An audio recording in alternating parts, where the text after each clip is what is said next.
Chapter 8. My Life. Christmas morning came and I woke up to my alarm like any other day. I always made breakfast for the whole family on Christmas, and this time was no different. I made haste and took a shower, washed my face, and brushed my teeth. I dressed in something casual and walked downstairs. No one was awake yet. It was pretty normal for no one to be up until later during times like that, which meant I had plenty of time to fix up food. All right, time to get to work. I pulled some miso paste out of the fridge and started to work on a big bowl of soup. As I cooked that, I started making some tamago, a sweet-cooked egg omelet, and grabbed some fish, seasoning that before placing it under the broiler. I had been cooking for a little while, but luckily, just as everything was almost ready, I started hearing scurrying from upstairs. Sounds like they were waking up. I nodded to myself and began plating everything. I walked into the living room and looked to our kotatsu that my parents had finally drug out just in time for Christmas. We had a small Christmas tree off in the corner, a few feet away from the kotatsu, so sitting under the warm, heated table was a perfect place to eat breakfast and open gifts. One by one, I took each full plate to the table. Once I'd finished that, I started pouring some tea for each of us. While pouring, I looked up to see my parents and Ridna, who all came downstairs at once. I waved at them, pointing towards the living room. My parents tiredly nodded and walked into the other room. Ridna, on the other hand, was bright awake, running from the bottom of the stairs and then into the living room once he saw me. To be young. I brought us each a cup of tea, setting the cups in front of everyone's plate of food before sitting down at the kotatsu myself. Good morning, I greeted them officially. Both parents nodded sleepily, picking up their cup of tea and drinking from it. I frowned at the lack of verbal response, instead turning to my brother. He kept turning around to stare at the Christmas tree, and I couldn't blame him. Being a kid during Christmas was a magical time. Good morning, I repeated, looking to him specifically. He spun around and looked a little embarrassed, being caught red-handed in his curious stares. Good morning, he said with a small smile, raising a hand to move some of his hair off of his face. After that, he stayed focused on his food, picking up his chopsticks and eating at his fish to start. The whole family was there, eating together. It had been a really long time since we'd done that. Honestly, I wouldn't be surprised if it had been since last Christmas. It kind of made me sad to think that we wouldn't do it again anytime soon. I'd miss it, even if it was infrequent. Breakfast was pretty quiet, all of us busy eating our food, but occasionally Ridna would speak up and start talking about something with one of our parents. They would respond as necessary, as would I. It was pretty obvious that everyone was still waking up by how we spoke, but it was fairly friendly nonetheless. Once breakfast was consumed, I took up the job of taking our dirty dishes back into the kitchen and washing them. My parents and Ridna chatted in the other room, which made me feel happy. The more time they spent with their other son, the better. Even though my thoughts had a bit of disrespect behind them, I was just glad we were all getting along together for once. So, how about we open some presents? I suggested once I was done cleaning, watching Ridna's eyes light up instantly. I knew he was wanting to ask the same thing, but knew better than to actually say it.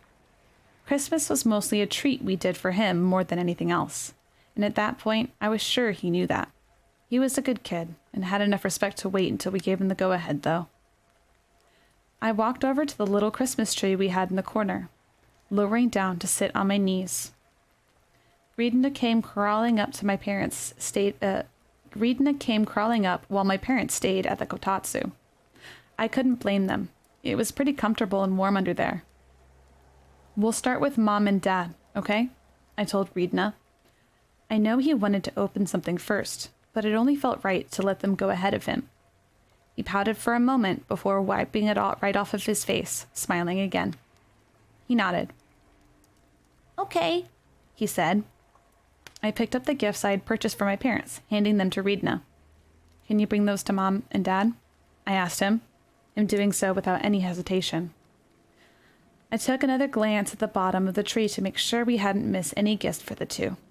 Squinting as I leaned closer, I noticed there was one more labeled for just one of my parents. I picked it up and looked at the tag. It was from my father to my mother. Usually, my parents didn't get things for one another, or at least they didn't do so in front of Rita and I, so this interested me. The two opened their gifts, smiling. I knew they expected the same sort of stuff every year, so I was sure it wasn't too surprising for them to reveal their presents. Regardless, they still showed their appreciation for their gift certificates. "Thanks, Kishka," my mother smiled. "Thanks, Kishka." My father nodded. I only nodded in return, turning back to the gift in my hand. Might as well do this now, too. I handed the gift to Rita, and he looked down at the tag, confirming whether or not he could open it. Once he read the name, he turned back to my parents and handed the gift over to my mother. She looked a little confused, but took it anyway. Her eyes looked to my father, smiling with a hint of suspicion. There was one thing that was certain about my parents. They were still madly in love with one another. The way they looked at each other, and even the way they spoke sometimes. I was kind of envious, but at the same time, it had its downsides. One of them being their children feeling neglected. Or, at least, one of their children. Rita didn't seem to feel it too much yet. My mother opened up the gift, slowly unraveling the edges of the wrap package. When she tore away from the decorative paper, it revealed a special edition set of a musical artist she liked. The box was huge and said to contain every song ever produced, including unreleased tracks.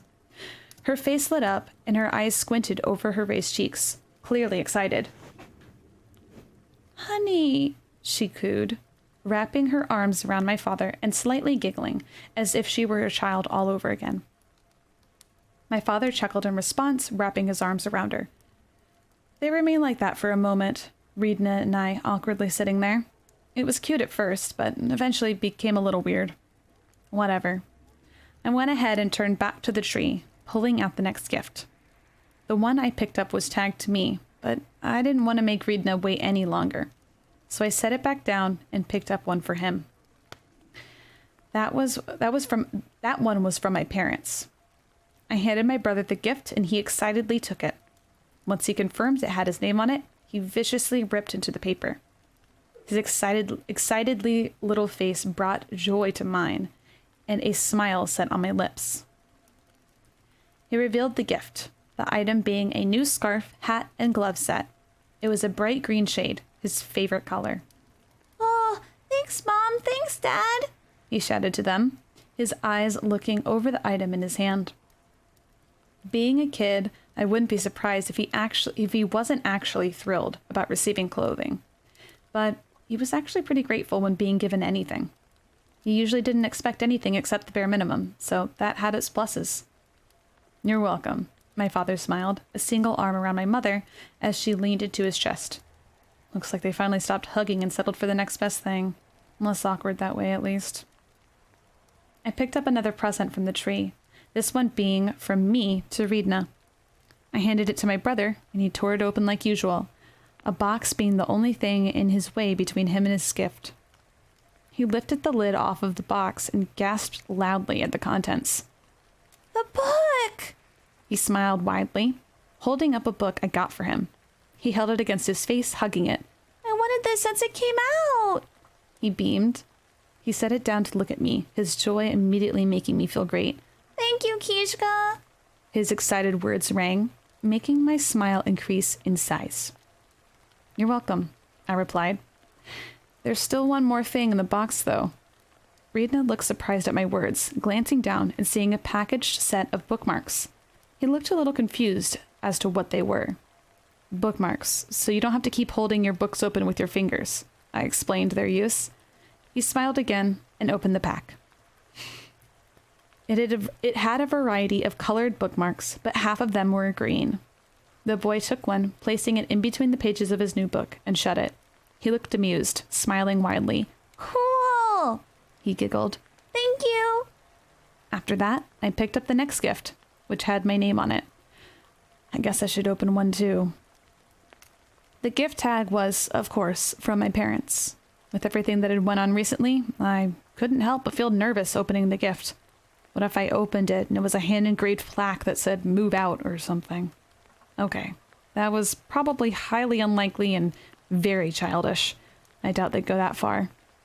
Sighing my worries aside, I opened the package carefully, staring at the corner.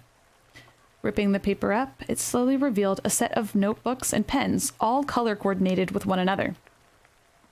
You're graduating here soon, so we wanted to get you something nice to use for the end of your semester.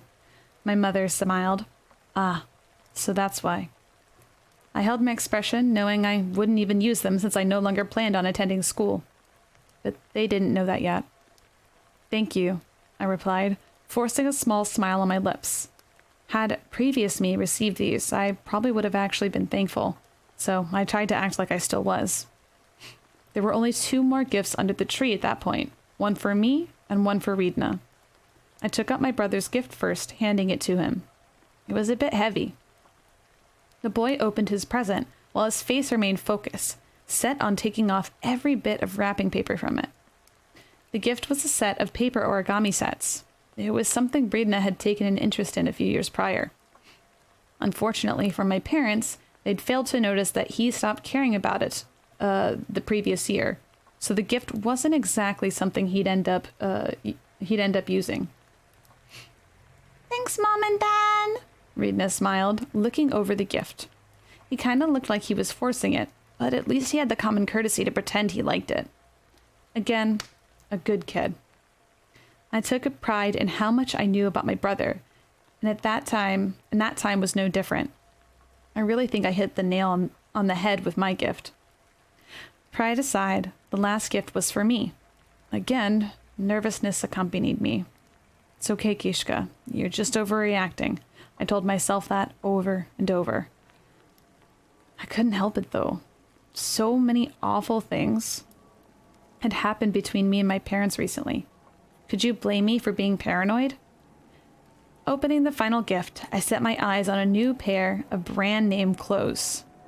Huh? I blinked a few times, shocked. I ended up buying a few clothing pieces earlier that year from a fancy brand-name store and fell in love with the quality. It was expensive, though, so I hadn't bought any more pieces. But there I was, holding a shirt and a pair of pants by the same brand. I couldn't imagine how much it had cost them. With my eyes wide, I looked over the pieces, still not able to process it. Wow, I mumbled breathlessly. My parents probably could have returned the gift after we got into our fight, but they didn't. I kind of felt bad. Should I even keep these if I was just going to move out? Oh, come on, Kishka. They wanted you to have these. It shouldn't matter what you do after this, is what I kept trying to tell myself. But it was hard not to feel a little guilty. Thank you. I finally properly thanked my parents, looking up from the clothing to look at them. They both had on big smiles, and I was glad that they were successful in their gift giving, for the most part at least. All of us sat there looking at our new gifts for a little while in peace. It was nice. Rita opened up his winter set and started inspecting all the hard work I started inspecting all the hard work put into my clothing. It was really nice stuff. Let me drink some water.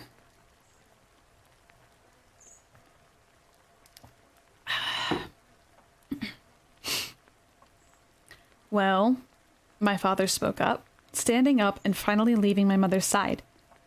He rubbed his hands together, grinning wider as he schemed. Something was up, that was for sure.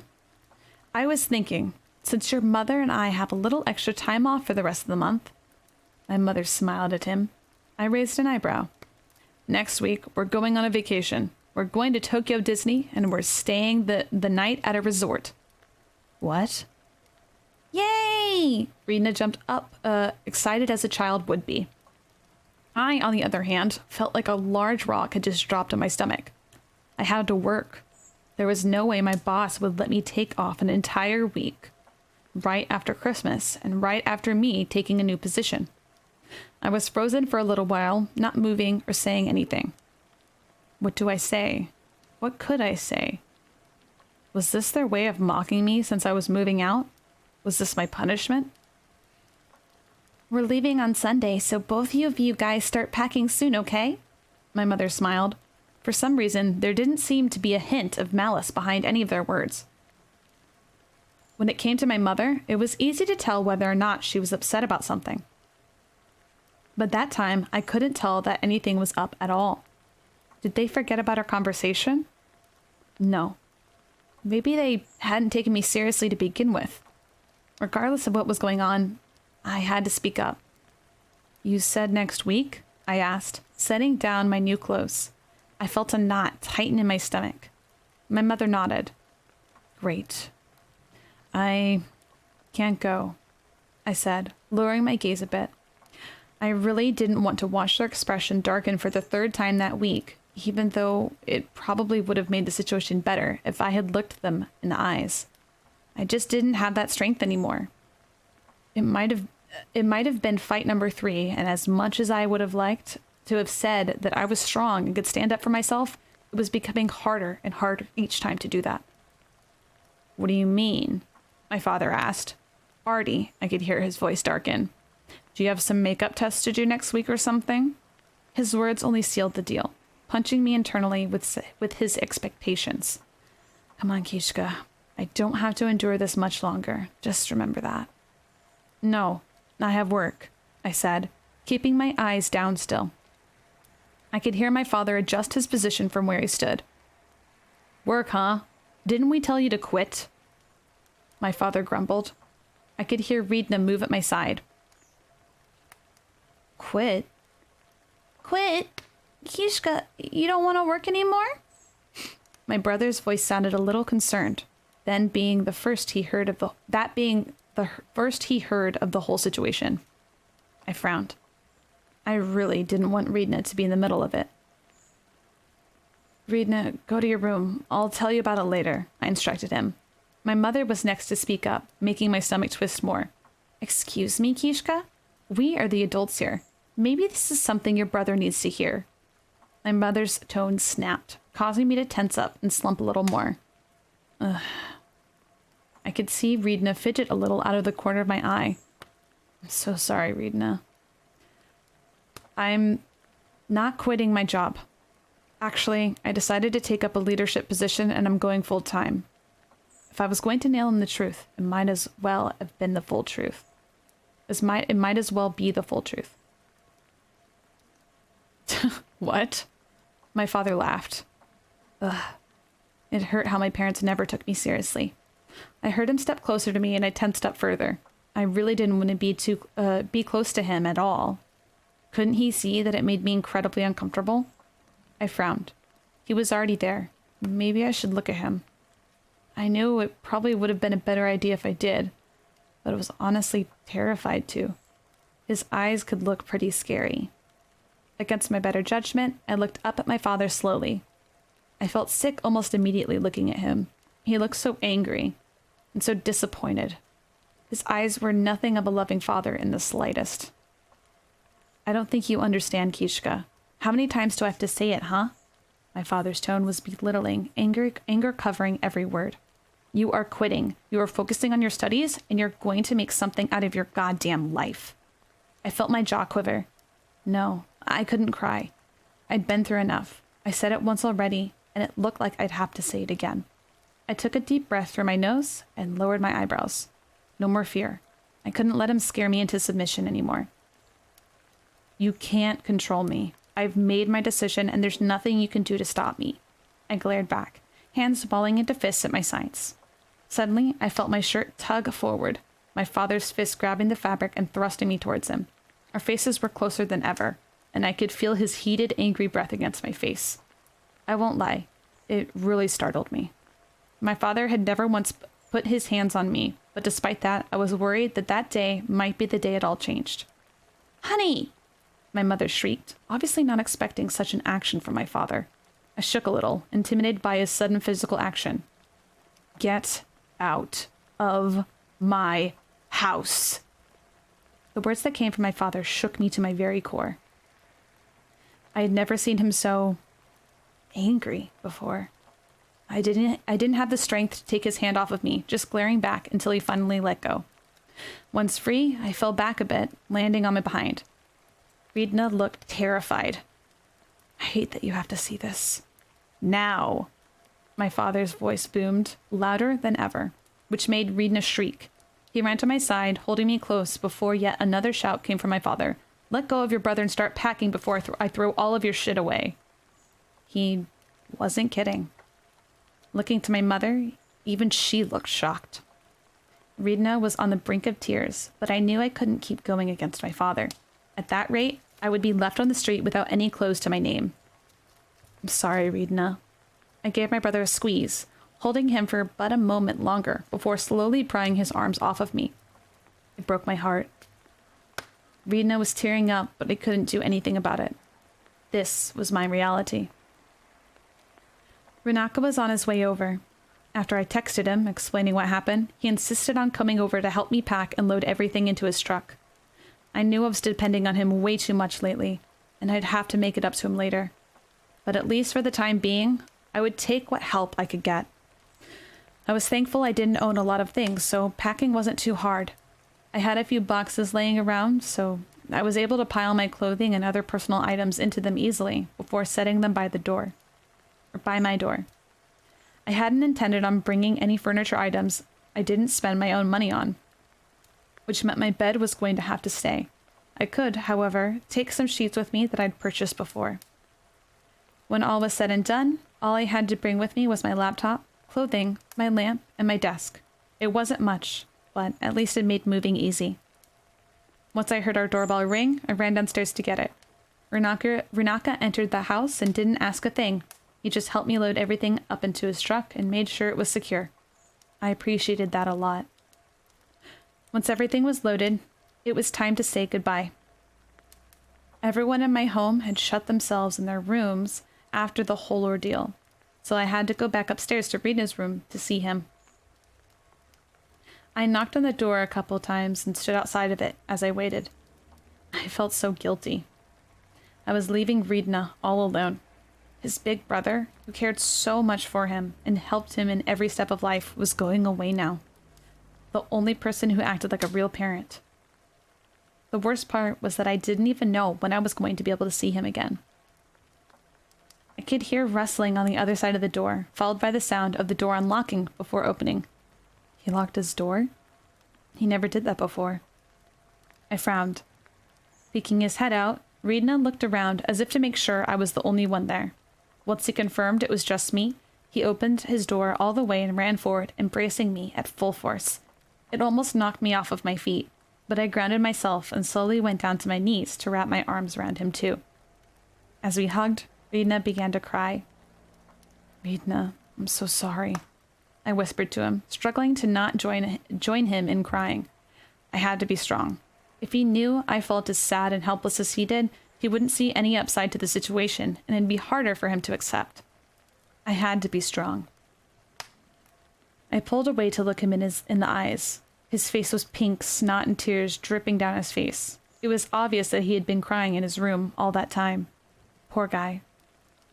Why do you have to go? I want you to stay, Kishka. I'll miss you, he sobbed. I reached a hand out to wipe away his tears, moving some of his hair out of his face. My cute little brother was in so much pain, and it was my fault. I'm sorry.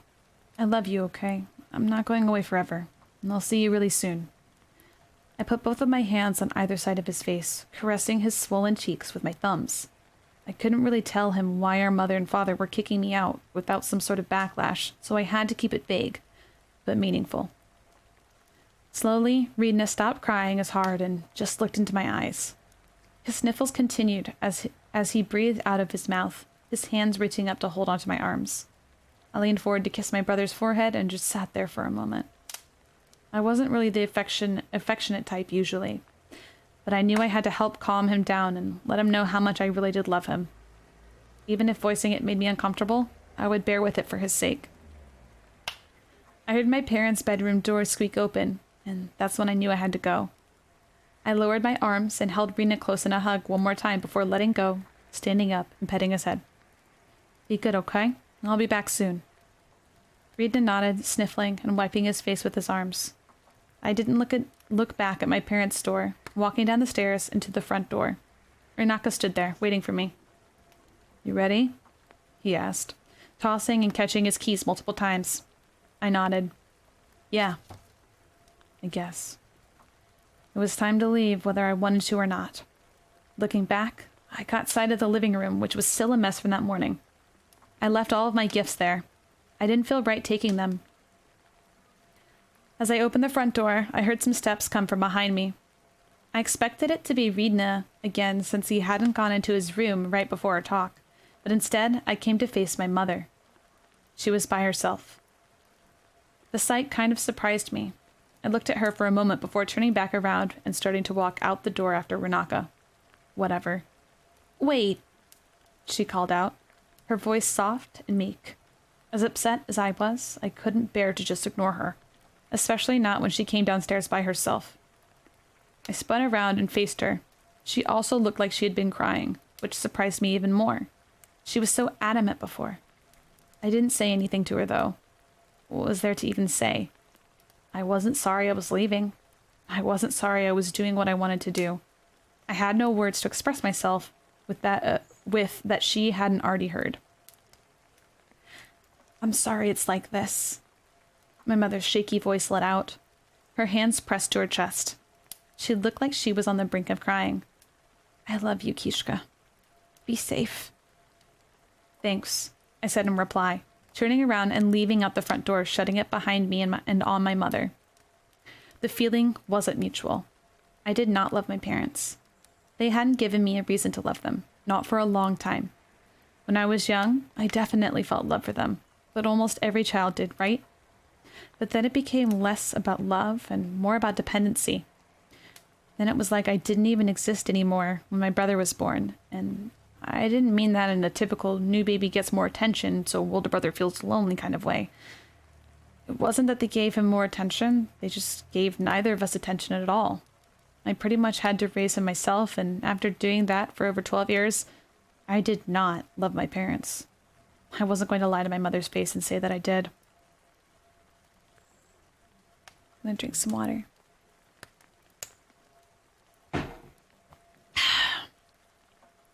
Renaka and I had loaded all of my belongings inside the apartment before the sun set, leaving them in the living room for the time being. I didn't have the energy to put them away. I didn't really have the energy to do anything. I sat on Renaka's couch, staring out blankly into the living room. This sucks. It was Christmas, and yet there I was, forced out of my own home, with both my mother and little brother crying because of it all. I had gotten so much good news, but now after all I'd went through that day, I was reconsidering my decision. Was it the right thing to do? What if I really did mess up my whole life? I audibly sighed, running my hand through my hair. As I sat there, I could hear murmuring from the other room. I assumed it was Renaka and his roommate, the one I hadn't met yet. Jeez, I hope I didn't inconvenience them by moving in all of a sudden. I sighed again at the thought of making yet another person disappointed in me. This was not how I wanted the day to go at all. After some time, the sun had set, and since I had never bothered to turn on the light in the room, I was encompassed in the darkness. The only light to be seen was coming from one of the rooms, presumably a bedroom. From there came the quiet speaking, which at some point was brought to a halt. Eventually, timid footsteps came out from the bedroom, and an unfamiliar silhouette approached the wall to the living room. There was apparently a light switch there, because the whole room lit up in a blinding light once it had been flipped. Ugh, I groaned, jumping at the sudden light. The other figure squeaked a little in response, slumping afterwards. My eyes struggled to adjust to the lighting at first, squinting towards the person. I'm so sorry," a deep female voice apologized, staring the whole way. I continued to squint, blinking a few times. I couldn't quite see the person clearly just yet, but I was sure they were probably my new roommate. "I didn't know you were there." "It's okay," I mumbled in reply, sighing to myself and sitting up. I'm such a mess. While it was possibly the worst time to introduce myself, I figured it was probably best to do it sooner than later. "I'm Kishka and Mochi, by the way. Sorry for the mess. I didn't actually care that I'd made a mess of their living room, but I wanted to make a good impression." My eyes finally adjusted to the lit-up room as the person walked in my direction. I looked up at them and... person looked very familiar. I squinted at the tall, slender girl standing in front of me. Where had I seen her before? My name's Shorutaze Fumi. Excuse me if this is weird of me to ask, but would you care for some tea? You don't look well. The girl stammered terribly, which kind of aggravated me, but I tried not to let it affect me since she was being kind. I continued to look her over. Dark, long hair, glasses, slender, and tall. I don't know why she was so familiar. I noticed I had been staring, so I looked away to respond to her. It's nice to meet you, but you don't have to do that. I didn't need any sort of food or beverage to cheer me up. Honestly, I wasn't even all that hungry then. All I really wanted was to sit there and do nothing until I couldn't take it anymore. It sounded depressing, but it kind of was. The girl nodded to herself, walking away and into the kitchen.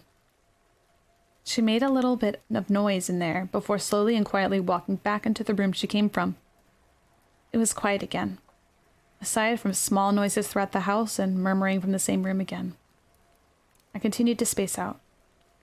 The girl came back out some time later, walking over to the kitchen again. The kitchen and living room were basically all in the same room, but with half of a wall separating the two. The wall had a small cutout where a countertop rested, where I could also see the girl working on something. She was there for a moment before she came back out into the living room holding a cup. I frowned as she approached me.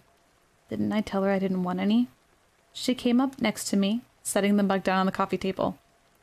I know you said you didn't want any, but... She took a deep breath before speaking again, looking to me. I made a lot, so I didn't want you to feel left out. Her glasses began to slip down her nose as she leaned over to talk to me. That's when it clicked. I know who this girl is. The girl who I ran into just outside of the cafe.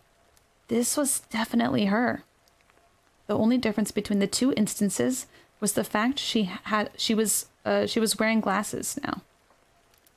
I stared at her again, taking in her looks as she was closer than before, but I failed to remember that I didn't respond to her yet, so I just stared at her awkwardly. And so this part has a black and white illustration, and I'll be showing that on screen for the duration of this page. Thanks, I responded. She must not have recognized me. I guess I was all bundled up back then. The girl smiled at me, using her right index and middle finger to scoot her glasses up the bridge of her nose. Upon closer inspection, I noticed her nails were painted and kept, a faded purple color tinting them. And as she stood up, the scent of lavender wafted from her hair. Crap. I was still staring. I looked away again and focused on my cup of tea instead. At that, the girl stood back up, and walked into the kitchen, walking quietly and timidly like before. She then brought 2 cups of tea into the other room. As I sat there, I struggled to get the girl out of my mind. Since I had connected the dots, I started to remember how beautiful the girl looked back at the cafe. Seeing her up close in a more comfortable environment, damn, I felt my chest ache. Do I like her? That night, I slept on the couch, not having a bed to my name yet. So when morning hit, Runaka decided to take me Runaka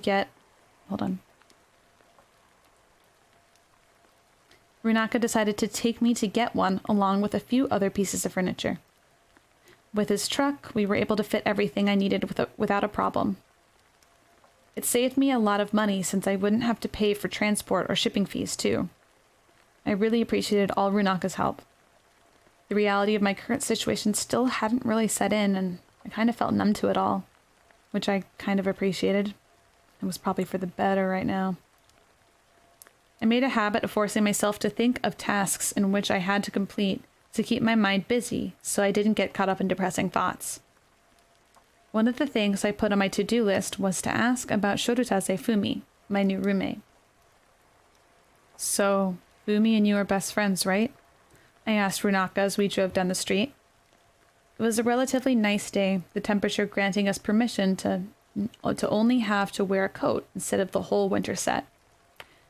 Runaka nodded, eyes looking ahead as he spoke. Yep, we've been friends since we were in kindergarten. We're super duper different though. But we get along really well because of it, I think. The man spoke with a large grin. I nodded in reply, even though he probably didn't see it. Runaka leaned his head to the side, rambling off some more.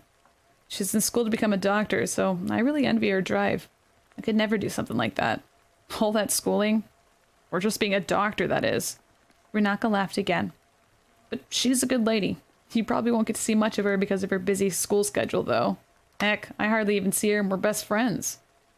Runaka straightened his neck and let a pout creep over his expression as he spoke. But seconds later, he just laughed again, smiling ahead as he drove. Interesting. I nodded again and looked out the passenger side window. They'd been friends for a long time. The thought was surprising to me. Knowing someone for almost all your life and still finding relevance in the friendship as you both grew. Surely the two were different people from when they were kids, yet they still got along well?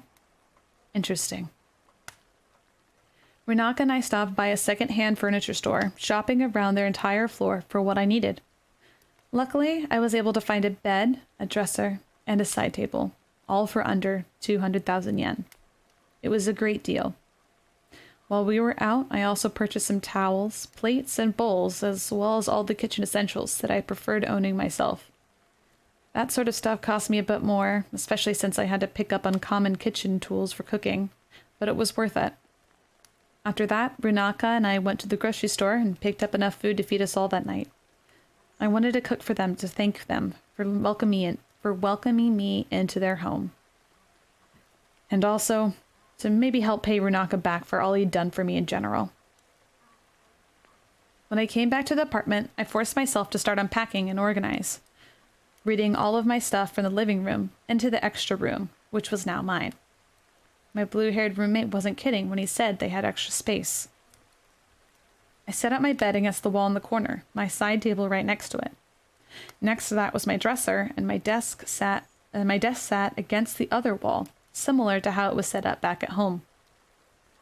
Once I had put away all my clothes and put sheets on my bed, everything was pretty much looked ready. Home sweet home, I guess. I laid down on my bed, staring at my wall, which was much plainer than my old bedroom wall at my parents' house. The underlying numb sadness still lingered. I tried to push through it, but it was hard. I had to keep trying, though. The next day, I would be back to work, and soon enough, I was going to be trained to run the entire bakery, too. I was going to end up being in charge of so many new things, so I needed to keep my head in the game. I sighed once more and pulled my phone off of my side table, bringing up Kikamura's number.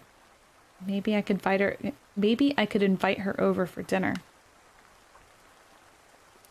Moved out yesterday due to unforeseen circumstances. Want to come over for food? I guess that was good enough. I shrugged and laid on my back, looking up to the ceiling. I hope she'll come over. As much as I liked being alone in my room at the moment, having someone else there kind of sounded nice too. Jeez, what did I become like this? Dependent on others, that is. It felt like it was only a week ago that I started talking to Kikamura, and now I had moved out of my parents' house, was the lead bakery chef at work, and was relying on people that I never knew existed until a couple months ago. Did I really change that much in such a small span of time? I frowned. Maybe I didn't change much at all. Or if I did, maybe it was for the better. All of these opportunities came my way, and everything seemed to work out. But at the cost of... My phone buzzed in my hand, alerting me of a new text. Good timing, Kikamura.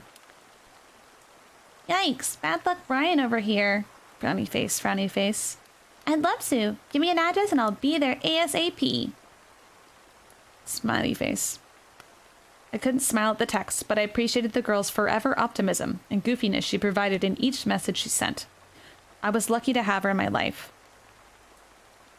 That night, I made steak, an extra special treat that I felt everyone deserved. Fumi was a vegetarian, so when I did my grocery shopping with Runaka, I picked up some veggie burgers for her instead. Each plate was decorated with rice and pickled vegetables, in addition to their protein main dish.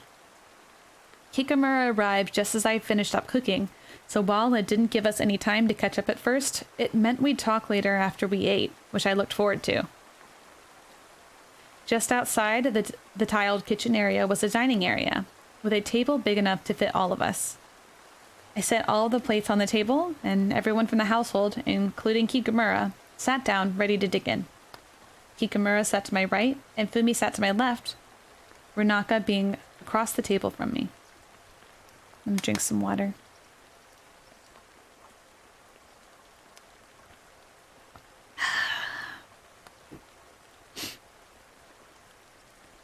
Thanks for the food, the three all said in unison, smiles across all of their faces. I nodded in reply, my default expression clear upon my features. Finally, we all dug in. I was particularly proud of the steak I'd made that night, having only cooked that particular item a few times in the past. But it turned out pretty good, so I was happy. I took a bite, chomping down on the meat. I felt a little happy being able to eat something I made again, but still couldn't shake the sadness that I felt deep down after the past few days. Thank you for making special arrangements for me, Fumi stammered out, looking to me from behind her hair that kept falling in front of her eyes. She'd used a hand to tuck it out of the way, but it kept falling back down. I'm surprised she just didn't pin it back at that rate. It was no big deal, I told her, shrugging. It wasn't really. If anything, it was easier and cheaper. The way her big eyes shined my way, and how she smiled at my reaction made me feel kind of tingly inside. Not in a bad way, though. I'm glad. Her voice faded out as she spoke softly, focusing back on her food. Yeah, Kishka, this is great. Runaka laughed loudly from the other side of the table. It was kind of alarming how much quieter Fumi was in comparison to Runaka.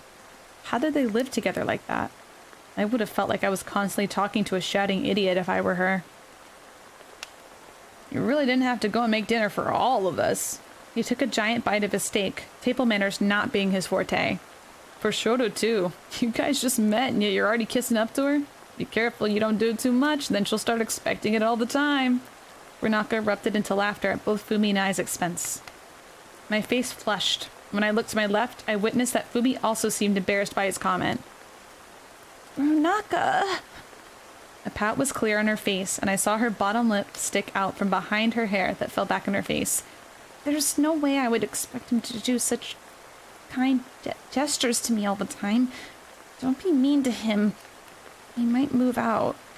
The girl seemed to be way more comfortable talking to Runaka, hardly stuttering when she spoke. She even spoke crossly to him. The woman looked away and ate at her food after scooping her hair back behind her ear. She was so cute. Whoa, you all get along so well, Kikamura giggled, looking around the table and then to me. I'm glad you're in such a nice place, Amochi. The girl beamed, her smile as wide as ever. And thank you for cooking for me. My mother had a meeting tonight, so I was just going to get takeout instead. I mean, takeout is good, but... Runaka took another bite from his steak, the remainder of it left on his fork. He pointed the meat in my direction. Not as good as Kishka's food. Kikamura laughed, nodding. You got that right, she said before going back to eating. My eyes gravitated over to Fumi again, her being quiet in the other two's loud exchange and praise session. She was looking down at her food, slowly eating each bite. Thanks, I said, looking back down at my food with a neutral expression. After dinner was finished, Kikamura offered to help clean the dishes with me, which was nice. Cleaning up after more than 2 people was always more of a hassle, so having the extra hand helped a lot. Runaka had an early shift the next day, so we retired to bed not long after dinner, while Fumi had excused herself to her room, while none of us were paying attention. After I rinsed off all the dishes, I started by cleaning them with a sponge and soapy water, handing them off to Kikamura to rinse and dry. He kept up the organized cycle for a little while, having a conversation while doing so. So, then I texted Runaka and he came to my house and helped me load everything up. I explained to Kikamura, sighing afterwards. It was both exhausting but relieving to reiterate what happened the previous day. I didn't really want to think about it, but considering how the whole thing got me feeling down, it was probably better to just accept what happened. Kikamura nodded, listening intently. I told Rina goodbye, but he started crying, and that was really hard. I don't like leaving him there by himself, but I didn't have much choice. My eyes glared into the soapy water. Then my mom said some stuff to me right before I left. Nothing bad. She apologized, but it seemed kind of empty. I sighed out loud again, picking up another dish and cleaning it under the soapy water. So that was my Christmas, I ended it with. I stared at the water without saying anything for a moment. It did feel better to get it all off my chest. Even if Kikamura hadn't said anything in response just yet, I already felt lighter. It was nice. Wow. Kikamura was speechless. She continued rinsing and drying the dishes silently before eventually speaking up. That sounds like it was really hard. She sounded sad as she spoke. I looked over at her and saw her eyes glued to her side of the sink. She blinked slowly, her normal shining face swamped with a gloomy one instead. Did I make her feel bad just talking about it? Now I felt bad. I didn't want her to come over just to make her feel bad. I opened my mouth to speak, but she beat me to it. Your life seems so hard, Emochi. Are you going to be okay? I was surprised by her words. Was she sad on my behalf? I looked back to the soapy water, washing the last dish before pulling the plug, watching the remaining suds swirl down the drain. Yeah, I muttered, not completely sure if that was true or not. If all of it had happened without Kikama and Runaka supporting me, I definitely would not have been okay. But at the point I was at now, I would probably be able to fight through it. It's not that hard, though. I have a great job and Runaka's letting me stay here, so it could be a lot worse. I shrugged, looking over to Kikamura. She had finished drying the last dish, also draining her side of the sink. She slumped a little and didn't look back to me. I frowned. I was a little concerned about her. Hey. I spoke up, slowly putting my hand out to touch her shoulder. Once I touched her, she jumped up a bit and looked at me. Sadness was still set on her cheeks, with a bit of a pout as well. Are you okay? Kikamura nodded, looking back down at the ground, pout still evident on her lips. Yeah, I just don't like seeing you so sad all the time, she mumbled. Was I sad all the time? I guess recently the times have been hard, but I didn't think it really affected anyone other than myself. Well, I wasn't counting the time we all went out together. That situation was entirely my fault as to how it affected the others. Disappearing suddenly wasn't exactly courteous. I'll get over it. No need to worry yourself with it, I replied simply, resting my hand back down to my side. She didn't need to worry so much about me. I would probably be fine. And even if I wasn't, it was my battle, not hers.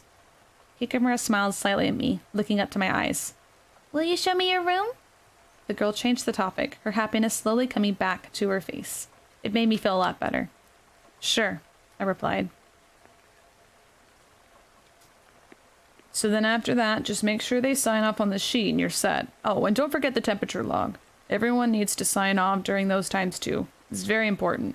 So if you have trouble remembering, set a timer on your phone, okay? My boss was explaining the different details and responsibilities it took to run the bakery, holding up a couple clipboards that had been stuck to the side of the backstock freezer. All of it was a bunch of important logging information, mostly checks to make sure our refrigeration and freezer units were working properly so we didn't lose product due to drops in temperature. As he spoke, I nodded along.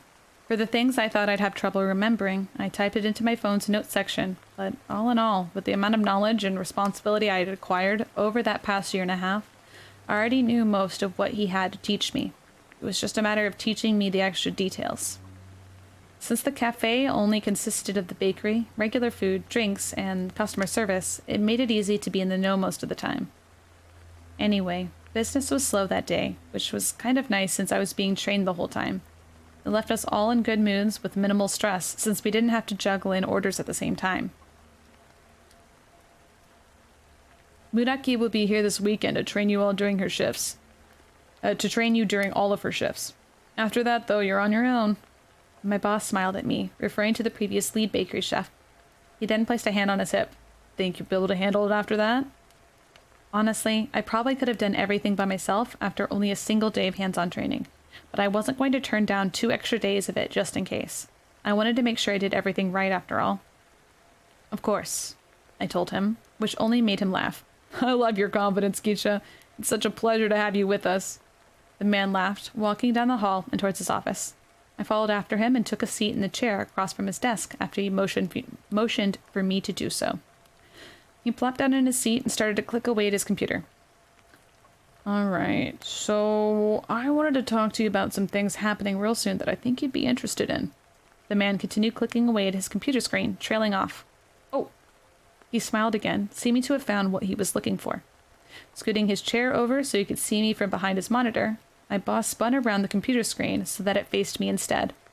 On the screen was an email on the screen was an email sort of event. I get a lot of these emails, but Muraki is overqualified and no one else seemed to take an interest, he explained, leaving me to scoot in closer to take a look. By the look of it, it was an advertisement for a baking competition of some kind. So this starts in February, and there's a bunch of different ones throughout the year as well that I think you'd nail. The man nodded, turning the monitor back and clicking through some more. So the winner for that one receives cash, but the next one in March offers a free mentoring program from this really great patisserie chef for a few months. I know you just accepted this full-time position, but if you want to try something like that, I'd be willing to let you take some time off throughout the week to pursue it. The man continued to speak. Oh, and then in May, there's another competition, and if you win, it gives you a scholarship to one of the best baking and pastry schools in the country. All of it sounded so great, but I wasn't convinced I was better than anyone else that would enter those things. My boss had a lot of faith in me, and while I did think I was great at what I did, I wasn't sure I was at a professional level yet. My boss picked up my hesitance, speaking up and smiling before I even said anything. Listen, if you need to practice here or anything, by all means. I can write ingredients off as a business expense as long as you promise to keep working here as you get big. My boss winked. He was really supportive, willing to bend over backwards for me, by the sound of it. But I still didn't get it. But why? Shouldn't I be the one doing all this myself? I questioned, really wanting to know why everyone kept handing me opportunities. I didn't think I deserved them at all. Because I know you'll do well. My boss looked away from his computer entirely, looking into my eyes and grinning widely. You've never once let me down. You always work hard. You care a lot about what you do, and I want you to succeed. If I have unused opportunities, I want to give it to those who deserve it. And trust me, you deserve it. He laughed. Anyway, I'll forward these emails to you and you can start prepping for them if you want. Just let me know if you want me to sign you up. You won't be able to do it yourself since you're not a cafe or bakery owner, so depend on me a little, okay? Depend on you. That was what I was doing a lot of lately. Depending on everyone. For the rest of the day, I worked the counter. Since I was going to be in a leadership position, my boss wanted me to learn how to run the register. It was a little frazzling at first, but since we had a touchscreen monitor and everything was organized via buttons, I got used to it pretty quickly. At that moment in time, my elbows were sat on the counter, eyes looking out to the cafe floor. It was slow, but it was expected. Business would pick up closer to New Year's, but the in-between time always felt a little dead in comparison. I tapped my fingers on the glass case under the register and yawned. I wish I had something more interesting to do. Unfortunately, I wasn't even busy enough to try and help with the orders. How boring. That day, I felt a lot better than the previous 2. Kikamura and I had talked a lot about my situation, but talked about other relevant stuff as well. She told me about how her Christmas went, and how she talked to her father on webcam since he was still out of the country. He shipped her some gifts, and her mother opened them while talking to him. It sounded nice, but I also wondered what it felt like to have a loved member of the family so far away all the time. If it were my own father in that position, it wouldn't have felt much different than how it was already, so I wouldn't have cared. But I also didn't like my father anyway, so that kind of explains that. Blonde was always happy talking about her parents, so it was no wonder she was such a happy person. If life was good, then there was no reason not to be optimistic. In fact, optimism might as well be her middle name instead of Ellie. Speaking of Kikamura, I watched as she walked into the cafe just then. I stood up quickly, eyebrows raising at seeing her. "Hey, Kikamura," I spoke out with a small wave. Normally, my normal speaking voice wouldn't have traveled far enough in the cafe to be heard, but since it was so slow and quiet, I didn't have to try to speak up. The girl beamed in response, waving off one of the waitresses that started to approach her before coming up to me at the case. As she strolled up, her figure was almost entirely concealed by the glass case because of her height. I almost snickered. "Hey, Emoji," she greeted me enthusiastically, in a bright mood as ever. "I was hoping you worked today." "Oh yeah?" I replied. Hikamura nodded and instantly pulled out 2 tickets from her pocket. Her grin remained plastered on her face. "Want to see a movie after work tonight?" The request was so spontaneous. It was a little strange, but I couldn't put it past her either. If anyone were to march into my work and suddenly entertain the idea of going to see a movie last minute, it would be her. "Which movie?" I squinted at the tickets, leaning forward and trying to figure out which movie she got tickets for. She yanked them away, quickly stuffing them into her pocket. I couldn't help but frown. "It's a secret."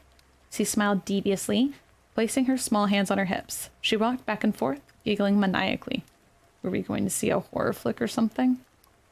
I squinted at her for a moment before rolling my eyes. "All right, fine. What time?" There was no reason as to why I couldn't go. Plus, if she had already bought the tickets, it'd be a waste if I refused for no reason. 9 p.m. You're off work before then, right? "Yeah, today was an early day," I said. It was so slow, I might have been able to leave early even. Kikamura grinned, doing a small spin and landing it without falling over. "Woohoo! I'll text you the address then, okay?" I nodded in reply and moved a hand back to thread it through my hair. I wonder what made her desire to see a movie so suddenly. Maybe she just really wanted to see it and didn't want to go alone. Or maybe she was trying to cheer me up or something. Whatever the reason, I was down for it. I just hoped it wouldn't be too boring. Hikamura then started to eye the case of sweets, leaning forward, nearly pressing her forehead to the glass. Oh, was she going to get something? "Which one did you make?" she asked, finger pointing at her own lip. Eh? Did she only want to get items I made? I raised an eyebrow at her, looking down into the case from the top. Why does it matter? Everyone else here does a good job. Was she worried she'd spend a lot of money on something shoddy? The employees were pretty good, mostly because our boss was pretty picky about who he hired on. I could agree that our items did end up being on the pricey side, but considering the kind of quality items we used, I thought they were pretty fair. Hikamura pouted again, looking up at me through the glass. "Because I want something you made," she said, being persistent. Fine. I didn't get why it made a difference, but I decided to tell her anyway. I opened up the back slider to the case and started pointing to the items I made. I made that mini cake, those cupcakes there, that set of eclairs, that strawberry pudding, and before I could finish, Kikamura immediately spoke up, bouncing up and down. The strawberry pudding! She shouted excitedly, loud enough to hear her through the glass case. And that was saying something. I didn't even react and just threw on some gloves to grab the pudding. I brought it out on top of the case and looked to her. Were you wanting to eat it here, or were you taking it home with you? I asked, looking to our small carrying cases that were behind the counter. They were a light pink with a white ribbon as the holder. It was a bit dainty, but that was our boss's taste. He often paid for things out of his own pocket to make the cafe more fun or inviting. A bad business decision in my opinion, but it wasn't my paycheck it was affecting, so I stayed out of it. "We're here if you aren't busy," Kikamura said, eyes sparkling to mine. Was she really bored or something? I smiled a little and shook my head with a sigh. Might as well humor her. For here it is. I grabbed a shiny clean spoon from behind the counter, as well as a napkin, and walked around the side of the case to hand it to her. After all, there was no way she could have reached it if I had handed it to her over the case. Kikamura happily took it and spun around to take the nearest open cafe seat. I looked around a bit to make sure there was no one coming in or at the counter before joining her at the table. Once seated, the blonde opened up the container that held the pudding and immediately shoved a spoon inside. She scooped some up and popped it into her mouth. Mmm. Her voice squealed into a high pitch, her face flushing and expression changing to one of pure bliss. Jeez. I felt myself blush just at the sight of it, despite the fact she did the same sort of thing every time. You really like strawberries, huh? I decided to break the silence between us, not counting her squeals as conversation. The blonde nodded and took another bite. The flavor is one you can't beat. It's so sweet and has a certain texture I can't get enough of. Kikamura gushed, taking yet another bite. She must have noticed me staring at her, though, the blonde gulping down her bite and quickly talking again. Anyway, I didn't want to just sit here so you could watch me eat. I wanted to know if you're feeling any better today. I kind of figured the only reason she came to the cafe was to eat, and it just so happened I was working too. But the longer I thought about it, the more ridiculous it sounded. She knew I worked here after all, and she also knew that I just took up a new position. Did she come to check up on me? Yeah, I replied, sitting back in my seat, sitting my arms on my lap. I think talking yesterday helped a lot. Thank you. It was a struggle to say those words, but I knew I probably should. Otherwise the conversation would fall flat and it'd be awkward. Hikamura smiled and took another bite of her sweet. I'm so glad to hear that. She finished off her food, scraping the sides of the container and licking the spoon clean. Hopefully things will get better from here on out. I nodded. I hope so too. I'm gonna drink some water.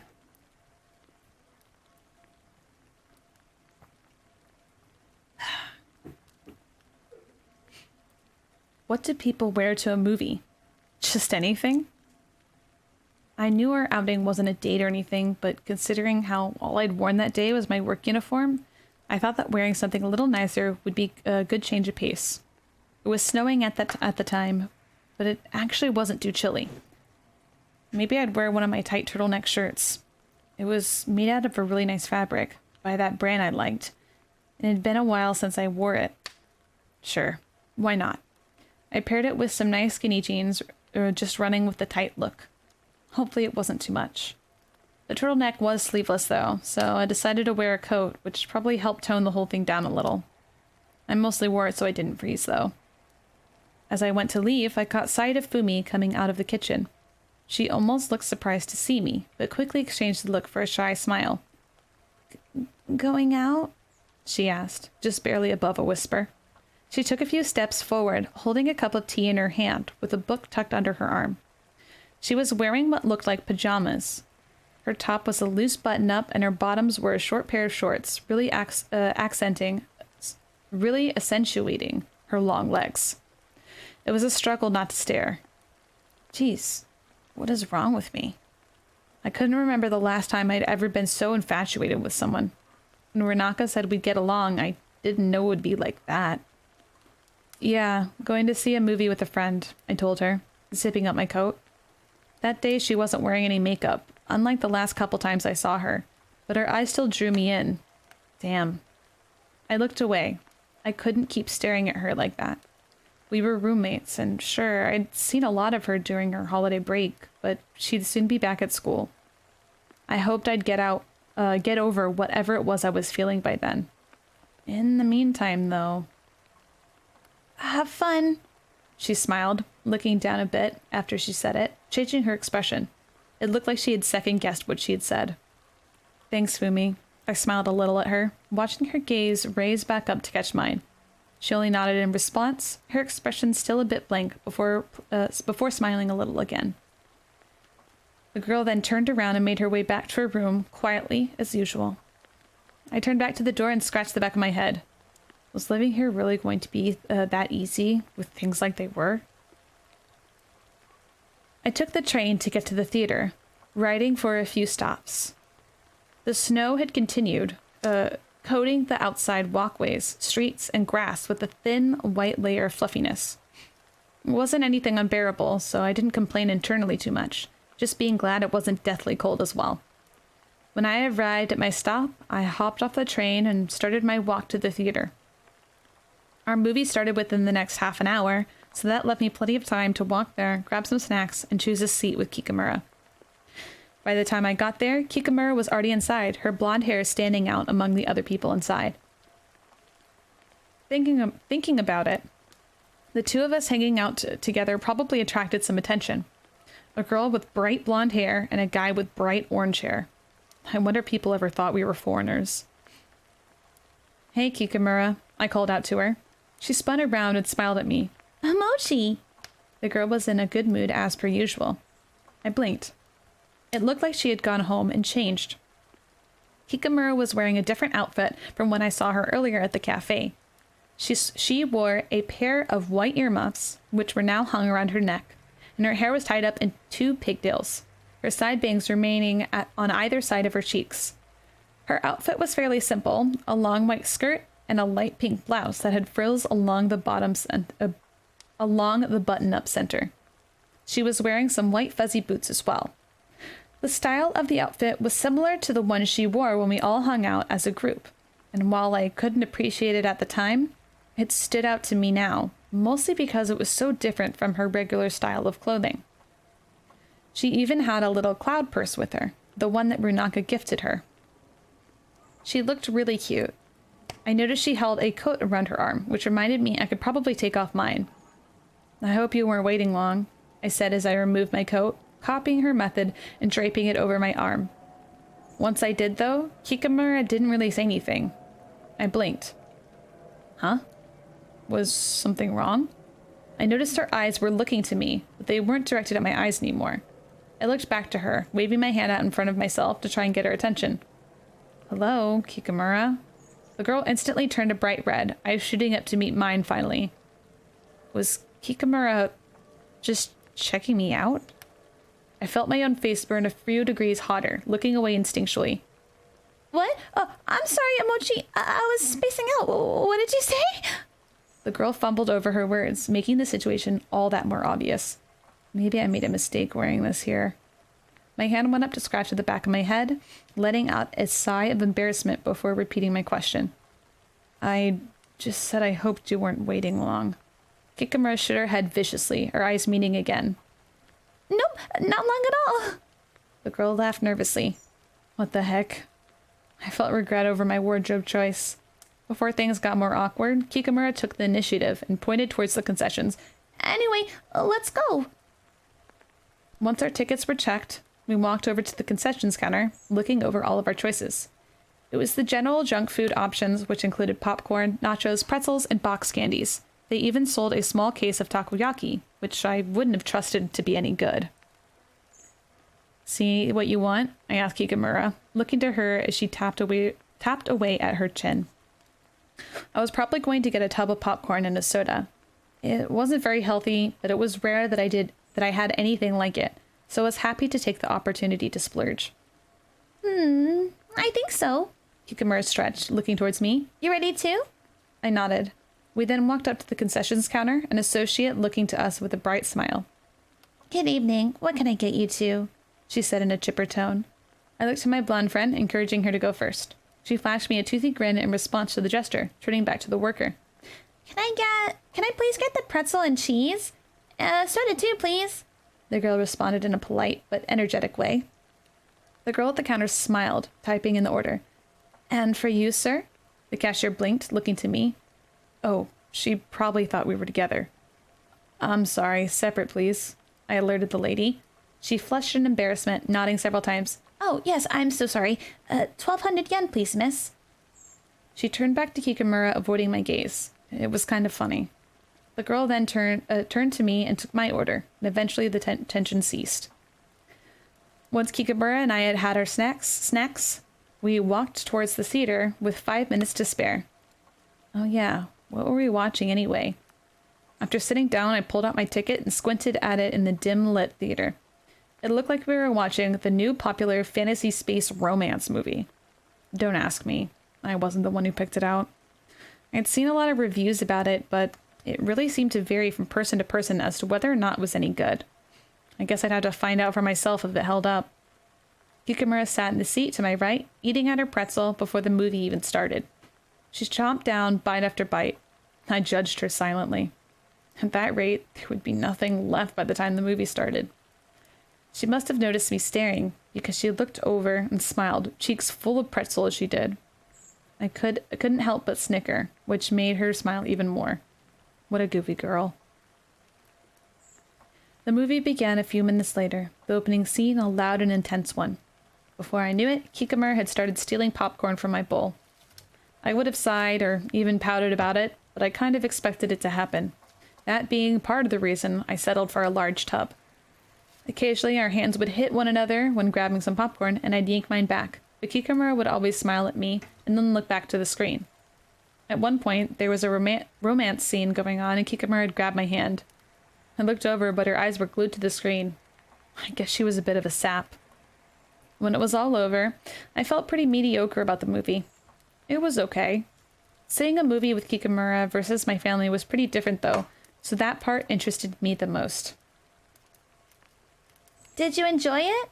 Kikamura asked once we were outside the building. It had dropped a few degrees, so the two of us put our coats back on. The temperature was bearable as it was, but it was still snowing. Yeah, it was all right, I said, mostly truthful. The girl smiled back. Yeah, the one couple near the end was so cute too, but I really like the little aliens that come running around. I wonder if they'll sell a plush of them. The girl spoke, thinking back to the movie we just experienced. It was quite a movie. As we spoke, a gust of wind flew by, causing the blonde to shriek slightly, taking her earmuffs off of her neck and back onto her head. Anyway, this was fun, Mochi. Did you have a good time? Yeah, I said, not having much to say in particular about the whole thing. I had fun and watched a strange movie I wouldn't have seen otherwise and ate snacks. It was overall an alright time. As the wind picked up, I watched Kikamura's pigtails flow in the air. Huh. She looked interesting with her hair up. It was kind of a childish look, but it suited her. I smiled unintentionally, and I noticed she smiled back again. I stood there and blinked. We were both standing there in the cold and not saying anything at that point. While it felt a little awkward to me, Kikamura seemed perfectly content just standing here like that. So, I looked around awkwardly. It's getting late. We should probably head to the station, right? I suggested, breaking the silence. Kikamura shrugged, keeping on her smile. Sure, she chimed, spinning around before taking a few steps forward to lead the way. Kikamura was acting strange. I couldn't quite pinpoint it, though. I followed after her regardless, catching up to her side. Maybe she was just on a sugar rush from all the soda. The snow crunched under our feet as we walked, Kikamura swinging her arms back and forth as she hummed a random tune. Yeah, maybe she was on a sugar high.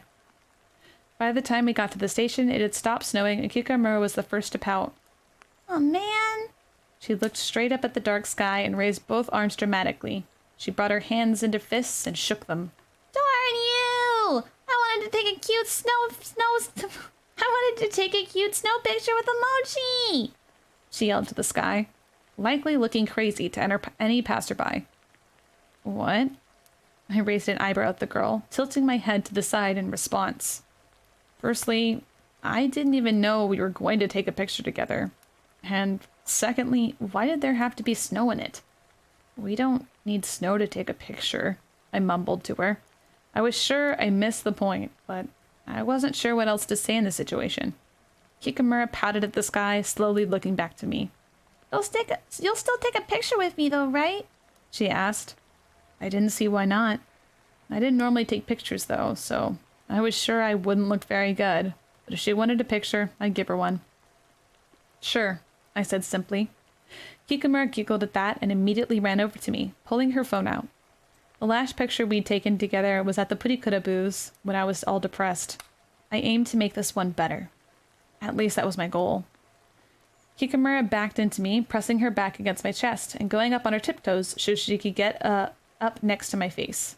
The touch made me jump a little, but it made sense to be close for a picture, so I tried not to let it bother me. All right, say cheese, she smiled, bringing the camera up above us. After changing which way her face was turned a few times, she snapped a photo. Immediately afterwards, she brought her phone down to review the image. I actually didn't look that bad. My expression was what you would expect, but I actually looked a little happy in it. It made me feel good to see it. Kikamura nodded, still pressed against me, and turned her head back to look at me in the eyes, smiling. Do you like it? We look so cute, Emoji.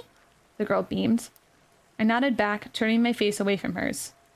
You're really close.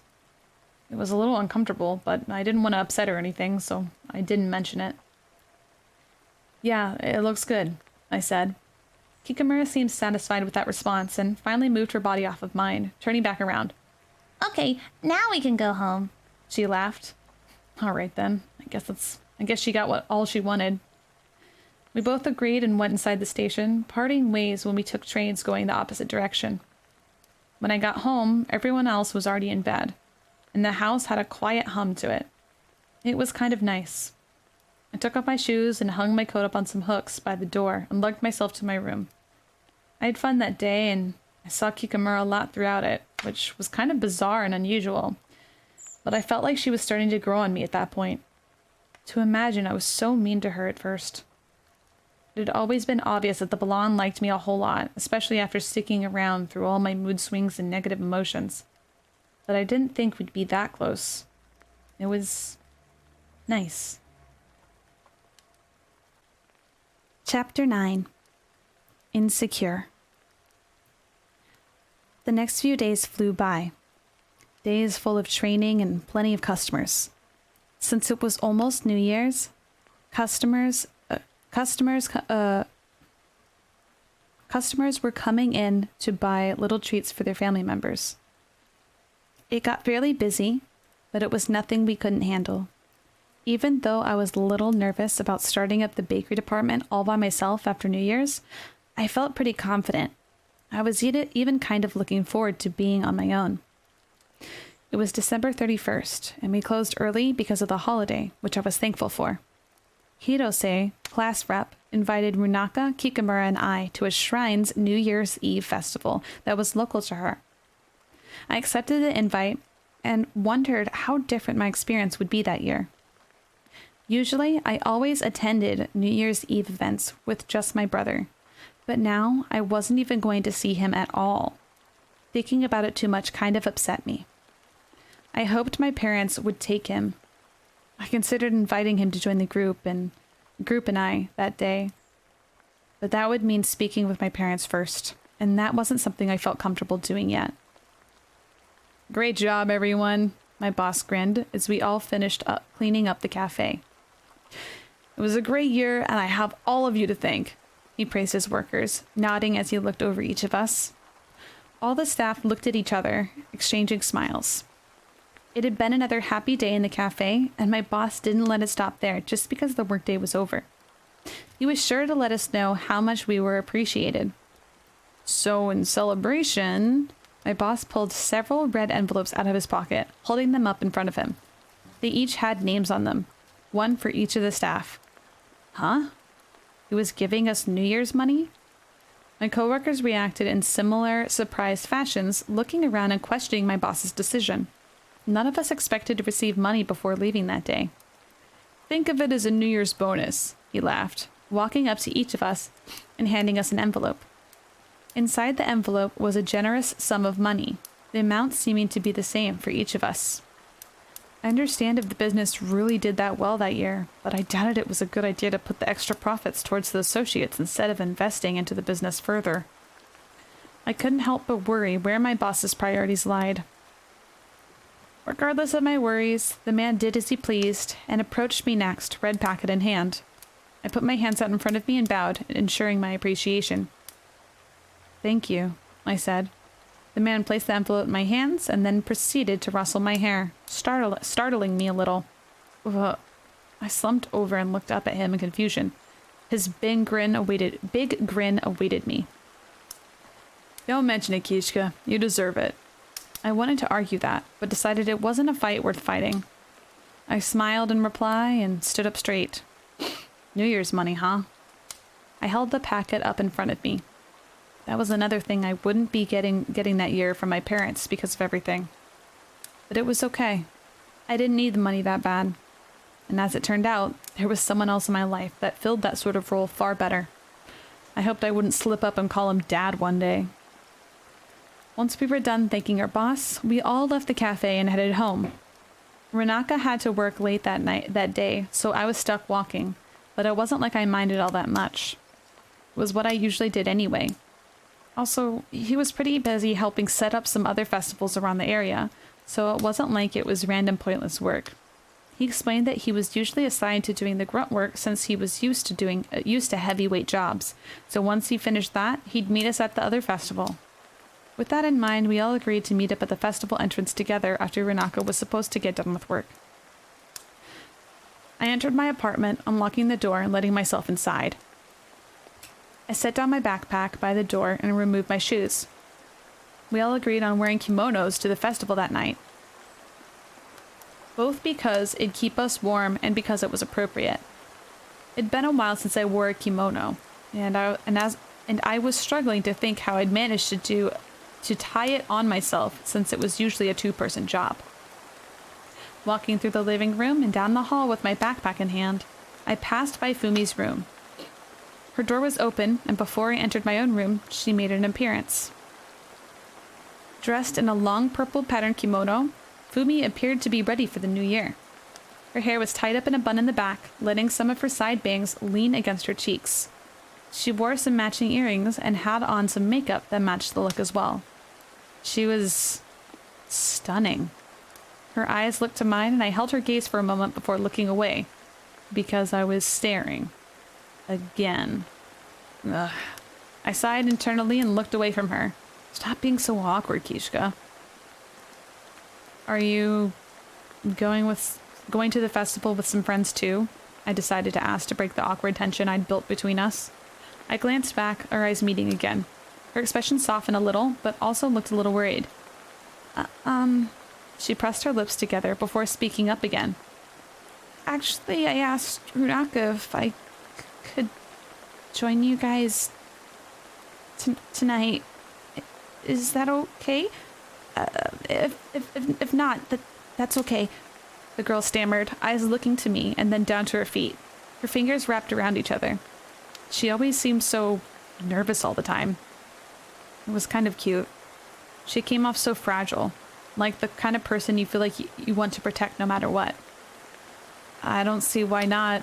It would be nice to have company on the train too, I spoke in reply, trying to offer a small smile her way. Her eyes came back up to mine and she smiled in response. Oh. She pressed her palms together, looking relieved. Good. I nodded back at her and turned to my door. I'm going to get changed. If you're ready to go after that, then we can leave, I said, looking back to the slender, dark-haired girl. She smiled and nodded, turning around and heading back to her room without another word. Going to a festival with my friends and Fumi? Maybe tonight was going to be great despite how different it would be. I had on my undergarments and socks, even freshly brushing my hair so I looked nice for the festival. But tying the kimono sash was proving to be difficult by myself. Time was passing quicker than I had liked, and Fumi and I were going to need to leave soon if we wanted to get there on time. If only I had my brother there. Rina was usually helped me with the sash, and actually did a pretty good job too. As I was trying to wrap and tie it for the millionth time, a knock came at my door. Mochi, are you almost ready? You have to go soon, right? Fumi spoke, a little louder than usual because of her having to talk through the door. I really didn't want to keep her waiting. Maybe I'll just wear something casual instead. Mochi? My choices were simple. Either I got changed into something casual, which was likely what Runaka was going to do anyway, or ask Fumi to help me, which would have been horribly embarrassing. As if I didn't already come off as a hopeless loser. Also, the thought of not wearing a full set of clothes in front of her was weird. I'm having some trouble with my kimono, I spoke up, walking over to the door and covering myself as much as possible with the open kimono. I opened the door just slightly, looking out to her. She jumped at the movement of my door, but then looked up at me. She blinked a few times before speaking. I can help. She fidgeted a little in her spot. I was hoping she'd say that, but didn't expect it. What did I do to deserve such a kind roommate?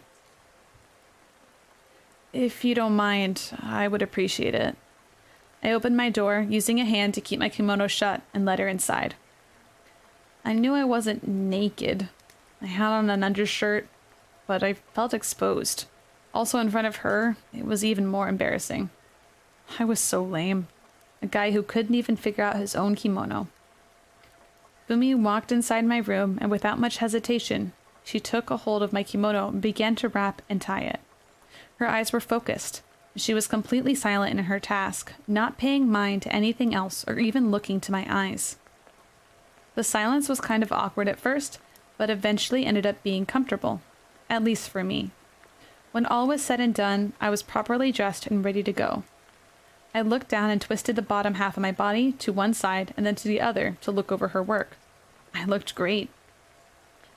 Thank you, Fumi, I said, astonished at her fast work and kind gesture. I was really lucky to have her there. I'm ready to go now. Are you? Fumi nodded in response. We didn't waste any time gathering up our shoes and headed out. It was a little cold out that evening, but luckily all the snow that had fallen a few days prior had melted, which made it easy for us to get from place to place in our sandals. After taking the train, Fumi and I walked to the shrine together, passing by other families, friends, and couples. It was a big celebration, and it was clear that everyone around us was also excited for the occasion. Approaching the entrance to the festival, I could see a familiar group of people. It seemed Fumi and I were a little late to the gathering. Emoji! Kikamura yelled out once she saw me, before realizing how loud her voice echoed, covering her mouth and grinning in embarrassment. I wasn't sure if that was for her sake or for my own. I took my hand out of my sleeve and waved their way, watching the others' heads turn up to face us. Oh, hey, you two, Runaka greeted us. I'm glad it's actually you guys. Ropey went off yelling your name to a complete stranger earlier, Kishka. It was hilarious. Runaka let out a large laugh, Hirose, the class rep, laughing along as well. Kikamura turned bright red, the reminder causing her to flush in embarrassment. Shh, I don't know many people who have red hair, okay? Can you blame me for making that sort of mistake? The blonde frowned, patting at their teasing. As I approached the group, it was then that I got a good look at everyone. Runaka, to my surprise, wore a dark blue and gray kimono, paired with dark gray socks. Despite working all night, he looked pretty well put together, having his hair gelled back. Or maybe that was just sweat. Regardless, he looked nice, and you could smell some nice cologne wafting from his direction. Hirose, who stood beside Runaka, wore a plain light magenta kimono, hair tied up in a ponytail. Her sash was a dark magenta, and the rope that was tied across her waist had a few jewelry pieces dangling from it. Hikamura, however, had on a bright orange kimono that had little designs of monkeys all over it. Her hair was tied up in two little buns along either side of her head, and she wore orange ball earrings and some faded yellow socks. Her outfit was really cute, even her sash tied with a heart shape. Her big eyes and bright smile looked to me, her lips even looking tinted with some sort of pink gloss. She was really cute. Glad you two made it okay, Runaka grinned, eyes looking past me into Fumi.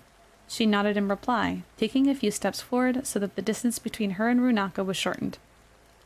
Oh yeah, Sedona, this is my best friend Shorutaze Fumi, the man grinned, introducing the newest addition to the group to the class rep. Hirose smiled and bowed. It's nice to meet you, Fumi. I'm Tadona Hirose. Hirose formally introduced herself, like usual. Fumi's expression remained unchanged as she did. It's nice to meet you too, Hirose, she responded, bowing as well, keeping her small bag that was tied around her wrist pressed against her as she did. While the two got acquainted with one another, Kikamura turned to me to spark up conversation. Mochi, you look so nice, she said with her usual grin, reaching a hand out and grabbing at the jacket part of my kimono. I blinked. My kimono was really plain, consisting of varying shades of gray. I didn't really see how she saw the appeal, but I guess that was pretty fitting for Kikamura's taste when it came to me. Uninteresting equaled most interesting thing ever. Thanks, you look really cute too, I said in response, my thoughts spilling from my lips. I wouldn't usually admit to something like that so openly. but since she had complimented me, it felt right to share my honest opinion too. Apparently the blonde wasn't expecting that sort of thing to be said, though, as she instantly turned as red as a tomato afterwards. The girl's shoulders raised a bit, looking away from me. What? She stuttered, glancing up at me quickly before looking away again. Mochi. I raised an eyebrow at her. What was this kind of reaction for? All I'd done was compliment her. She did the same to me, so wouldn't she have expected something in return? I guessed not. Yeah, I asked, hoping that maybe she would explain herself if I answered her. The girl looked away again, fidgeting in her spot. What was wrong with her? God, Mochi. She sighed, crossing her arms. She then looked back at me, this time smiling. Thank you. Her reaction was still just as strange, but I felt better to hear her appreciation. You're welcome? I blinked, my eyebrow remaining raised. What a strange girl. Are we ready, guys? Runaka grinned to the group, speaking up to get all of our attention. Then, orchestrated by Runaka, most of the group pumped their fists into the air, shouting out in excitement. I wasn't particularly interested in the silly gesture, but I followed suit to not stand out. I felt excited, but not enough to physically express it. Looking over, though, Fumi looked equally as uncomfortable with the physical action, which made me feel a little nicer. It was nice having someone else who got it. The festival area was crowded, swarmed with all kinds of people. When we entered the area with rows of booths, we ended up having to condense our group into mini lines so that we could all fit. Hidose was the leader, followed by Runaka and Fumi walking side by side, and then Kikamura and I in the back. We walked by each booth slowly, checking out what each had to offer. Some were food booths, and others sold little New Year's trinkets and charms. Some even had games. We stopped by a booth run by an old lady who sold taiyaki first. Everyone but myself purchased one, giving her some business. I was in a savory mood at the time, so I skipped out, but once we hit an udon booth, I was sure to buy a small cup's worth. The next booth we stopped at was a gold fishing game booth, a middle-aged man and his wife grinning our way as we approached. Good evening, the man smiled. Kikamura immediately ran forward and looked down at the little goldfish, and then up at the prizes hanging above. They had a variety of stuffed animals. It looked like it was the kind of game where you won a stuffed animal instead of bringing a fish home, which was probably a good call considering the low temperature outside. The display was apparently entrancing to the blonde girl, her looking around with the spirit of a child. She then looked back to me, her eyes practically sparking. What? I asked her, not sure what she was looking at me for. Mochi, I forgot my bag at home. If I pay you back, can you lend me a little money so I can play? The girl's expression was almost begging me, her bottom lip prodding out in a pout. She was pretty good at that pouting thing, too. Looking her over, I couldn't really say no, most especially since I was just given money that afternoon. I would have felt awful if I had denied her. Might as well help her out. I sighed and dug into my pockets, pulling out a few hundred yen. At the sight, the girl practically jumped for joy and took the money, spinning around and offering it to the man. The rest of the group watched Kikamura grab a small net and try and scoop up one of the fish. It was a bit tricky, though, as her net broke while trying to catch one. Hidase let out a disappointed groan from the sidelines. Kikamura didn't let that keep her down, however, getting another net after handing the man another 100 yen. Attempting it one more time, she barely missed catching another fish and ended up ripping the net with the force she used. I frowned. I probably could have won. I always watched my brother do that kind of festival game, and he won every time, so it couldn't have been that hard, right? As long as it wasn't that silly racing game of his. Let me try, I said to Kikamura, touching her shoulder lightly to get her attention. The girl looked up to me, smiling widely. She nodded and moved from her spot, handing the man another 100 yen. I grabbed onto the net, noticing that its small size definitely indicated that it was meant for small children. Regardless, I leaned over and watched the fish move in the pool below me. Once confident, I dipped the net under the water and brought it up just in time to catch a fish in it. Ooh, our group let out in astonishment, clapping after my success. The booth owners joined in applauding, which left me feeling embarrassed being given so much attention. Slumping and returning the fish to the water, I tossed the net in a nearby trash can and pushed Kikamura forward. I wasn't the one that wanted any prizes, so I left that part up to her. "Choose whatever you want, miss," the booth owner said, waving an arm back at the selection. At the very top and middle of the booth's tent was a monkey plush bearing a big, toothy grin. It kind of reminded me of Kikamura. Unsurprisingly, that was the one she ended up picking. So after the man had plucked it down, the girl held it tight, jumping up and down in joy. So for this part, there is a black and white illustration. Yay! Thanks, Emoji! She giggled, looking to me. She raised the monkey up to me, bouncing it all around. Isn't he cute? He reminds me of you. I frowned and looked over the plush. How did it remind her of me? I guess it was because of its orange color, but the rest didn't really seem to match. However, I found it kind of amusing how we thought the same thing about the plush, but about each other. "Yeah, pretty cute," I said with a nod. The girl was pleased with my answer, giggling once more and holding onto her prize. We continued our booth hopping, walking further down the line. Time passed and it was only about an hour or so until the New Year hit, which meant it was pretty late. Several booths had closed up at that point, but not before Hirose had a balloon yo-yo, and Runaka had won at both ring toss and a minigun shooting range. There was always someone who wanted to play some sort of game among the booths, so even if it did seem a bit tedious to win a prize, Runaka was usually the first to give it a try. He even ended up gifting random children things he won. That guy had way too much energy.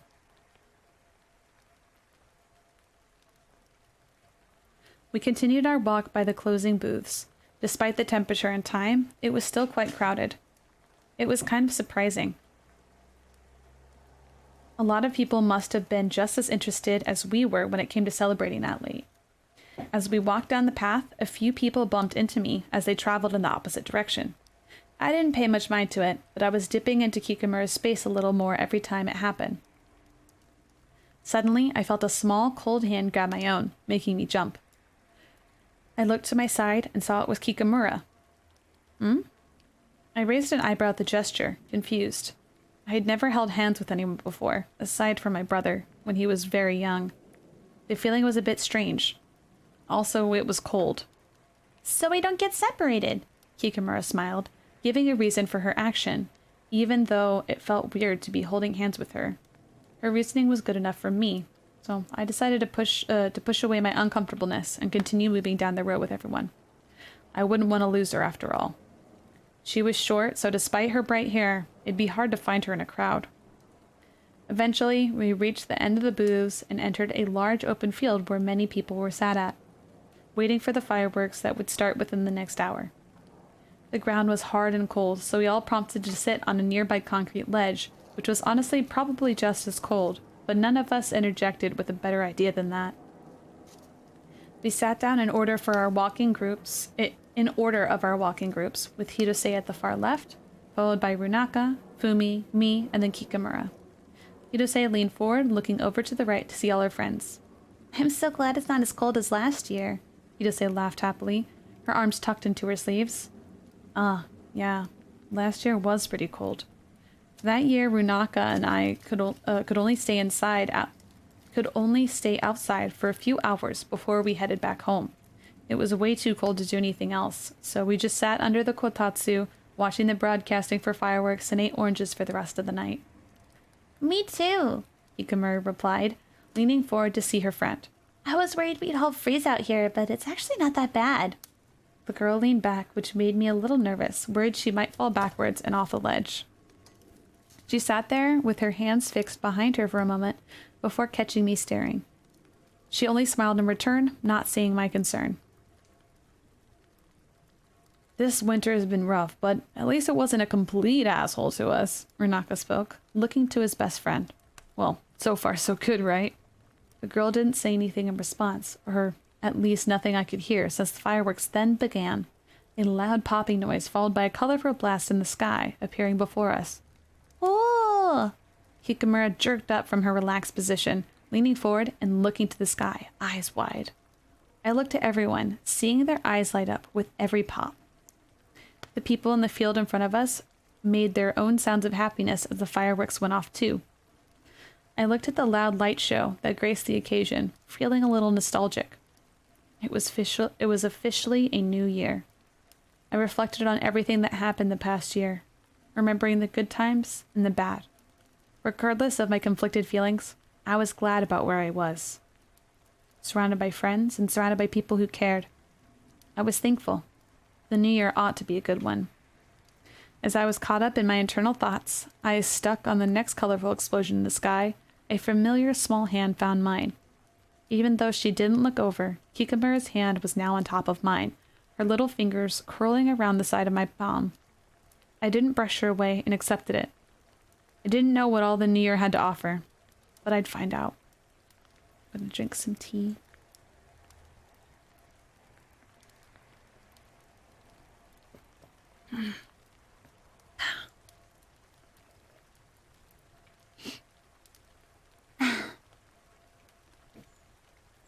The next day, I went to a local shrine and did my usual New Year's Day tasks.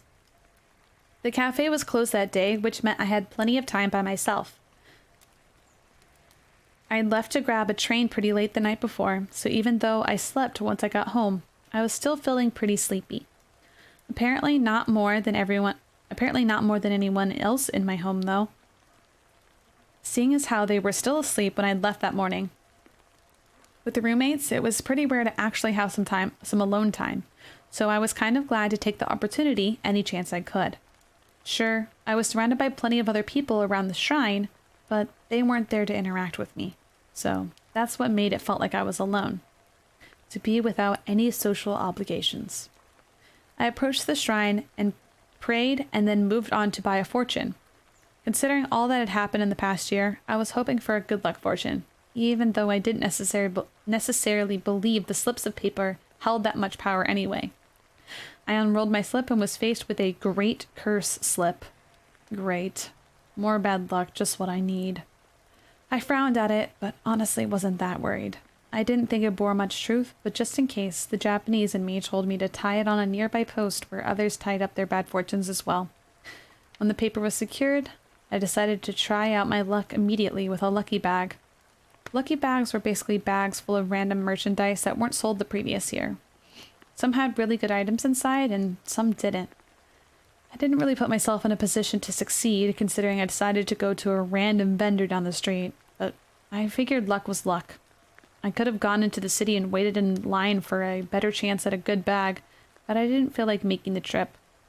Unsurprisingly, the bag I got was full of a bunch of random and mostly useless items. Little trinkets, clothes fit for a child, and a gift certificate to a store I never shopped at were included inside. I don't know why I even bothered spending the money. Defeated, I went back to my apartment and was surprised to find no one was home when I got back. Both of my roommates' doors were open, and they were nowhere to be found. Not that it mattered much to me what they did with their time, I just found it interesting. I decided to cook myself some lunch and just enjoy the silence, despite the fact it made my sleepiness catch up with me. That sort of thing was rare, after all. My New Year started off pleasantly, for the most part, and I ate my food and played games on my phone to pass the day away. Work started like usual the next day, and with the holiday season officially past us, it was time to get the cafe back into shape for the new year. That meant deep cleaning the bakery department in every nook and cranny, and then working on a sales plan for the next few months. It was going to be slow for a little while into the year, so I needed to make sure to get caught up before things got busy later on. Inventory was a must, and then I had to do research on figuring out our losses from the last year and how to increase sales with successful items. That year, my boss had made me log into his computer to do the necessary work, so sitting down and typing away at the keyboard was what half my day consisted of. It was a little boring, but the core mechanics of everything kept me interested enough to keep me going. It looked like selling cheesecakes at the beginning of the year wasn't too fruitful the year before, so cutting down on those would be beneficial, but our fruit-based tarts and sweets went up in sales instead. I was a little confused as to why at first, but then I remembered that some people dieted at the start of the new year. Looking at the statistics, we sold out of a lot of stuff the previous year, which meant increasing those sort of items this time around would be a good business tactic. I tapped my chin with my thumb, hand placed under it to keep my head upright as I studied, getting so sucked into my computer that I didn't notice someone calling my name. Mochi? I finally noticed a voice speak from just outside the office door. My eyes glanced up, seeing the morning bakery associate wave at me nervously. I looked down at the time and then back at him. Ah, right. It was time for him to leave, which meant the bakery was under my care for the rest of my shift. Hey, I'm going home now. Is that okay? I prepped for the evening time, so everything should be set. The timid man spoke. The guy had been with the cafe for a while, just a tad longer than I had. He was very soft-spoken and kind, my only complaint being that he could be a bit forgetful sometimes. Testing that, I spoke up. Did you remember to do the temperature log for the freezer? I asked him in my usual tone. It felt weird to be the one asking those things when it felt like not that long ago I was in his shoes. I didn't let the feeling stop me from doing my job, though. The man jumped up a little bit, making it obvious he had forgotten. He disappeared from my sight for a moment and I held back the urge to facepalm. Maybe one of these days he'd remember everything. Appearing back in front of the office door a moment later, the man had on a sheepish look and then nodded at me. All done. He grinned nervously. Jeez. I nodded back to him. Okay, thanks. See you tomorrow, I spoke to him, turning back to the computer to finish up my tasks so that I could keep an eye out for bakery orders. The man waved back and quickly left, leaving no room for hesitation. He must have a busy life. He was always in and out whenever his shift started or ended, eager to go home or to get started. He was good at what he did at the cafe, so I didn't think he left so quickly because he disliked it, but I had no real way of finding out. Also, it didn't really matter that much. Leaving the office, I grabbed the apron Kikamura had gifted me off its hook, tying it around my waist. My boss had agreed to let me wear it at work the other day, so I was looking forward to Kikamura seeing me in it. It'd probably make her happy. At least, that was the intention. I did my new daily rounds, checking logs and paperwork around the bakery department, as well as making sure we had all our prep items finished. Everything looked good. Since that was done and we had no customers, I decided to peek out onto the floor and see what kind of flow we were working with that afternoon. There weren't many people in the cafe, likely most people at school or work if they weren't still off for the New Year's. Looking over all our customers, my eyes set on a familiar pair. Ah, they were here? I picked up my phone and saw I had a missed text from Runaka. Shoto and I are popping in today. You better come say hi, boss man. I smiled. I guess I better do as he asks. The two of them were talking amongst each other. Runaka surprisingly quieter that day. Maybe it was because of how quiet the cafe was. That was considerate. Runaka caught sight of me as I walked up, grinning widely and waving even though I was only a few feet away.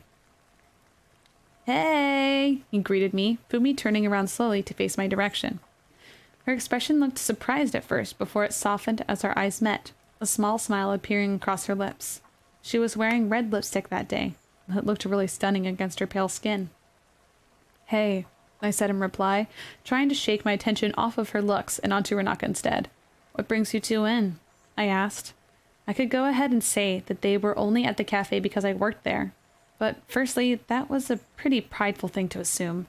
And secondly, I knew Fumi had come into the cafe before she met me, so it was probably more likely that they just stopped by on their own accord. Mochi, I didn't know that you worked here, Fumi stammered, pushing some of her hair away from her eyes. I only nodded at her, but Runaka was quick to tease her, seeing the opportunity. Of course, Shoto, didn't I mention that already? Runaka laughed, watching Fumi's face heat up in embarrassment. She pouted a little, looking to her best friend. No, you didn't. I said I wanted to go to my favorite cafe, but you never once mentioned that Mochi worked here.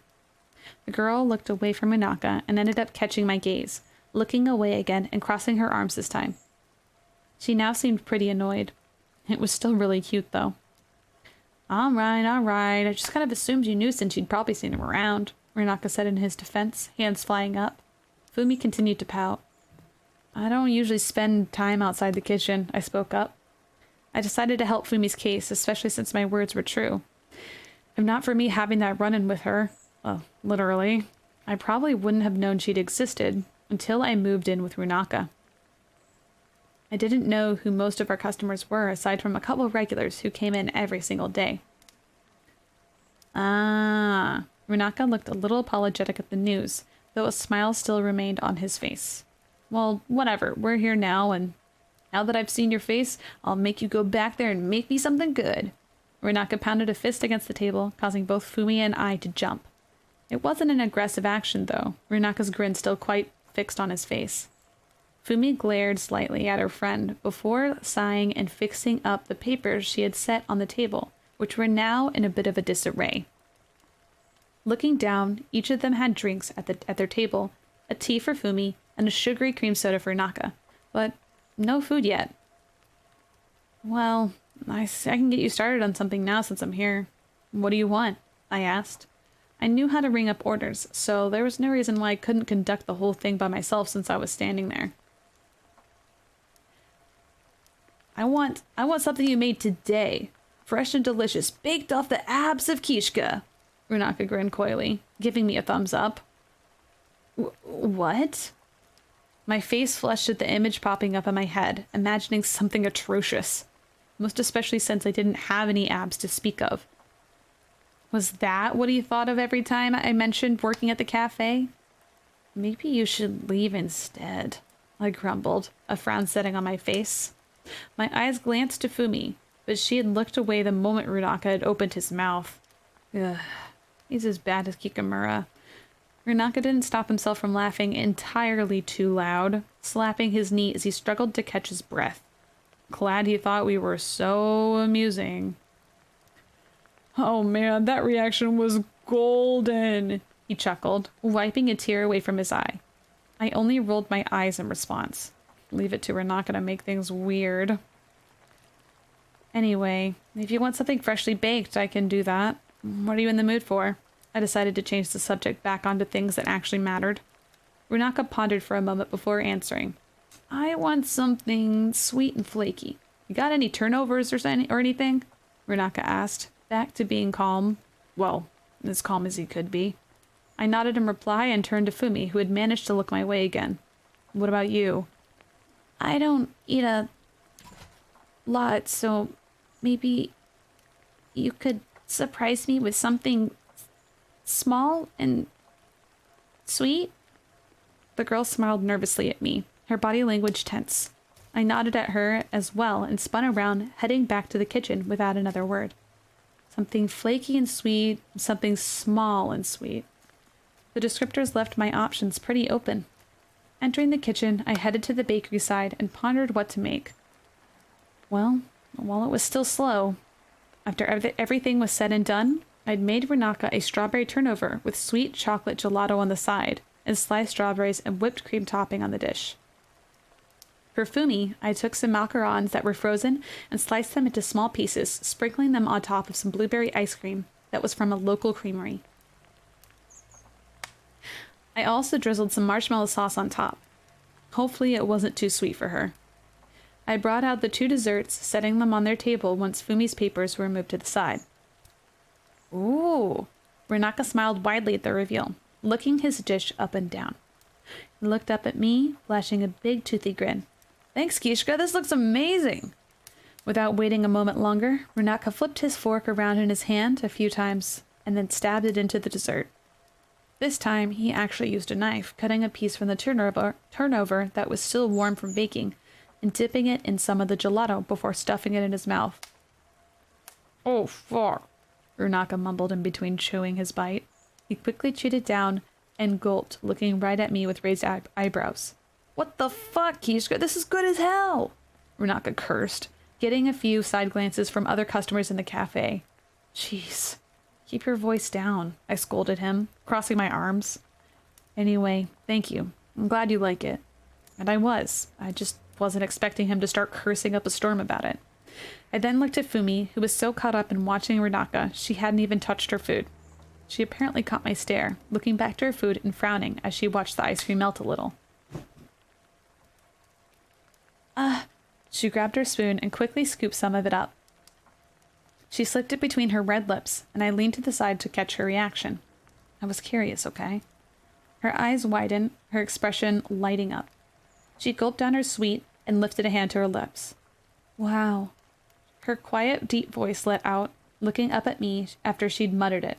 It must have been unintentional or something, since she'd turned bright red afterwards. I mean, this is really good, Mochi. Thank you. Her head bowed in my direction, and I could feel a smile tugging at the corner of my lips again. I looked away for a moment to calm myself. You even got Fumi to praise you. Damn, Keisha, you're a bakery pimp. Renaka laughed, which made me frown again. Bakery pimp? What even? Renaka paid no mind to my reaction and just kept eating his dessert. I sighed. It was always something with these people. Anyway, I have to go back to work before it gets busy. Did you guys want anything else? I asked, noting all the things I still had to get done. No, thank you, Fumi said quietly, peeking at me from behind her hair. Renaka also shook his head. Nope, thanks for spoiling us, Kishka. He smiled widely again. We'll make sure to come by again. I'll expect the same kind of treatment, of course. The blue-haired man winked at me, and I held back the urge to roll my eyes. All right, I'll see you guys later. And with that, I turned back to the kitchen and left the two to talk amongst themselves once again. You know, I hated to say it, but I felt kind of jealous. Jealous of Renaka and Fumi's relationship. They were so close. Fumi was obviously way more comfortable around Renaka than anyone else, and they always saw each other. Heck, they lived together for who knew how long and were still on good terms. I know it'd be unfair to compare my relationships with her to theirs, but they'd known each other so much longer. Since they'd known each other so much longer, but I couldn't help it. I wanted that. The way she smiled at me made me feel all funny. I felt like I wanted to be close to her, but I didn't really know how. And it wasn't like I could just force myself into joining her and Renaka whenever they did things together. I frowned at the floor as I stood in the middle of the kitchen. Feelings were difficult. So far, the cafe had been running smoothly, with close to no hiccups. The previous lead bakery chef was pregnant, so she only worked on the weekends, which meant it was just me and 2 part-timers in the department. One of them was the timid guy, and the other one was a high schooler, so he only worked after school hours and during his school breaks. Everyone was pretty reliable, though, so it wasn't a bad team. By then, my boss felt comfortable enough to give me a key to the cafe, just in case any emergencies happened. He really trusted me a lot. Maybe too much, though. He'd given me a lot of responsibility, and it was a little nerve-wracking. But I decided to not break under pressure and try and hold my head high, even if the water felt like it was almost all the way up to my chin. If I wanted to succeed in the field and keep growing as a pastry chef, I needed to take new and scary opportunities, no matter what. Speaking of scary opportunities, it was only a month and a half until the bake-off that my boss insisted I sign up for. I wasn't exactly the most confident with how I thought it'd go, but my boss, Kikamura and Renaka, kept telling me that I'd ace it. I couldn't help but feel like they were just biased, though. Regardless, I was already planning to give it my all. The details of the competition were to bring an original recipe, bake it on site, and present to a panel of judges. After a few of the judges were registered bakery and patisserie professionals, so I was fully prepared to have my spirits crushed at the judging. They were professionals, after all. I only did that stuff part-time up until recently. But I couldn't keep thinking so negatively. Whatever happened, I would try to grow from it and continue to pursue my dream. I say that even though I wasn't sure what I wanted out of the career other than to just bake. My current job already consisted of a lot of extra stuff that wasn't just baking, and while I didn't really know how to feel about that, I didn't necessarily hate it either. I was just kind of going with the flow. I continued to think about those things while I headed home, trudging through another snowy day after work. Ever since I took up the new position, not only was I working full-time, but I had also been taking up some overtime hours as well. In other words, I was working a lot and had been getting off late most of the time. Again, I didn't really mind, but it was weird to see people enter the cafe wearing my school's uniform, knowing that normally I'd be in class when I was working at the cafe instead. It was surreal. I entered the apartment as per usual and set down my bag at the door as I untied my shoes. Once I'd done so, I heard a slight squeak. I looked up and saw that Runaka and Fumi were sitting on the couch together. Well, I said sitting, but they were rather close, Fumi's head against Runaka's chest and her body leaning his way. Did I walk in on something? They weren't normally that physically close when I'd seen them. Hey, Kishka! Runaka grinned, looking a bit flustered. I must have walked in on something. I raised an eyebrow and finished taking off my shoes, swinging my backpack onto my shoulder. Hey, I mumbled, looking to Fumi, who also looked flustered. She balled up a little in my presence, her legs folding up onto the couch, which only made her lean further in Runaka's direction. She then lost her balance, which forced Runaka to hold her up suddenly with his arms. Are you guys okay? Whatever I walked in on must have been serious enough with how speechless Fumi was. Not that she was a huge talker, but usually she'd at least greet me after I got home. Oh, for sure. We were just talking about stuff. Med school's been rough on Fumi, so we were trying to relax. Runaka said with a shrug, an awkward smile remaining on his face. The television that sat across from them was off. Was cuddling their way of relaxing? To each their own, I guess. I shrugged back. Okay, was all I said before walking past them and down the hall to my bedroom. Maybe I didn't quite get it because I hadn't had much physical touch incorporated into my life, but I couldn't imagine that cuddling up with someone would reduce stress. Once I opened my bedroom door, I heard the two mumble to one another in hushed tones, talking about who knew what. Maybe it was a best friend thing. I wouldn't know. Regardless, by the time I was out of my room to cook myself some dinner, they were no longer in the living room. Strange. It didn't stop me from pondering what to make for dinner, though. For whatever reason, that night I felt like talking to Kikamura. The closeness of the friends reminded me of how it was nice to have someone to talk to. It'd been a few days since the blonde and I had said anything to one another, and with school back in session, I hoped things were okay. I pulled out my phone and started to text her while making some food. How's school? Okay, I miss you though. Crying face. Sorry. OMG, it's okay. I didn't mean to make you feel guilty. I just miss bugging you. Frowny face. You bug me everywhere else, though. It's true. Anyway, everything is okay. University is happening more and more these days. Ugh. Angry face. That sounds annoying. What are you going to uni for? IDK. Frowny face. My mom wants me to be a nurse because she thinks I'd be good at it, but I don't like the idea. Maybe a vet instead? A pet nurse. That sounds like fun. Do you have any pets? Not right now. I used to have a dog when my dad lived at home, but the poor guy had so many medical issues. Frowny face. I miss him. That's really sad. Frowny face. An emote. I didn't know you I didn't know you used those. OMG. I'm going to bed now. No, I'm sorry. OMG, I was just joking. Sad face. LOL. Sad face, sad face, sad face, sad face, sad face. Happy face. We should hang out. Happy face. When is your next day off? Heart emoji. Saturday. Okay. Can I come over? Smiley face. Okay. Yay! I'll bring a game, okay? Smiley face. Sure.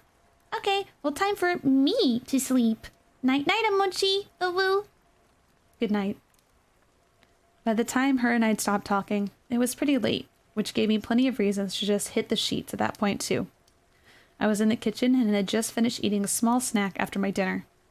As I got up to head to my room, I heard some footsteps behind me.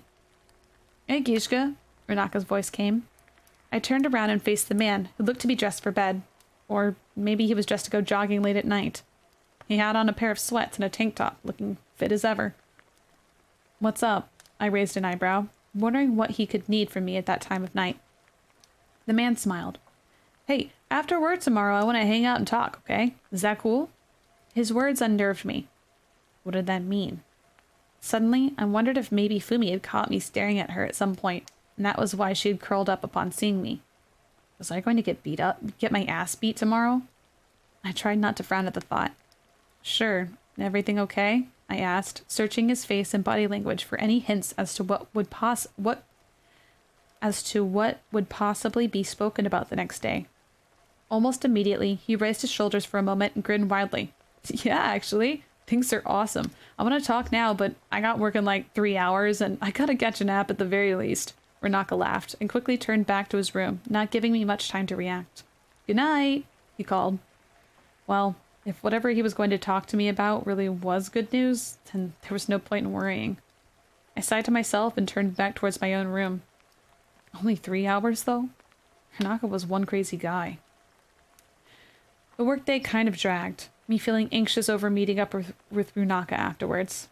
No matter how many times I told myself it was nothing, I couldn't help but worry that maybe I'd done something wrong, and that was why we had to talk. What if he decided that living with me was too much of a hassle and wanted me to move out? God, my whole world would be a mess if so. I sighed, alarming my boss. You all right, Kishka? Workload too much? He asked, approaching me in the cafe's kitchen. The workday was slow, me waiting on orders to come in before I would finish up my paperwork and go home. It's not that. Personal stuff. Don't worry. I can handle all this, I told him, looking up as he approached me. My boss nodded and placed a hand on my shoulder. All right, well, let me know if there's anything I can do to help, okay? The man nodded, before suddenly changing his expression, remembering something. Oh yeah, you ready for the competition? I know you have it in the bag. Did you decide on what dish to make? I nodded, stuffing my hands in my apron pockets to calm my urge to fuss with something. Yeah, I have been testing a few apple cherry crumble cakes at home. He then interrupted me. At home? Didn't I say you had full reign of our supplies here? He laughed. I frowned. I'd feel bad for wasting things at work. Especially the recipe didn't turn out all that good. Wouldn't that hurt our profit margin if I wasted supplies? I insisted, pouting a bit. I told you already, I can write it off as a business expense since I'm investing in you. The man laughed. I wasn't sure if the reason behind his laugh was because his reasoning was utterly crap, or because he was just in a joyous mood. Plus, if you make it in store, then you can not only get my opinion, but also explain to my doctor why my blood pressure is so high. The man laughed yet again, yet I found it hard to laugh at any medical condition he could be suffering from. I guess running a cafe had some downsides. Well, I sighed. If you'd prefer me to, I will. I've only done a few runs with my recipe, so it could probably use some perfecting, I admitted, taking a hand out of my pocket to scratch at my neck. Atta boy, my boss smiled, patting my shoulder again. We'll work on it and get me a bite next time you come in. Sunday, right? I nodded. To work on it at the cafe meant buying a few things we normally didn't carry, but I knew I'd get reimbursed anyway, so it didn't actually matter that much. After the conversation, I finished up my last-minute work and packed up to leave. Oh yeah, Runaka. With my mind set on the bake-off, I completely forgot about the blue-haired man until I saw him waiting by the door inside the cafe. Once he spotted me, he raised an arm and smiled, looking in bright spirits. Mochi, hey! He called to me. I didn't respond to him and just walked up, backpack swung around my shoulder. You ready? He asked, looking me up and down. Yeah, I replied. I looked over Runaka. He was wearing an auburn hoodie with some dark blue jeans and a ridiculously giddy-happy expression on his face. Really, what was going on? At my response, the blue-haired man nodded and opened the cafe door, holding it for me. I ducked out the door first, loosely leaving my backpack on, and we both walked to his truck to leave to our next destination. I'm starved. Want to grab a bite? He asked as he drummed his fingers against the steering wheel. I had a little bit to eat before I left work, but it wasn't anything that fully satisfied me, just a few snacks to hold me over. Sure, I replied in a neutral tone, forcing myself to be patient for whatever news he had to give. Runaka smiled wider, eyes glancing over both sides of the street as we drove. Let's see, there's this nice steakhouse near here. I haven't been here in almost a year or so. It was about time to pay a visit. Runaka spoke out loud. It's not as good as your steak, but it ain't half bad. the man chuckled, changing lanes and pulling into a homely-looking restaurant not far down from the road. The way the exterior was built kind of reminded me of a sushi restaurant. It was interesting that it wasn't actually. I'm gonna drink some tea.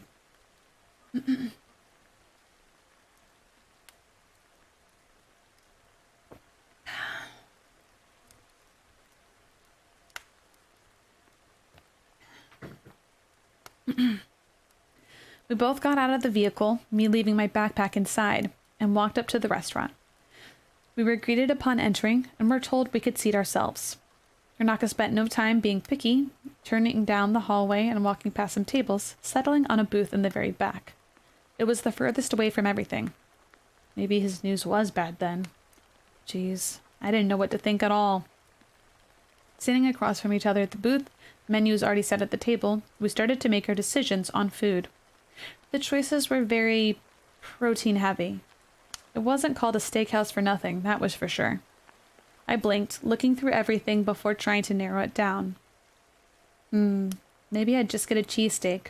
That or their beef stew. Since that day was pretty chilly, I was craving something warm and filling. Damn, I forgot how many choices they give you here, Renaka laughed, thumbing through the menu, constantly flipping from one page and back to the other. I just want everything. He would probably eat everything too. This guy always had one hell of an appetite. Even the steak dinner I had cooked him before wasn't enough. I saw him enter the kitchen for a whole other meal only an hour afterwards that day. I guess he just burned all his calories constantly. Before long, our waitress appeared and began taking our orders. Renaka finally settled on 2 medium steaks. Yes, 2. With a side of pickled vegetables and mashed potatoes. It almost made me feel sick thinking about eating all that food. I decided to get the beef stew with a side of grilled vegetables. I wanted something that wouldn't get messy, but still leave me feeling warm. Once that was ordered, the waitress disappeared with our menus and left us with some water in the meantime. Now that we had nothing to keep us busy or distracted, it looked like Renaka would finally spill whatever it was he was keeping from me. He picked up his glass and started chugging the water, not stopping until the cup was nearly empty. Did this guy know no moderation? I took a small sip of mine, feeling like I had to hydrate myself at least a little after watching him. The man let out a long sigh of satisfaction, wiping his mouth with the back of his hand. All right, he finally spoke up, looking from his near-empty glass to me. His smile stretched wide. Shoto and I are dating. Oh. We ended up talking a bit the other day, and to be honest, I've had a hardcore thing for her for years, but I didn't want to force anything because I really enjoyed our friendship, you know? Renaka continued to smile, leaning back into the booth and looking up at the ceiling. But it turns out that she's had feelings for me for a while too, and so here we are. He chuckled bashfully. I didn't really react. I'd be lying if I said I wasn't a bit upset at the news. Sure. Fumi had no reason to be interested in me in comparison to her best friend, now boyfriend, but I couldn't deny that I was attracted to her. She was beautiful and kind, and I didn't feel any pressure talking to her due to her timid nature. It was nice, but since they were dating, it made things difficult for me. I'd have to see her every day at the apartment, and then apparently I'd zoned out while Renaka was talking because he was waving a hand out in front of my face, trying to get my attention. You tired or something, man? You're way spacing out. He laughed and leaned back in his seat again. I shrugged. Yeah, work's been busy. Sorry, I half lied. I was a little tired, but that was certainly not the reason for my spacing out. I picked up my glass and took a drink, looking away. You didn't like her or anything, did you? Renaka asked, which caused me to choke on my water immediately, coughing several times as I struggled to free the water droplets from my windpipe. Whoa, don't die now, Kishka. Renaka kind of laughed, sounding just a tad worried. I coughed, hitting my fist against my chest as I regained my breath. Damn it. Now it was obvious. I really didn't want Renaka to know that I'd been crushing on his best friend ever since I'd seen her over a month prior. I wouldn't admit it, and I denied it to the heavens. It was also just embarrassing to admit that I was crushing on a girl I only just met and knew nothing about. If I had a choice, I would have preferred feeling neutral towards her, especially after the news of her and Renaka. I'm fine, I sighed, leaning back in back in the booth as I was finally able to breathe again. I looked Renaka dead in the eyes this time, my neutral facial expression working in my favor. Anyway, no, I only just met her. She's a nice person, though, I said simply. Renaka smiled at that. Yeah, she really is. Before we could continue our Fumi-focused discussion, Renaka's food arrived at our table, which meant he quickly started to stuff his mouth, letting me off the hook. Thank God. Over the day, I couldn't help but feel progressively more and more bummed out about what Renaka had told me. There was nothing I could do. No amount of crushing would change the way things were. My jealousy of their relationship continued to sit, increasing a bit with the news. I wanted that. A relationship. The two of them hung out a lot, went to places together, and despite the fact he always teased her, she never yelled or really looked that upset. It seemed like they were so comfortable around each other. No weird, awkward situations, no strange misunderstandings. They probably knew everything about each other. I also wondered if Renaka was as entranced by her looks as I was. My mood continued into the next day while I was at work, leaving me in a slump. As orders came in, I did them as if I were a robot, programmed to bake. My heart wasn't really in it. I tried to focus on the sole creation of each piece, but my thoughts were elsewhere. I didn't want to hate Renaka, but I started to feel sour towards him, as if he took away a piece of candy that I'd been looking forward to. Maybe that was a bad analogy. Fumi wasn't candy and wasn't a prize to be won, but I still felt offended by it all. Eventually, my shift was about over, and all I had to do then was clean up and then go home. Sighing audibly, I took off my apron and put it up on its hook. I was going to have to go home and face them, day after day. Ugh, I grumbled, looking to the next bakery chef who came in to take my place. He smiled at me and waved, luckily not picking up on my mood. My expressionless face worked out for me in that regard. I didn't really want to talk about that kind of stuff around my coworkers. No thanks. It would only make me feel worse. Plus, I heard the gossip that went on around the workplace. I didn't want to be involved in any of that. So I turned to go clock out of my shift. The other bakery chef caught my attention. Hey, Mochi? His young voice sounded worried. He looked to me, walking over. Yeah, I responded, turning away from the time clock and frowning. What did he need? Couldn't he see I was trying to leave? I held back the urge to snap at him and decided to hear him out. The freezer, I don't think it's working, he mumbled, walking over to one of our backstock freezers. Oh, geez. Did the fans just stop functioning or something?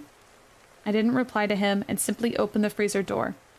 Upon opening, a humid wave hit me, making me flinch. What on earth? All of the ice had melted from the inside, and all of the product. Oh no.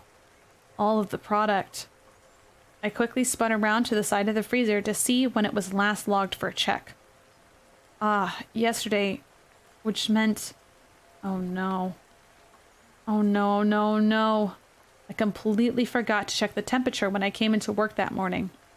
I was so distracted that I clenched my teeth and glared at the paper in frustration.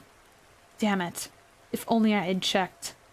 I went back to the freezer, picking up one of the backstock cakes we had inside, but once I did, I saw it shake and watched the second layer slide off and smush against the inside of the lid. The product. It was all ruined. My knees shook, and I had only just taken up the position, and yet I'd cost us at least a few 100,000 yen in sales because of my mistake. I felt sick. What are we going to do, Mochi? The teenager asked, but I had no patience for him at all right then. I put a hand up to him, glaring, as if to tell him to back off. He got the picture and frowned, turning around and walking back to the front of the bakery, leaving me with my mess. What was I going to do? My boss was in his office at the time, so I knew I had to go talk to him about the situation. Everything in the freezer was warm, so there was no saving it. Not safely, at least. I had to let him know. I shut the freezer door and glared at the ground. Damn it, Kishka. Can't you do anything right? I sighed heavily before trudging to my boss's office. Whatever came to me now, I deserved. Maybe my boss would fire me, or maybe he'd make me pay back all the lost product. If that was the case, I'd just hand my packet of New Year's money right back. Perhaps he'd suspend me from my job for a few days to make up the sales in return for labor. Or maybe he would just reconsider handing me the position in the first place. I sighed. I wasn't even 18 yet, and I was already showing my lack of maturity. I was too busy thinking of a stupid relationship I wasn't even a part of to do my job right. I was so ashamed. My head spun with all my thoughts and worries, making my stomach churn even more.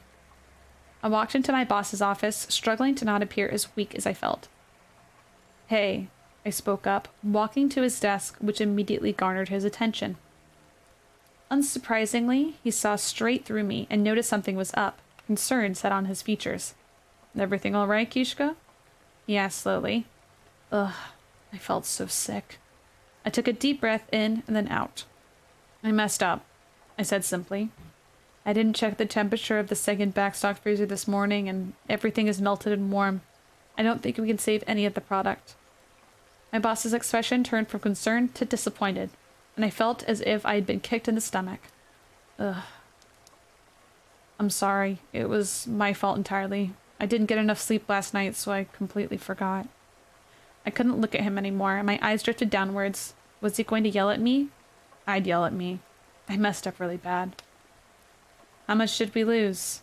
he asked, his tone neutral. I counted 6 cakes, 1 cheesecake and 3 smaller case treats. I estimated about 190,000 yen loss in sales, I explained, keeping my eyes set on the ground. I heard my boss take a deep breath and then sigh it out. "Can't be helped," I heard him mumble. He then cleared his throat. "Kishka, look at me." I tensed at his words, mostly because I was scared to look. I just pictured my father's angry face every time I thought about it. I slowly looked up, scared of what might happen. But when I did, I came to face my boss, who looked a lot less angry than I expected. "That's a pretty big loss, but it's nothing we haven't dealt with before," he explained, looking me up and down and sighing. "It was your mistake, though, so I expect you to be more mindful from now on. You're the leader of this bakery, so you have to set a good example." I nodded. I knew that, which was why I was so disappointed in myself. "I'll call in a repair guy for the freezer, but if you can log everything we lost and throw it out back, I'd appreciate it." My boss was strict, but somehow still kind. Maybe it was just because of my upbringing and recent experiences, but I expected him to be so much meaner towards me. I still felt like shit, but it sounded like I wasn't going to lose my job or be kicked out, at least. "That's it?" I asked, my eyes looking away again and focusing on a random item in his office. "I can help pay for the damages." I wanted to offer something. The loss was completely my fault, so if anyone had to take the fall, it should have been me and not the business. My boss shook his head, though. "No, just do as I ask and clock out. You have enough overtime for the week already, so I don't want you here too late today," he said simply, looking back to his computer. I guess that was that. I frowned and nodded. I had to do as he asked, even if it felt like it wasn't enough to make up for it. Maybe he'd change his mind later. I did all he asked of me, documenting every product we had to throw away due to the failed freezer unit, and then promptly threw away all the product in the away in the dumpster in the back of the cafe. I wanted to stay and help make up for it in any way, but decided to just deliver the list to my boss and leave like I was told to. "Good job, Kishka. Way to screw up on your first month as a leader." I packed up my belongings and clocked out, walking home. And, of course, it had started snowing because what better way to end my horrible workday, right? Great. Chapter 10.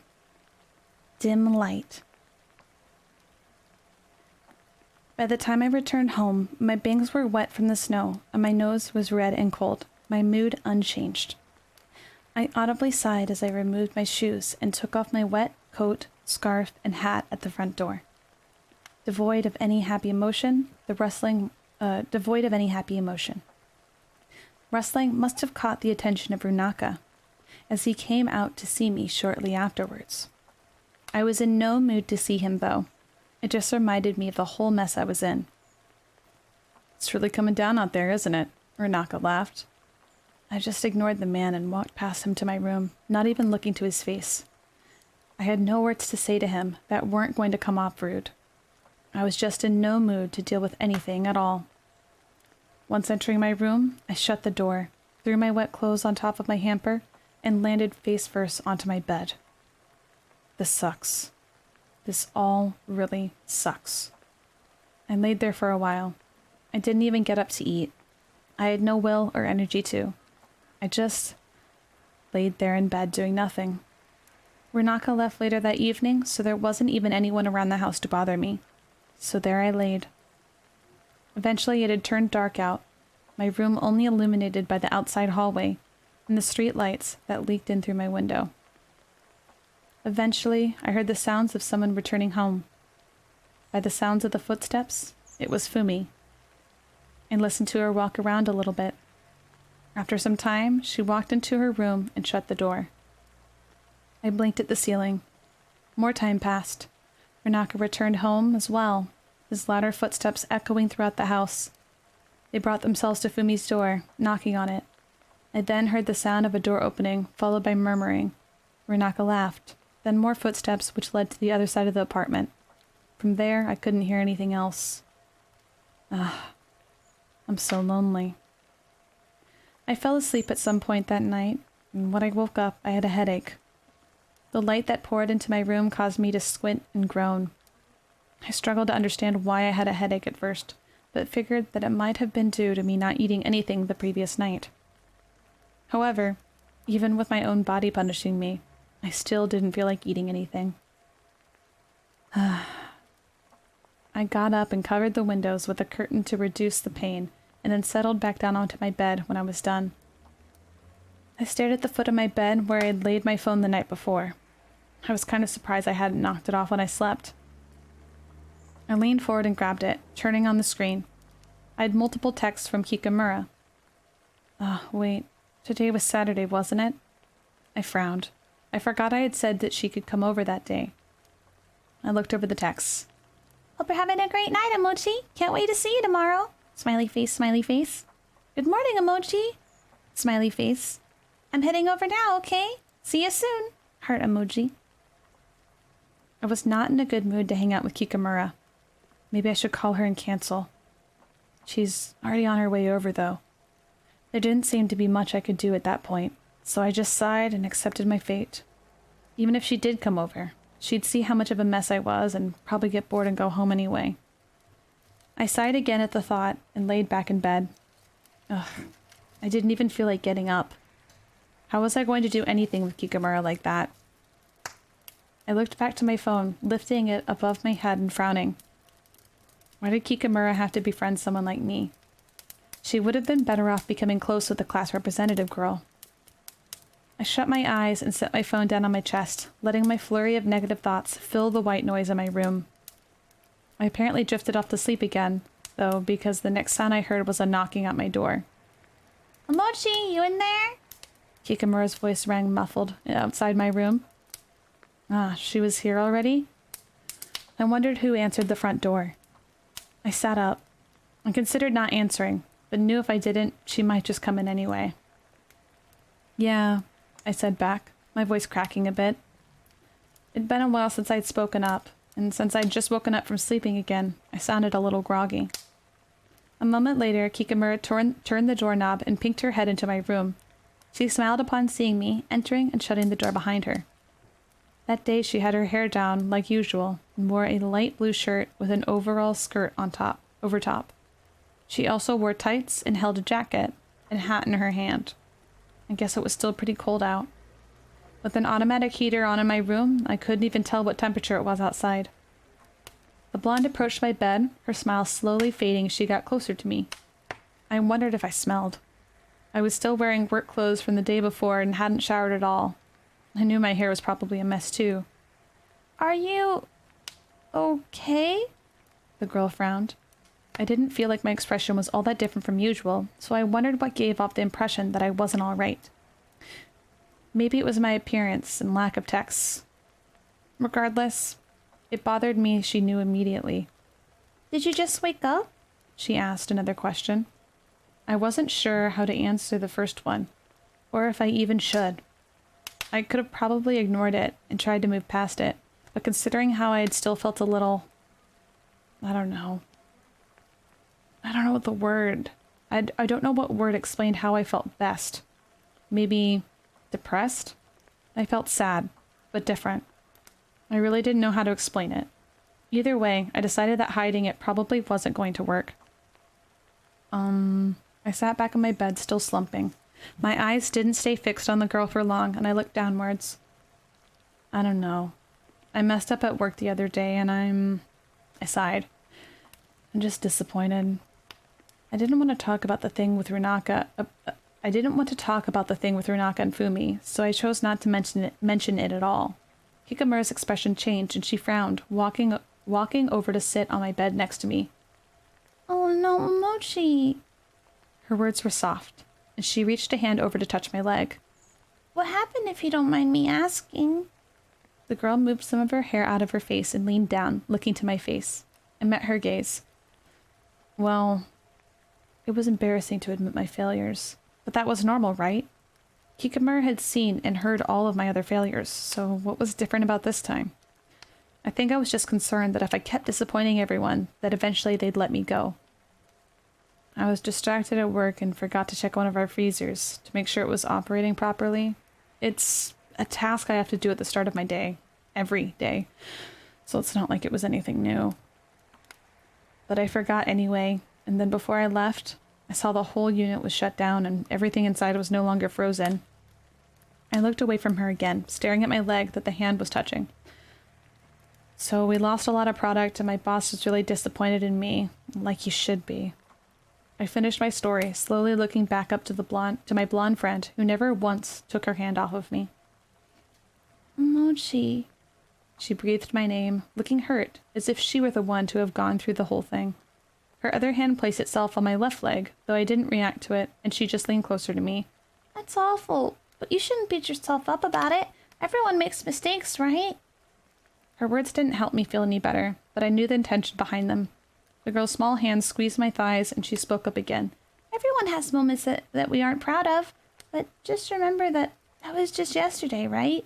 Well, today's today. You'll work harder to be better and remember and grow from your mistakes, right? Her face softened and a small smile spread across her lips. It's okay to be upset, Emoji, but don't beat yourself up. When she was done with her little rant, she leaned back, a little further away again, and lifted one hand off my thigh. She had a point, but unfortunately, it didn't change how I felt already. The feeling lingered. I let out an audible sigh, nodding. I'll try, was all I could think to say. The girl sat there looking at me and remained silent for a while. Maybe it was okay that she came over after all. Talking about it didn't necessarily make me feel better, but it didn't make me feel worse. I thought back to Runaka and Fumi's relationship. Maybe they were really close, but I at least had someone I could turn to, so maybe it wasn't all that bad. The blonde then leaned in, sniffing me a little. I leaned back, a little weirded out by her gesture. I raised an eyebrow. She returned the look, raising one of her own. Omochi, did you shower yet? She asked. Oh, I guess I did smell. I lifted an arm and took a whiff. I didn't necessarily smell badly, but I also didn't smell like soap. I turned back to the girl and shook my head. Did you eat anything yet? I slowly shook my head, a little more hesitant to admit that one. I hadn't eaten in almost 24 hours at that point, but to be fair, I just hadn't felt hungry. The girl puffed out her cheeks in frustration and took her other hand off of me to cross her arms. What are you doing, Omochi? You can't just fall apart like this when you make a mistake, she scolded. She pulled her arm back out and waved a finger at me. You gotta take care of yourself. If you don't, then who will help run the cafe and make everyone smile? Come on now. I shrugged in response, not saying a word. I didn't really know what to say. The girl let out a large sigh. Come on, Emoji. I'll start the bath for you and make you some food. So go grab a change of clothes. What? She was going to start a bath and make me food? I frowned. She was over at my home, so I really didn't feel comfortable relying on her to that degree. I should just suck it up and start my own bath and at the very least feed myself. But when I didn't budge, the girl sighed, rolled her eyes, and hopped off my bed. All right, Emoji, I'm gonna go start your bath, and if you don't choose something to wear by the time I get back, I'm choosing something for you. With that, she immediately left my room and down the hall towards the bathroom. Is this really okay? I felt conflicted, and like a child who was sick. For some reason, in this instance, Kikamura was apparently my mother, tending to me while I pouted in bed. I was a grown man, though. I sighed. Well, depressed or not, this grown man needs to pick himself out some clothes at the very least. I conceded to Kikamura's desires and chose some clothes to wear. I decided on some pants and a patterned long-sleeve button-up. Once those were in hand, I unbuttoned my top and took off my socks, just leaving my undershirt and pants on for my walk to the bathroom. When I walked down the hall, Kikamura had just left the bathroom to head back to me, jumping when I was suddenly right in front of her. She grinned. Oh, there you are. She took the clothes from my hands and placed them in the bathroom on the counter. Okay, bath is almost ready. You go hop in and I'm gonna make you something to eat, okay? I didn't have any room or energy to interject as she pushed me inside the bathroom and shut the door behind me. I guess I just have to keep doing as she said. I hopped in the warm bath once the tub was filled, sighing as the water consumed me. It was kind of relaxing when I was in there, but I couldn't get rid of that sad feeling deep down. Instead, I tried to drown it out with thoughts of my own. Positive ones. Kikamura was really nice. Really, really nice. I was lucky to have her. Once I got out of the bath, I left the dirty clothes I'd changed out of in the bathroom out of laziness and entered the hallway wearing my clean pair of pants and shirt. It wide open and showing my bare chest. I'm too lazy to button all these buttons. I didn't even know why I picked it. I was also feeling too lazy to dry my hair, so I just left a towel around my shoulders and slumped back to my room. Kikamura was waiting inside, a plate of food already sitting on my side table. It looked like she'd settled on curry. I looked back to her, to the food, and then sat back down on my bed. Once Kikamura set her eyes back on me, though, she looked a bit flustered. Mochi? Her voice whined, seeming to settle back down into scolding mode. You gotta at least dry your hair if you're going to be lazy enough to leave your shirt wide open. You're going to catch a cold like that. The girl hopped back on my bed and grabbed the towel off of my shoulders. Was she going to dry my hair? I really felt like a child at that point. Kikamura sighed to herself. Geez, Mochi, what would you have done if I didn't come by today, huh? Her words were scolding, but with the way that she had said them, I could tell she was smiling. I blinked, staring down at my lap as she started to dry my hair with the towel, little drops of water dripping on my legs. She was so nice. Mochi, put your head up. I can't dry your hair all slumped over like that. She scolded some more. I complied, sitting up a bit straighter. I brought my head upwards. Kikamura draped the towel over the front of my head, drying it and blinding me temporarily. She vigorously shook and dried my hair with the towel before slowing down a little. She continued moving the back of the towel over the front section of my hair for a while, but eventually slowed to a stop, with the towel still over most of my face. We sat there for a moment, completely silent and no one moving a muscle. At that point, I had been smelling the food in my room for several minutes, so I was starting to feel hungry. My stomach growled. Was she done drying my hair yet? I opened my mouth to ask. But before I could finish my words, a small, warm, soft pair of lips had enveloped my own. Huh? And this chapter has an illustration with it?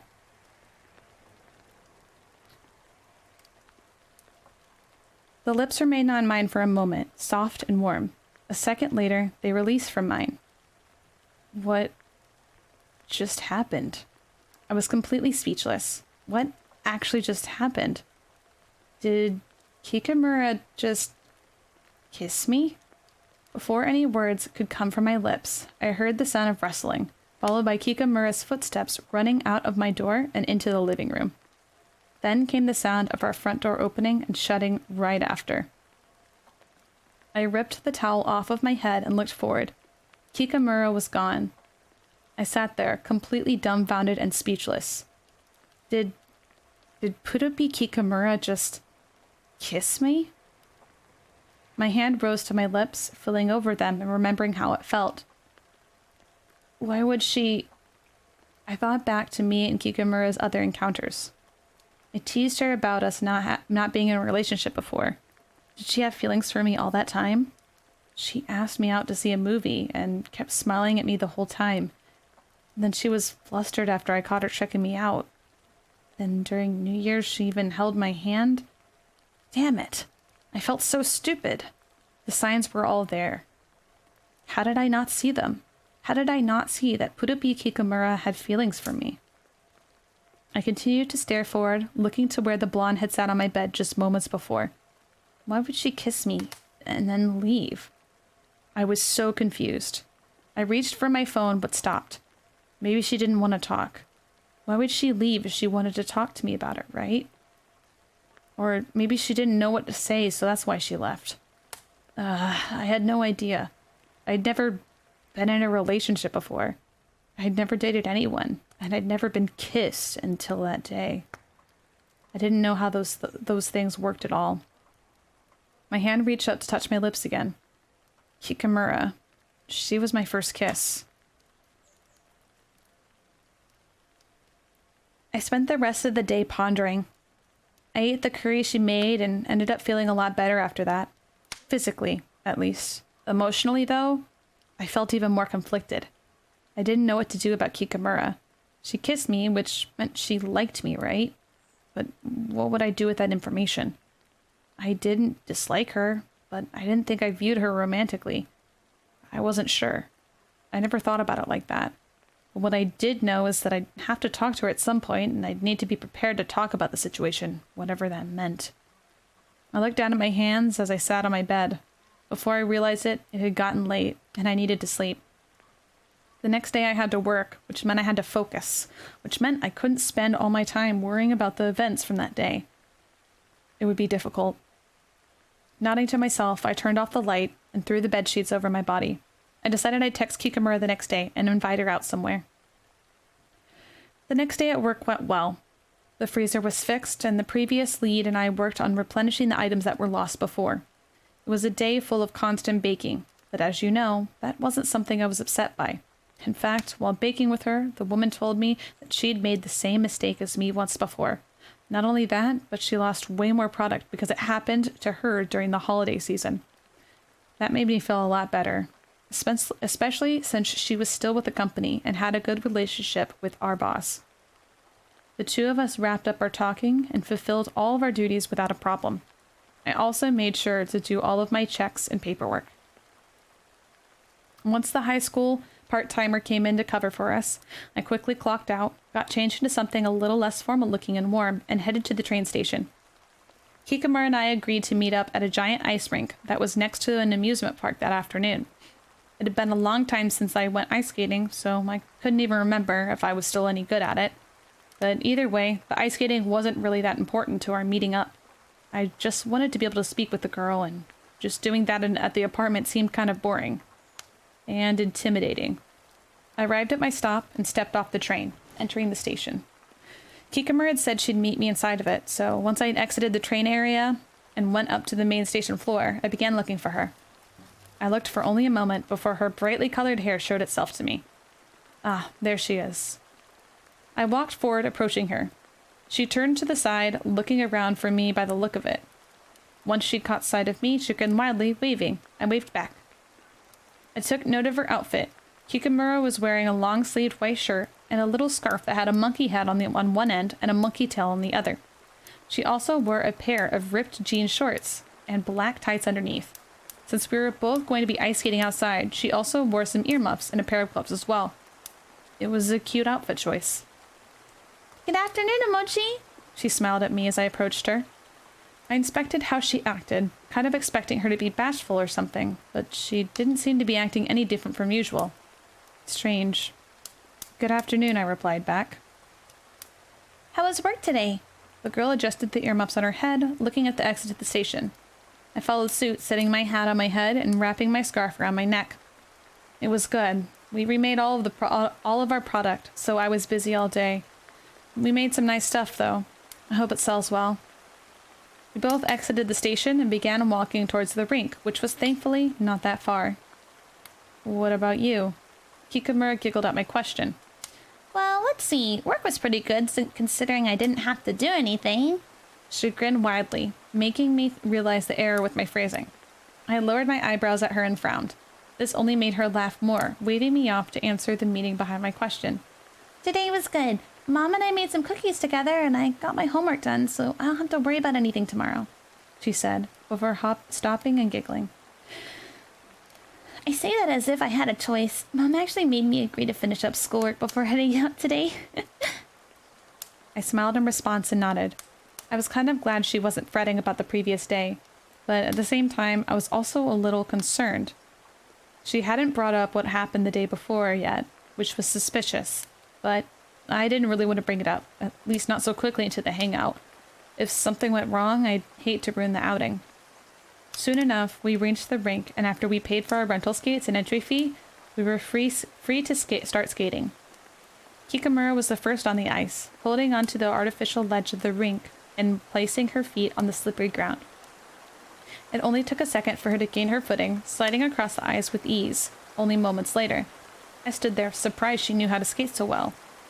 Wow, I muttered out loud, watching her spin around the rink and then back to me. She smirked, her right eye squinting under her raised cheekbone. I guess I should get out there too. I followed suit, holding onto the ledge and placing one foot on the ice, nearly slipping already. Yikes. It's been a while since I've done this. I steadied myself before placing my other foot on the rink, holding onto the ledge still. Kikamura skated up next to me and continued to smile. Have you done this before, Amochi? She asked, leaning forward and peering at me. She was kind of showing off, distributing her weight however she saw fit. But I wasn't going to be the one to whine about it. I just have to prove that I was decent too. Yeah, it's been a minute though. I put my arms out and attempted to steady myself. Once I was confident enough, I started to move forward, one foot out and one holding up the weight behind me. Well, I was doing it. Slowly, but I was doing it. Kikamura tagged along beside me as I picked up speed. You're not too bad, she nodded at me. I only shrugged in response before the girl suddenly looped her arm around mine, speeding some more. I shouted out, startled that I was suddenly being forced to speed up. It was either increase my speed or submit to the ice below. I wobbled and took a few steps in between my slides against the ice to avoid falling over while remaining silent in my focus. Kikamura proceeded to laugh at me, in which caused me to frown. Show off. I glanced over at her legs and tried to replicate how she was moving. I leaned down and took bigger strides, and slowly I increased my speed. I was even fast enough that Kikamura started to struggle at that point. It wasn't my intention, but it kind of worked out in my favor. I smirked. She quickly made up for it by changing her pace, smiling up at me with a smug look in return. Hey, if we're having a race, we should at least unhook arms or something. I don't want you to break anything, I told her, smirking back. Kikamura looked playfully shocked at what I had said, grinning and lowering her eyebrows afterwards. Me break something? Worry about yourself, stick boy. She shot back, letting go of my arm and quickly speeding past me. I rocked a little when she let go, but that didn't bother me. Stick boy, though? I frowned. I wasn't the kind to get easily offended, so her remark didn't upset me. But it did make me determined to come up with something to retort back with. I leaned forward and attempted to catch up to her. Watch what you say, Kikamura, I called after her. You're one to talk considering how small you are. Stick boy was a hypocritical thing for her to shoot my way. Kikamura wasn't much for body mass either. I caught up with the girl now, skating beside her. There were other skaters around us, but luckily most were on the outside edges, which meant the blonde and I had plenty of room on the inner area of the rink. That way, we didn't have to about other people. We didn't have to worry about other people to collide into. Did you just call me small? The girl playfully pouted, sticking her bottom lip out way further than ever before. She started to speed up, which forced me to have to do so as well. We were going pretty fast, and I started to worry that one of us would bite the dust if we didn't scale it back. Oh well. I was next to her again, a determined smile on my face. I didn't know what we were racing for and why anymore, but it was pretty fun. Slowly, I reduced my speed and watched Kikamura do the same, us both remaining next to each other as we skated. I looked at her, catching her glancing at me several times and then looking away. It was amusing. What was she looking at? What a strange girl.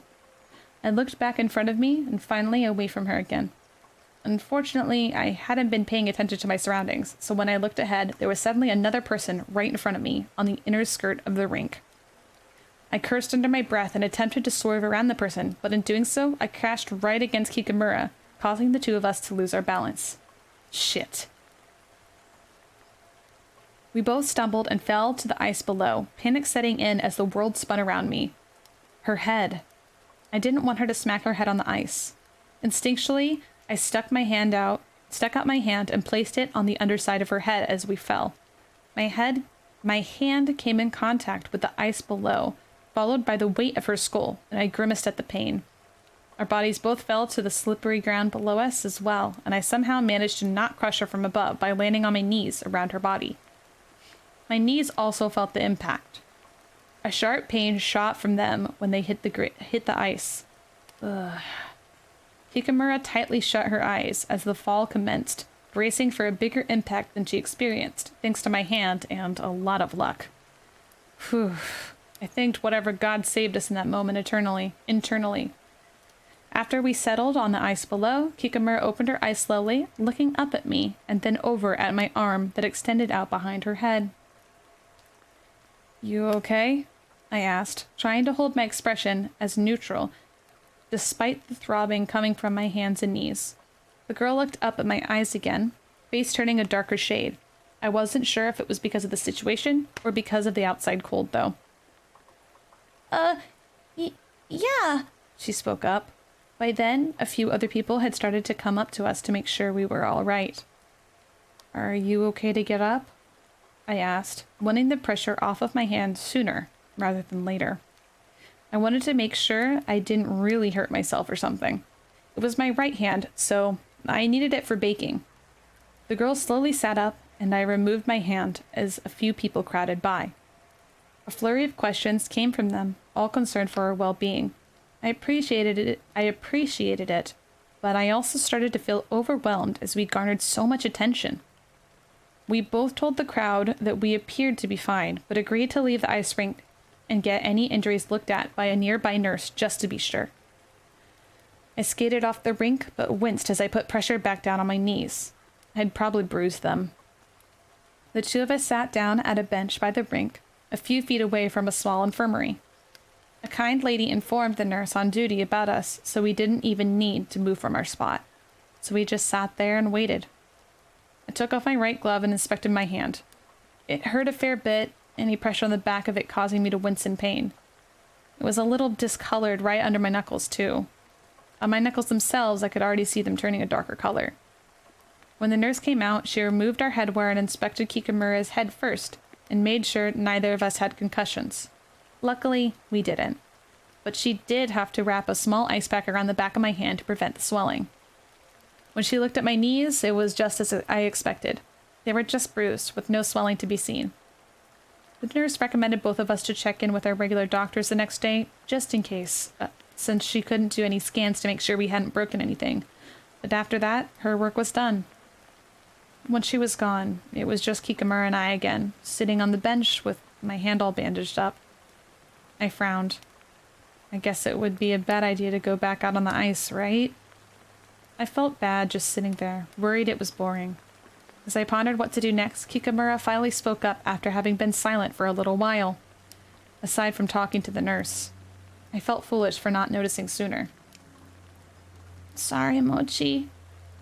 I didn't mean to get you hurt. When I looked over at the girl, she looked sad. I frowned. My catching her wasn't her doing. I did it voluntarily. Why is she so concerned with me getting hurt because of my own actions? I shook my head. Don't be sorry. This is nothing. I'm just glad you didn't get hurt. A few bruises won't stop me from anything, I told her, waving my right hand around. Sure, it probably would have been painful at work for a couple days, but I would make it work. Bruised was better than it being broken. Kikamura didn't change her expression, though, still looking glum. I frowned. I felt bad. I wanted to do something better. I wanted to do something to cheer her up. Listen, if it makes you feel any better, the whole situation was my fault in the first place. You had nothing to do with me running into you. I'd rather be hurt a little because of my mistake than you be severely injured in exchange. I wasn't sure if what I said would actually make her feel better, but I didn't want to just give up. I also didn't want to ruin another day out with her. I kept my gaze on her as she spoke. Her eyes looked down at her lap, not changing her expression still. What was I going to do? Think, Kishka, think. Well, I could take her somewhere else fun. Maybe there was a nearby dessert shop or cafe. Do you want to go somewhere? I suggested, trying to push out of my thoughts. The blonde looked up at me, curiosity set behind her glum look this time. Good. I got her attention. We can go get hot chocolate or something, I suggested, the only thing that I knew would cheer up Reedna whenever he was sad about something. I didn't know if it would work on her, but I wasn't going to stop trying. Her eyes glanced back down to her lap, and she shrugged, a small smile stretching on her face. Okay, she said, which was all I needed. I nodded to myself and stood up, trying not to react to my aching knees. The girl followed suit, standing up and adjusting her earmuffs back onto her head. I used my left hand to bring up my phone's GPS and found the nearest coffee shop. There was one close by that looked to be family-owned. Surely they'd have something good there. Come on, I ushered her, setting my phone back in my pocket and leading the way. The girl was still silent, but followed after me anyway, reaching out and grabbing the back of my scarf to hold on to. I looked back at her, and she smiled a little. I wasn't going to tell her to let go, not with how the day had gone already. I had a job to do now. I had to take care of her. Let me drink some water.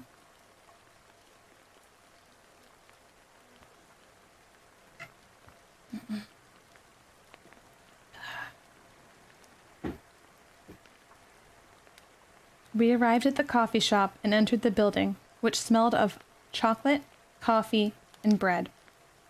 From the look of it, the business had their own mini bakery inside as well. It was nice. Once inside, Kikamura let go of my scarf and took a step beside me, taking a big whiff of the air. She sighed pleasantly in response, and I looked to see she had a grin on once more. Thank goodness. I felt better already. I walked up to look at the menu at the counter, seeing our options. They had a variety of different cakes, hot chocolates, and teas available for purchase, as well as donuts, bagels, and mini loaves. I looked up at our options and then back to Kikamura. What do you want? I asked. She looked at me and smiled, looking back to the menu. There was a pretty big variety of flavors, so it made sense that it would take her a minute to look over everything. I think I'm gonna get a white chocolate hot chocolate, and probably a chocolate chip bagel. She nodded, turning to me. I was gonna share the bagel. Do you want some? Sure, I nodded. I turned to the lady at the counter and nodded to her to acknowledge her existence. What can I get you? She chimed in, cheerful in her disposition. Can I get a regular caramel hot chocolate and a white chocolate hot chocolate? I'd also like to get a chocolate chip bagel. I rattled off, not looking to Kikamura just yet. Would you like some cream cheese on that bagel? If so, what kind? We have chocolate, strawberry, and regular. The woman at the counter said. I looked to Kikamura, who already looked flustered, clearly not expecting me to order for her. What do you want? Strawberry, right? I asked her. The girl's eyes grew wide, looking from the girl and back to me. Her mouth opened speechless for a moment. Mochi, you don't have to pay for me, she insisted, her pink, flustered cheeks making it obvious how the gesture made her feel. It was kind of cute. It wasn't a big deal to me, but I felt like it was for her, at least a little. Strawberry it is, then, I said, turning back to the lady. I heard Kikamura let out a frustrated noise, but paid no mind to it. All right, 780 yen, please. The lady smiled, typing away at her register. I pulled out my wallet and paid for the food, seeing Kikamura pout out of the corner of my eye. I put away my wallet and turned to the blonde. I had on my neutral expression, trying not to smirk at her despite how smug I felt. She looked pouty. What? I questioned, even though I knew exactly what was wrong. Kikamura only sighed, quickly transforming her pout into a smile. She shook her head and led us over to a table to sit down at. Once seated across from each other, Kikamura took this opportunity to look around. It was a nice place, the interior mostly made of wood, or maybe it was only the fixtures that were made of wood. The walls decked with realistic wallpaper? I couldn't tell. The whole place had a homey feel to it regardless. It was really nice. A moment later, a strawberry cream cheese coated bagels was delivered to our table, as well as our sugary hot drinks. I let my drink cool and instead opted for one of the halves of the bagel. I inspected it, being the baker I was, to see how they'd made it. It was large and fluffy, but not too fluffy. It was definitely looked like they had made it recently. Fresh bagels were always the best. I took a bite of it, savoring the natural strawberry flavor that the cream cheese was tinted with. Delicious. I took a look at Kikamura, who was carefully sipping at her hot chocolate so as to not burn herself. I smiled, watching a foam mustache appear on her upper lip from the whipped cream. She must have seen me react, because she wiped at her top lip immediately afterwards, coating her finger instead. She grinned and licked it off her digit, setting her cup down. I continued to look her way as she picked up her bagel. She was still acting as if nothing had happened the day before.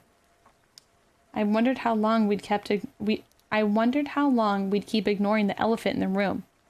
At the rate it was going already, though, the elephant would continue to go unaddressed.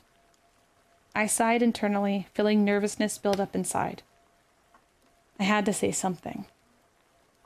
I didn't like feeling like there was something festering behind our every interaction. It was uncomfortable. So, about yesterday, I spoke up after a full minute of trying to convince myself to. It was do or die. Once I said something, Kikamura stopped eating her bagel. There was a moment where no one said anything at all, and the awkwardness set in. I guess I have to keep talking. Why did you kiss me? Once the words spilled from my lips, Kikamura set down her bagel, wiped off her fingers, and stared intensely at the table. My eyes sought for hers, but she didn't return my gaze. It made me nervous. Her hands lowered under the table, and she slumped forward a little. She kept opening her mouth to say something, then closed it moments later. The uneasiness I felt watching her was almost more than I could handle. As the behavior continued, I could see the blonde's face turning redder and redder. Finally, she took a deep breath and began to speak. I like you, Emochi, she finally said, her words fast and quiet. Her eyes didn't once look my way. Her voice started to wobble now. I like you. A lot. Was she crying? As she spoke, her gaze lowered more and more, making it hard to see her face at all. And I know you probably don't see me like that, but... She was definitely crying. She sniffled now, and I felt my chest ache. Why was she crying? The girl took another deep breath, lifting her arms and using her sleeves to wipe away her tears. She now looked up at me, teary red eyes looking into mine. I want to be with you, and it's okay if you say no, but I really, really like you, and I just want you to be happy, and Her gaze fell again. I really want to make you happy. Her words were powerful, and I felt my chest ache as she confessed, but I still didn't know how to feel. Kikamura said such nice things. She wanted to make me happy. My chest ached even at the thought that someone had such strong feeling towards me. Even then, I still felt conflicted. I definitely still had feelings for Fumi, even though I knew it was irrational. I hardly knew Fumi at all, and while she was pretty and soft-spoken, she was with Runaka. There was nothing I could do about that. And now there was Kikamura. She'd been there for me every time she could since we met. I was even mean to her, but she still gave me that big smile of hers and helped me in any way she could. She was so, So nice. I wasn't sure if I had romantic feelings for her, but I wouldn't know unless I gave it a chance, right? Even if I didn't feel strongly about her as she did about me, I felt like I should have given her a chance. She deserved at least that. Then maybe it would work out in the end. I looked down at the table as I thought. Slowly, I had looked back up at her and offered a smile. Okay, I said, hands going to my hot chocolate. Let's be a couple then. At my words, Kikamura stayed frozen for but a moment, looking shocked. That frozen expression slowly melted into more tears. Tears streamed down the blonde's cheeks as she smiled and nodded quickly. Yeah, let's be a couple, Mochi.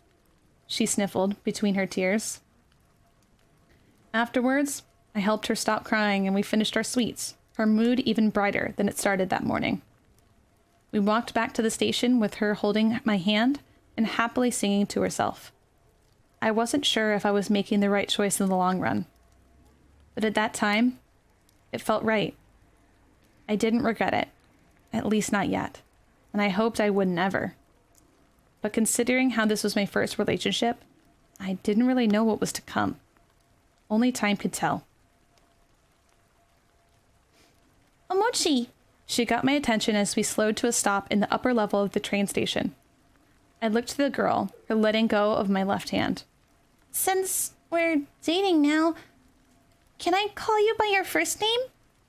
Oh, that was a thing couples did, wasn't it? The need for formality was generally dropped once you were dating someone, or so I usually heard. It was going to feel weird for a while, though.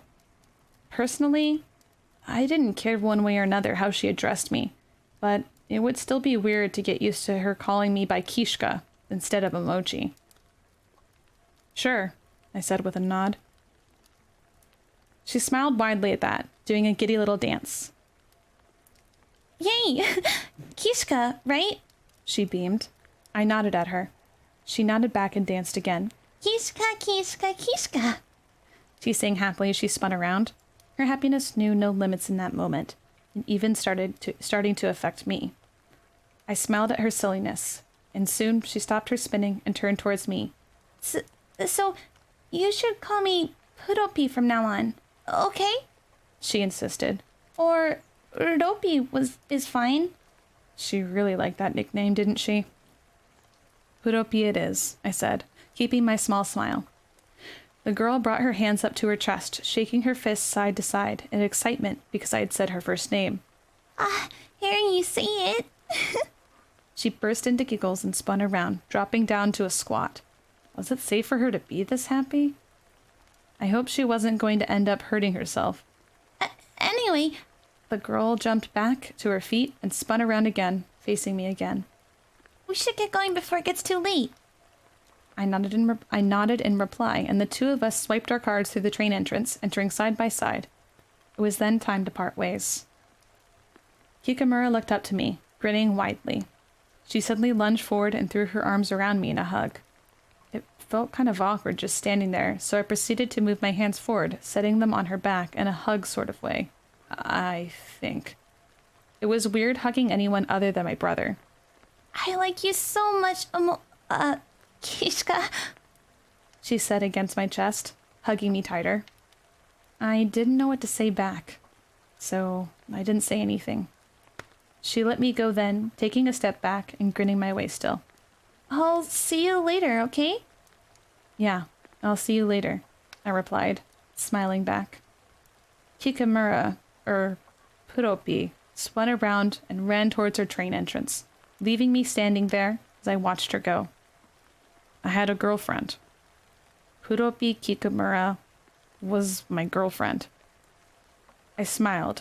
It felt weird to say it, but there I was. Maybe leaving behind my hat that one day really paid off. Chapter 11. Course. The next couple weeks felt like a dream. On the weekdays, I would go to work, go home, and then text Kikamura, Puropi, for about an hour, and then go to bed. On the weekends, Purupi and I would get together in between my shifts at work and hang out. We'd play games, we'd go out to eat, and sometimes just hang out and talk. Honestly, it wasn't that different from how things were before. Except now, Purupi and I saw each other a little more often, and there was a label attached to our relationship. Renaka figured out we were dating pretty quickly and teased us about it for a while, and I couldn't really blame him. To him, it was as obvious as day that Purupi had a crush on me, and it made him utterly amused that I never knew. I guess I was just oblivious to those things. That day in particular, Purupi invited Hirose and me over to her house to play some games. It was going to be my first time over, as well as my first time meeting any of her parents, so I was a little nervous. Her dad was still working overseas, so I wouldn't get to see him, but that made me feel less nervous anyway. Only meeting one of the parents was less pressure. I had just gotten off of work, so after changing into some casual clothes, I left towards Purupi's home. I took the train and arrived within an hour's time, and when I reached her address, I found myself standing in front of a small, tan-colored house. It wasn't anything fancy, but I didn't expect her parents to be loaded either. I had to admit, I was a little spoiled. With my parents working all the time, they brought in a lot of money, which meant our house was large and fairly modern. We had air conditioning, central heat, and several well-working appliances. We even had a large driveway that fit both of my parents' vehicles. In comparison to Purupi, we looked rich, especially considering how her house didn't even have a single car out front, much less a driveway. I walked up to the house and knocked on the door. I pulled on my scarf that was wrapped tightly around my neck, loosening it so I could speak properly once the door was opened. It was a little cold that day, so I had worn my usual garb, dressed warmly from head to toe. After a little bit of waiting, the door opened and Purupi was the one to answer. She grinned from ear to ear when she saw me, opening the door wide and immediately reaching for my hands to drag me inside. Kishka! She cooed. Once inside, the girl hopped up and down, still holding my gloved hands. I'm so happy you're here. I didn't know what to say in response. I wasn't unhappy to be there, but I certainly wasn't as thrilled as she was. She let go of my hands, allowing me to remove my shoes and take a few more steps inside. Her house smelled faintly of gingerbread, and the atmosphere was warm and inviting. The light brown walls giving a homely feel. From the entryway you could see some narrow stairs that led upstairs, and then a room off to the right and another off to the left. You should come meet my mom. Hirose is already upstairs in my room, the blonde said, looking me up and down as I took off my scarf. I paid little mind to her stares and simply folded the excess items over my arm. All right, I replied. I took my spot next to her, letting her lead the way. She took us off to the room on the right, the two of us entering what looked like their living room. Inside was a small couch set against the wall with a kotatsu in the middle of the floor. In the left corner was a television, and sitting in front of it, under the kotatsu, was an older lady, presumably Purupi's mother. When we entered the room, the lady looked back. She smiled at her daughter first, and then looked to me, her expression unchanging. It was then that she got up from her sitting position, moving towards us. I started to feel nervous, thinking about the position I was in. I was in front of her mom. I hope she didn't dislike me. I immediately bowed. It's nice to meet you. My name's Kishka Mochi. I introduced myself, trying to make a good first impression, as much as I could at least. This is my boyfriend, Mom. Purupi was quick to announce, not leaving me time to say my place in her life first. But all things considered, I was happier she had said something first before her mom had a chance to inquire.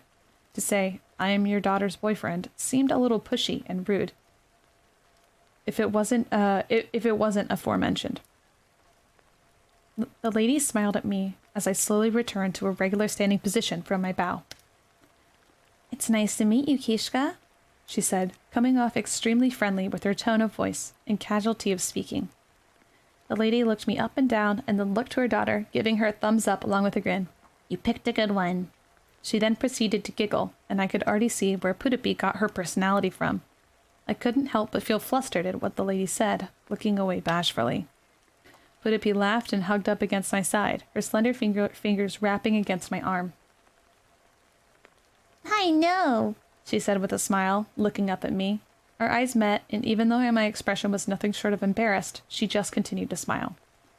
Well, welcome to our home, Kishka. You're free to stop by any time.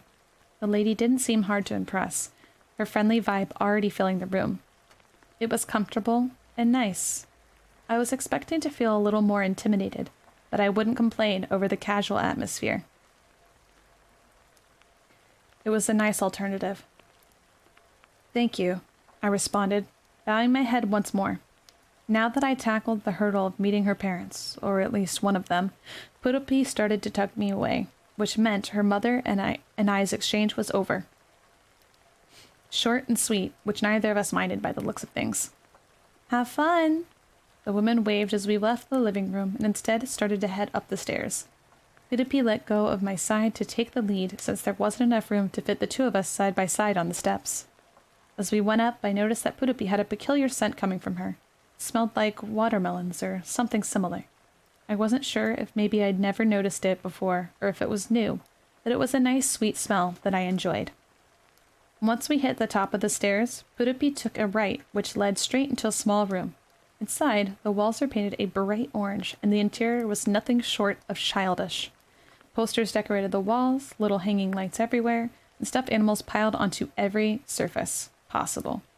This must have been Pudupi's room.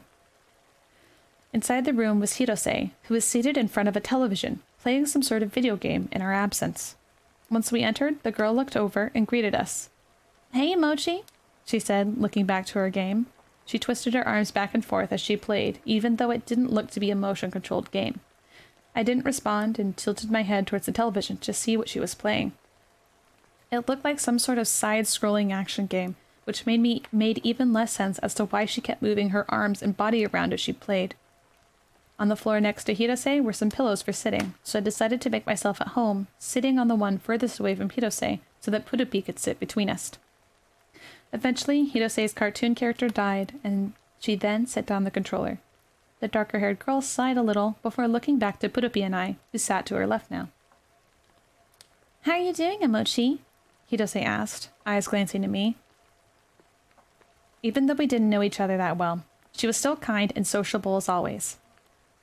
I'm all right, I replied. I guess I should return the gesture.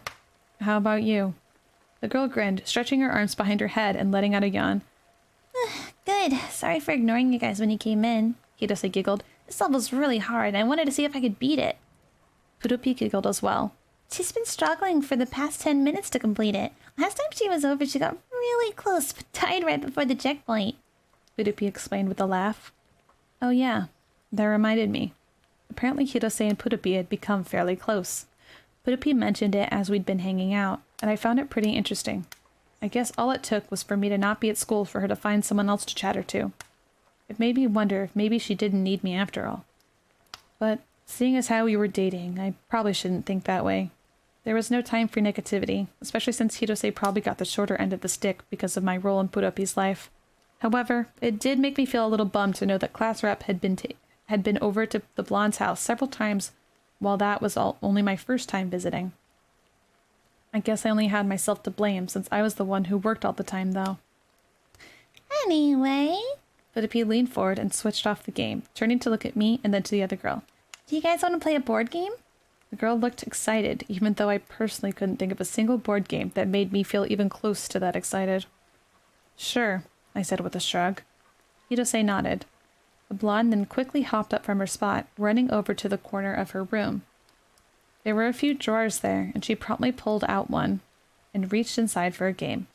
The small girl pulled out a medium-sized box and used her hip to close the drawer afterwards. When I paid attention to it, I noticed the drawer she had dug through was almost as big as Pudupi herself, which was pretty amusing. I wondered if she'd ever hidden there as a kid. Walking back over, the blonde sat the box down in front of us. Hold on, I gotta go grab a table and some snacks, the blonde said to us, holding up a finger and smiling. The girl disappeared out of the room and down the hall to retrieve the items, her small feet pattering down the stairs. Always so full of energy. At that point, it was just Hirose and I left in the room. It was a little awkward. I looked up to her and offered a fake smile before lowering it to my regular expression. It had been a little bit since the two of us had hung out, and since I didn't know her that well, it was a little awkward to be in the same room together without much to talk about. Congratulations, by the way. She spoke up when our eyes met for the second or third time, probably desperate to break the silence. Congratulations? For what? Oh, that's right. I don't think I ever told her about my position at work. I assumed she knew I wasn't at school anymore since Pudupi apparently told her about my promotion. Oh, thanks, I said with a nod of my head. The girl grinned wider, setting her arms behind her and looking ahead. No problem. You two are a cute couple. I'm glad to see Pudupi so happy, she said, moving her feet back and forth. Wait a minute. That was pretty off topic. Oh, wait. I then realized that her congratulations was probably for Pudupi and I's relationship, which was arguably way weirder. Did people say congratulations to those sort of things? I struggled to think of a response. I still wasn't used to the whole dating thing, especially when other people brought it up, and reminded me that her and I weren't just friends anymore. Instead, we were supposed to be more or something. It was like other people had this weird expectation of us. I know they didn't mean it that way, but that was kind of how it felt. I wasn't sure if that was normal or not. Yeah, she's really happy, was all I could think to respond with. It was true. Pudupi seemed even happier those days. She was nearly all smiles all the time, though I guess she was like that normally. But it felt different more recently. If I had to explain it, when she smiled at me, it felt like it was coming from deep down and not just her average smile. I don't know. Maybe I just made that up, but that's how it felt. I also found myself enjoying the interactions that we had more too. Oh, but I'm sure you're happy too, right? Yosei turned to me. You have such a cute girlfriend. You're a lucky guy. The girl giggled and scratched at the back of her head before looking up at the ceiling. Yeah, I replied, not sure what else to say. It was weird to talk about Pudupi and I's relationship like that. It was almost surreal. But luckily, I wasn't forced to say much more about it since Pudupi returned up the stairs with a fold-out table in one arm and a plate full of light snacks in the other. Here we go. Pudupi grinned. She set the table on its side for a moment to put away the video games, and then promptly began unfolding and setting it up in front of us afterwards. She then set the snacks on the table, followed by the board game that she picked out earlier, and quickly began to dish out cards and game pieces to everyone. Alright, I'll explain the rules, okay? Pudupi said before explaining the whole game. Turns out we were playing some sort of deck building game. It had cute little anime characters on all the cards, and the concept of the game was to build up an entire empire of cute little characters and win the most victory points before the end of the game. Seemed simple enough. Hidose and Pudupi had played before, which meant I was slower to react to the things that they did because I didn't understand all the different rules that well. But it didn't end up handicapping me too badly, seeing as I ended up in second place by the end. Hidose was unsurprisingly in first place, living up to her class rep status. Pudupi ended up in dead last, but I wasn't surprised in the least. After all, she kept getting distracted and having giggle fits. Once we had cleaned up the game, we just sat around and ate snacks and talked.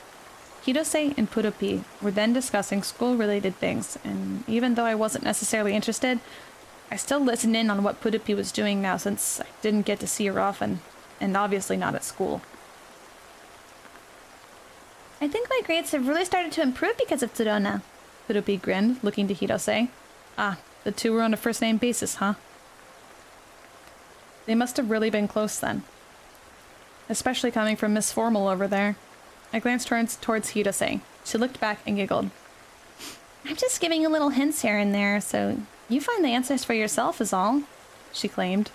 I didn't know if that was necessarily true, but considering how Pudupi did better on her exams than even I did, I didn't really have any room to speak. If she was succeeding, then that was all that mattered. Well, regardless, without your help, I'd be a whole lot worse off, Pudupi beamed, looking to me. At this rate, I think I'll have a fair chance of getting into a good university. Hidose put one of her thumbs up, thrusting it out in front of her. You got this, she said confidently, before breaking her prideful stance, giggling. I didn't really feel a part of the conversation at the time, but I tried not to show my boredom. I couldn't relate, but I guess the same could be said about me to them. Neither of them had jobs, certainly not in my field, so I was sure they got bored hearing about my work-related things too. What are you going to university for, Hirose? I attempted to add to the conversation, asking the only question I could think up. I imagined that she had well enough grades to do pretty much whatever she wanted, but I wondered what it was she wanted to do. The girl looked to me, setting her elbows on the table that still sat in front of us. Me? Oh, I was considering going in for nursing, but I also thought about going into law instead. Wow, nursing or law? She doesn't mess around. Both are pretty ambitious choices, but I know I could do either of them if I tried, though.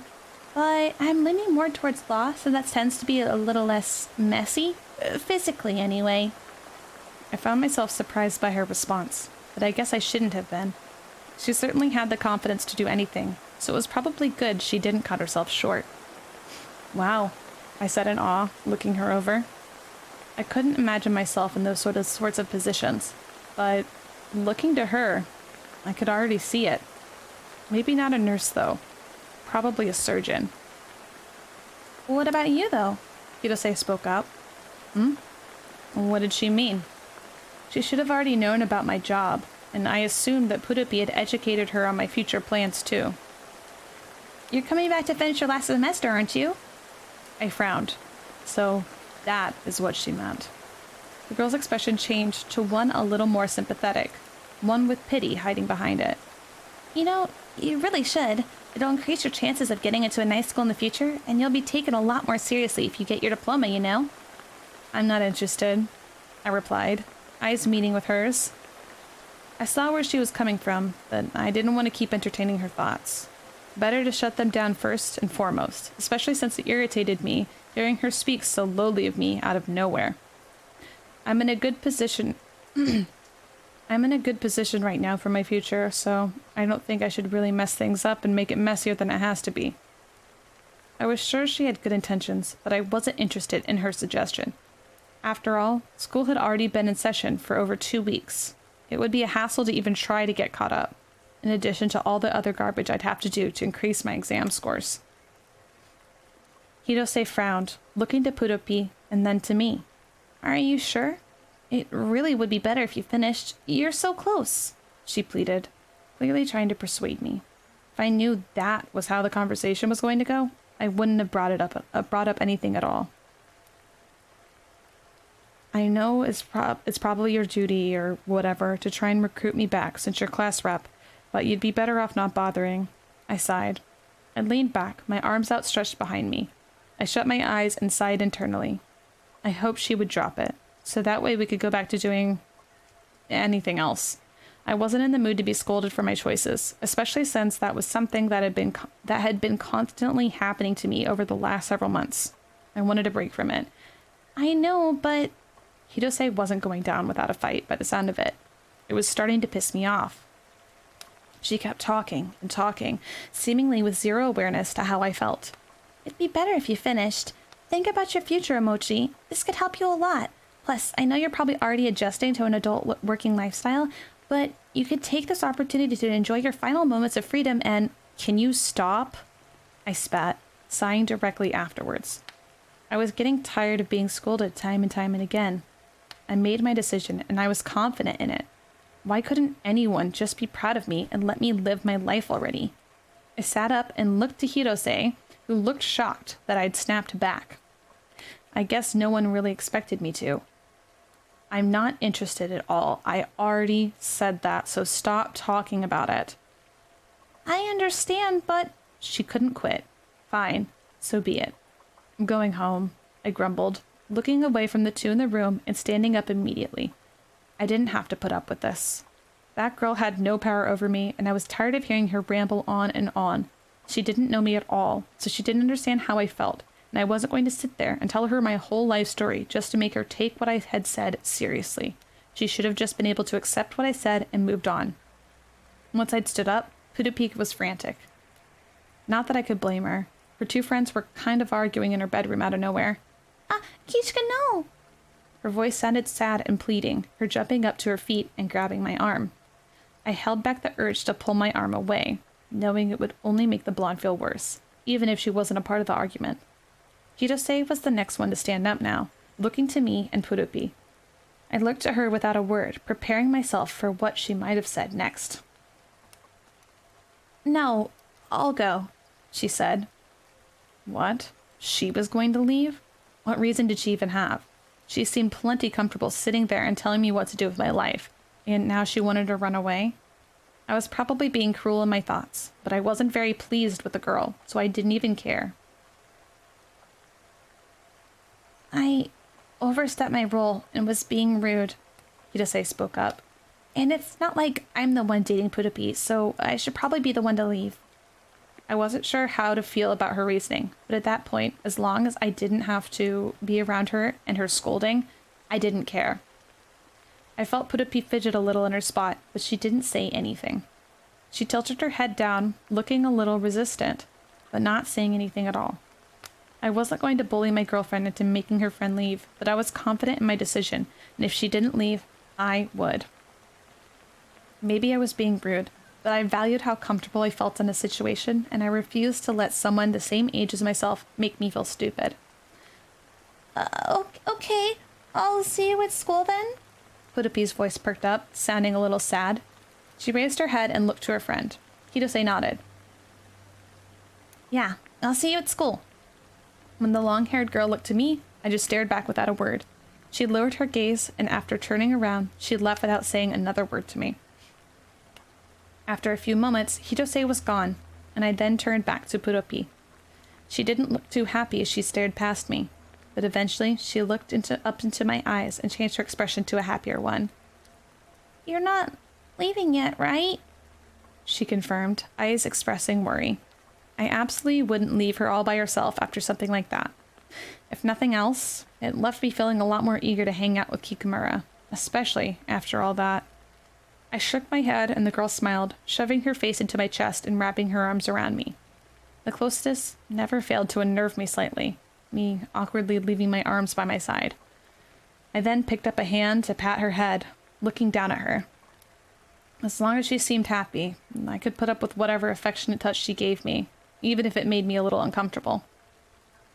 Eventually, we sat back down, this time on her bed, which was right behind where we were sitting on the floor before. We pulled up a movie on her television and watched it in between casually chatting. She never brought up the situation from before, acting as if it never happened, which made me feel better too. As we hung out though, Purupi became increasingly handsy. In fact, over the course of the last month, she'd started touching me more and more frequently.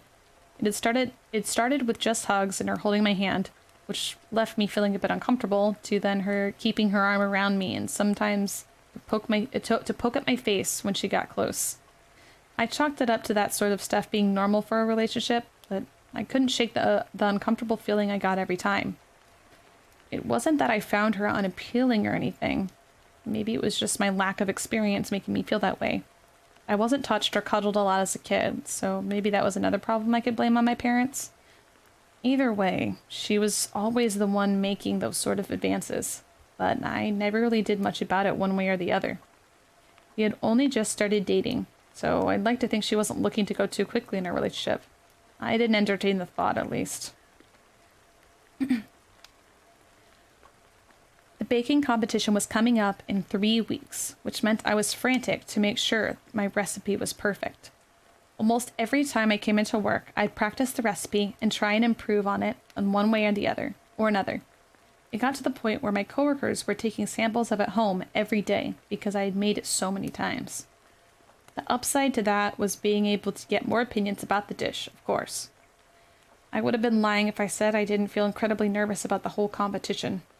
Everyone was, of course, encouraging and uplifting, but I couldn't help but feel like it was all biased. Sure, my sweets may have been all right, but were they that good, you know? I frowned at my doubts, trying to cover them up with more baking around the cafe. Today was your typical day, and for me, it was coming to an end. Once the previous lead bakery chef came in to take over for me, I finished up my paperwork and clocked out. When I was leaving out to the cafe floor, Purupi was there at the glass case, speaking with Muraki, the previous lead bakery chef. Oh yeah, didn't she make some sort of joke before about Purupi and I being in a relationship before? I frowned. knowing that she'd probably be happy to know she made a good call.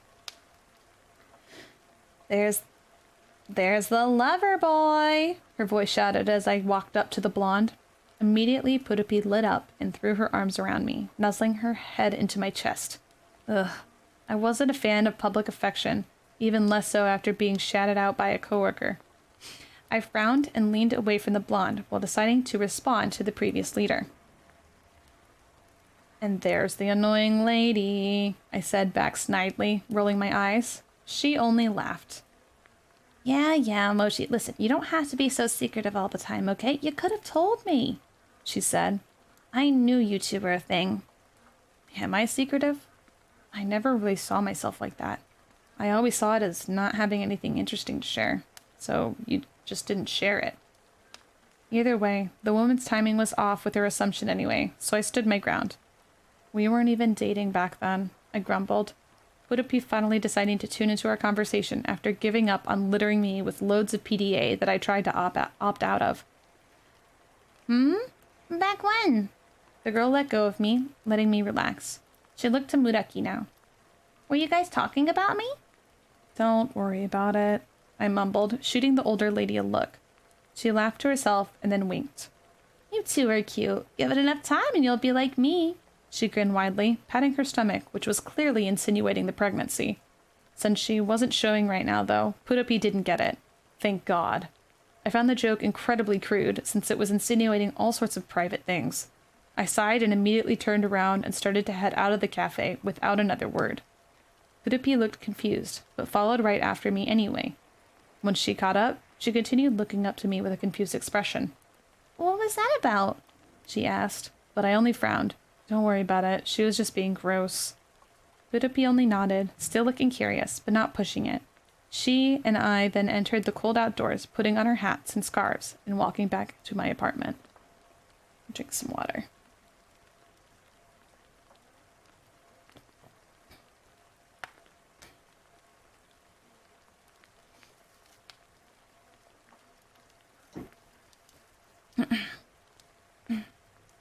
That day, we agreed on hanging out, and after some begging on her part, I agreed to teach her how to make some brownies from scratch.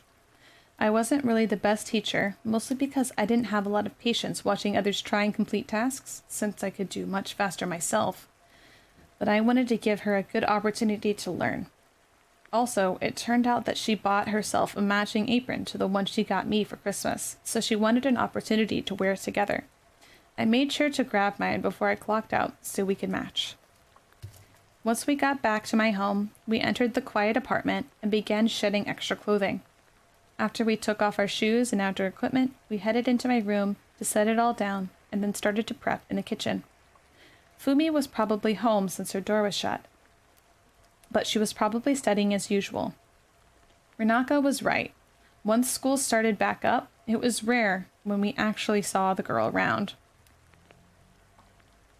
Once Pudupi and I were in the kitchen, I put my apron back on, and Pudupi followed suit. I didn't even bother changing out of my cafe uniform, just wearing my long-sleeve button-up shirt, so that seemed silly to change. However, it was already kind of warm in the kitchen once we'd set the oven to preheat, so I unbuttoned the top 2 buttons of my shirt to give me some ventilation. I was wearing a white undershirt underneath, so I wasn't exposing too much of anything, but I could definitely feel Pudupi's eyes on me when I did so. Jeez. She must be really attracted to me. I guess it was flattering, but it was also a little embarrassing. I wasn't used to being stared at, and especially not like that. I cleared my throat to get the small girl's attention, and her eyes snapped up to meet mine, looking sheepish. I began teaching her by having her get out all the ingredients and measuring cups that we needed. The first step was to grease the pan that the brownies would be set in. That was a simple task, and she did it well. Moving on to the next, more complicated one. She had to whisk together the butter, oil, and sugars, which meant having a fair bit of wrist and arm strength. At that point, I had enough experience to do the task well, but it was obvious by watching Pudupi that she did not. Her form wasn't very good, and so she was putting in more work into it than necessary. I walked up behind her and touched her hand slightly. "Let me help," I told her, sliding my hand over hers and helping her curve her wrist just right to properly whisk the mixture together.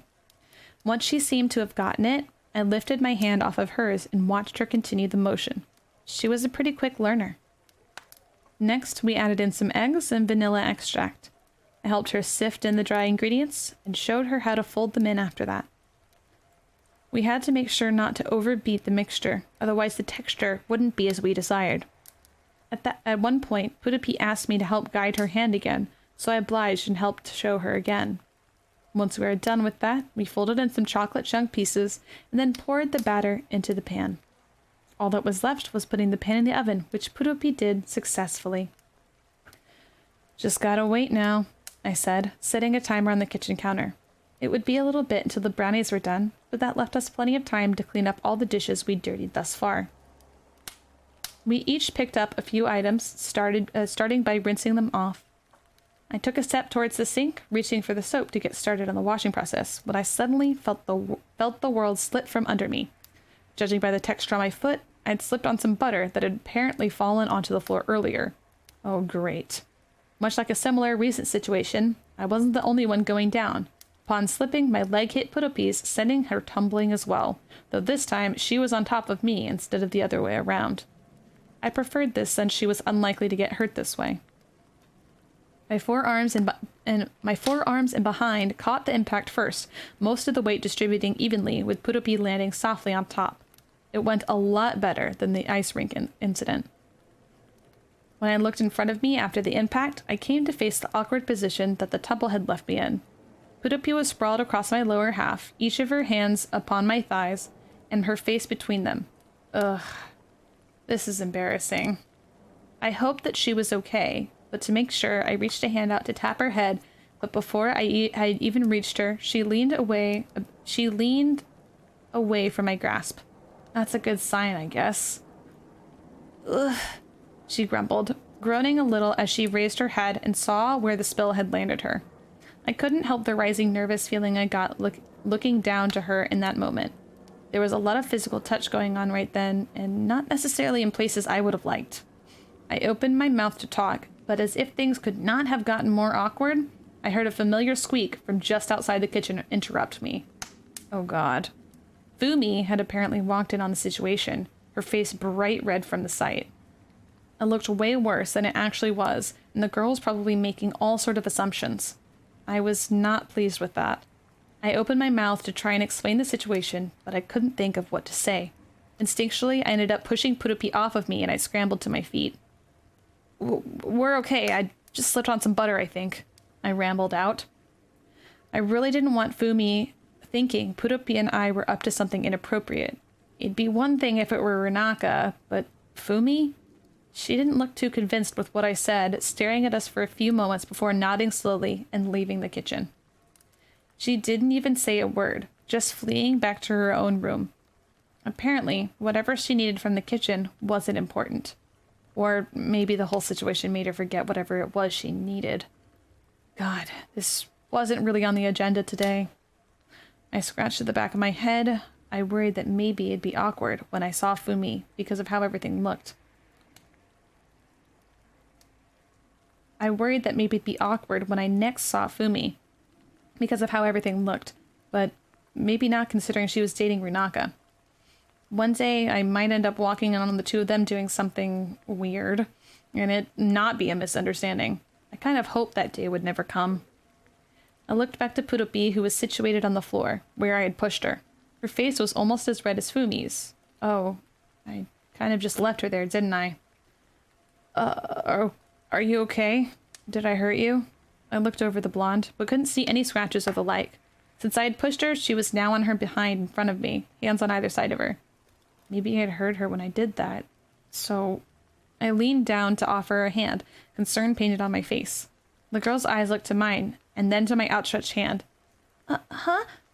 She answered me, clearly a bit fazed by the situation that had just occurred. Oh. Her small hand entered mine, shifting her weight to her arm as I helped her stand up. Even though she was upright, her mind seemed to be elsewhere, looking in front of her all spacey-like. Her face was still a bright red color, so I decided to poke her nose to try and snap her out of whatever phase she was in. It apparently worked fairly well, since she was quick to start swinging her arms out in front of her once she did so, looking back up at my eyes when she had come to. Hey! She pouted, taking a step back. Whatever it was that had kept her attention for so long had left her then, but I still wondered if maybe she'd hit her head or something when we'd fallen over. Are you okay? I asked again, lowering both of my arms to my side and looking her over once again. I still didn't see any scratches or bumps. Huh? Of course, she replied enthusiastically, but I still felt uncertain. Maybe it'd be better if she relaxed now. I sighed and shook my head.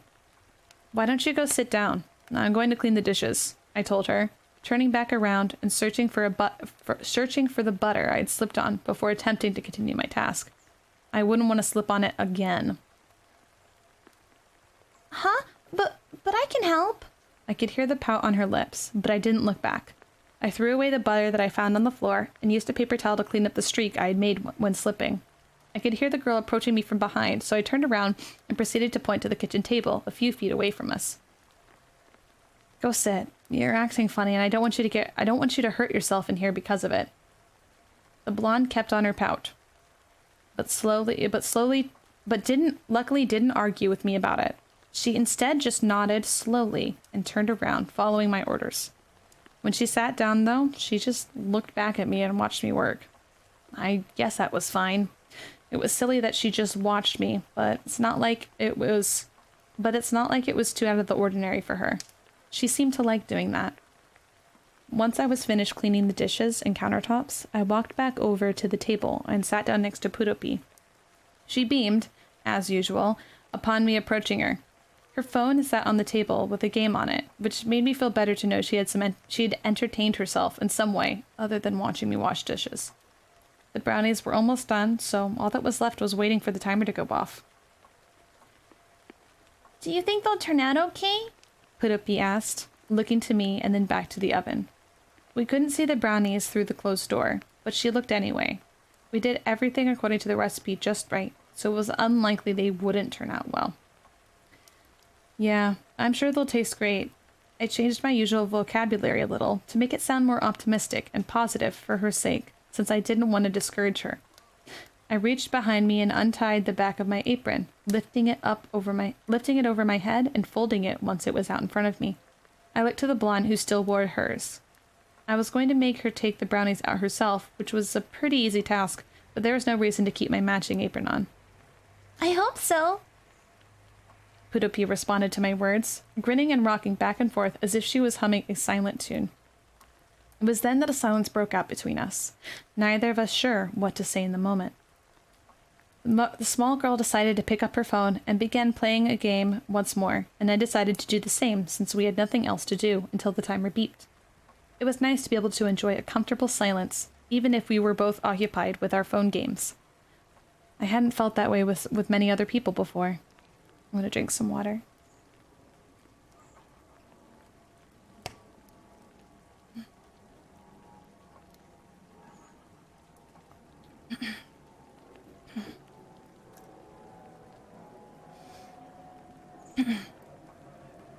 Once the timer went off, I simply looked to the blonde and remained seated.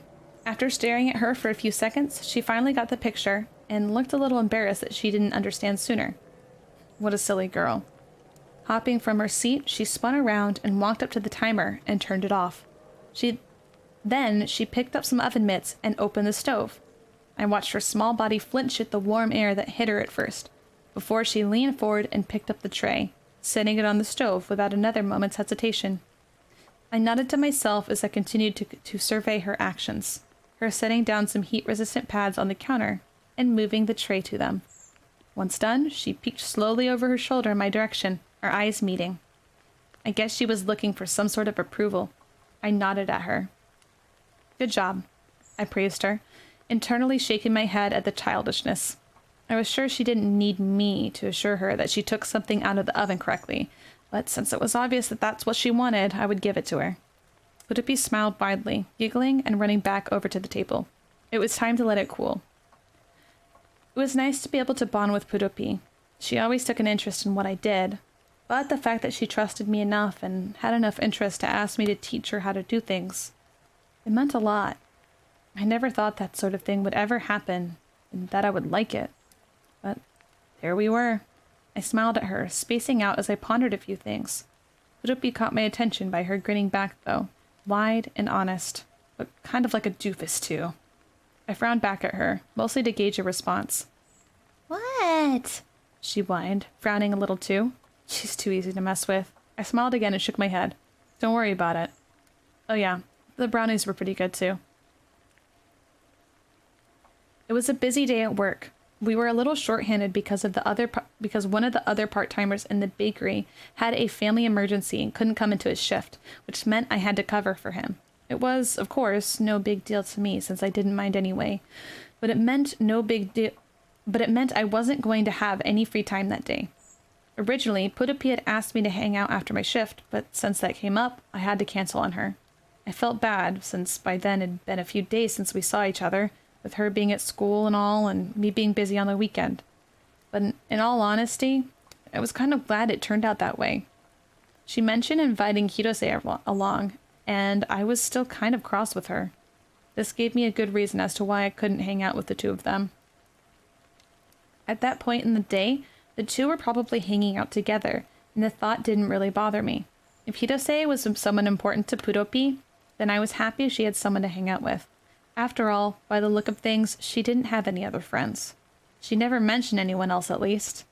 Again, I didn't mind that Pudopi liked Hirose, but being constantly questioned on my choices by someone I didn't know that well didn't exactly rub me the right way. So, hanging out again with her didn't appeal to me personally. I made my choice, and I was sick of people constantly putting me down for it. I said people, but I guess I only really mean my parents. I didn't like thinking about either of them when I didn't have to, which reminds me, my brother's birthday was coming up soon. I wanted to go visit him, but wasn't sure how to tackle that. Maybe I would try and catch him on his way home from school. Would that be counted as kidnapping if I didn't let him go home right away? I frowned. I hoped not. No matter what, though, I'd make something happen. I hadn't seen him in a while. The least I could do is show up and say hi. Hopefully he was okay. Business picked up again, and I got back to work, leaving my concerns behind me. I had quite a few orders that left me running back and forth from each station in the kitchen. The busyness made me work up a sweat, but in all fairness, I probably needed the exercise. When I didn't have any customer orders to attend to, I ended up slinking back into the office to review the upcoming competition rules. I was paranoid I'd mess something up along the way if I didn't keep checking. I knew that it was a pretty silly thing to do, but better safe than sorry, right? As I was reading over the email, I glanced over a few more promotional events in my inbox. My boss had set me up a business email and subscribed me to a few of his favorite newsletters, so I got occasional emails from them. It was really just a bunch of random license brands, bakery establishment offers, and documentaries about baked goods from around the world. Most of it was pretty random, but occasionally there would be a title that would interest me, and it seemed that day had one of those. That's it.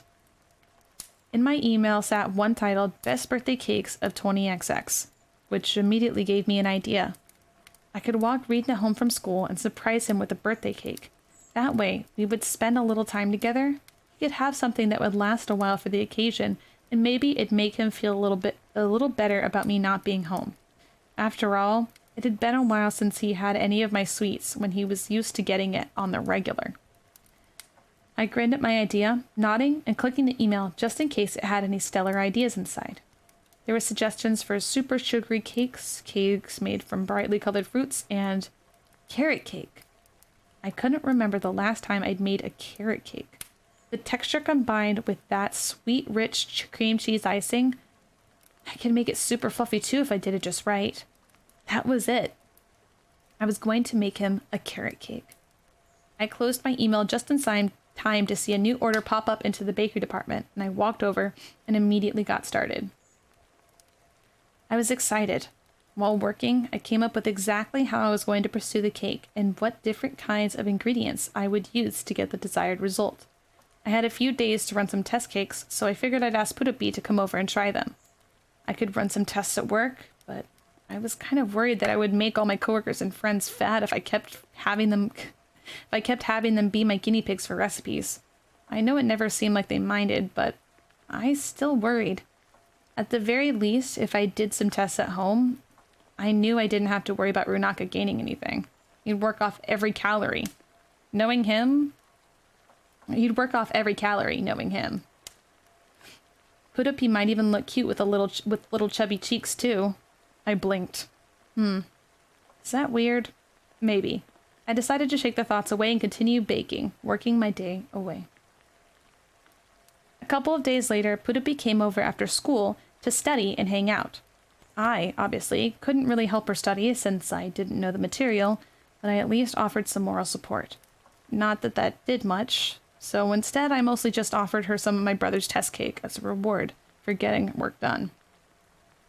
That seemed to be motivation enough because once I mentioned it, she started working twice as fast and stopped trying to chat with me every 5 minutes.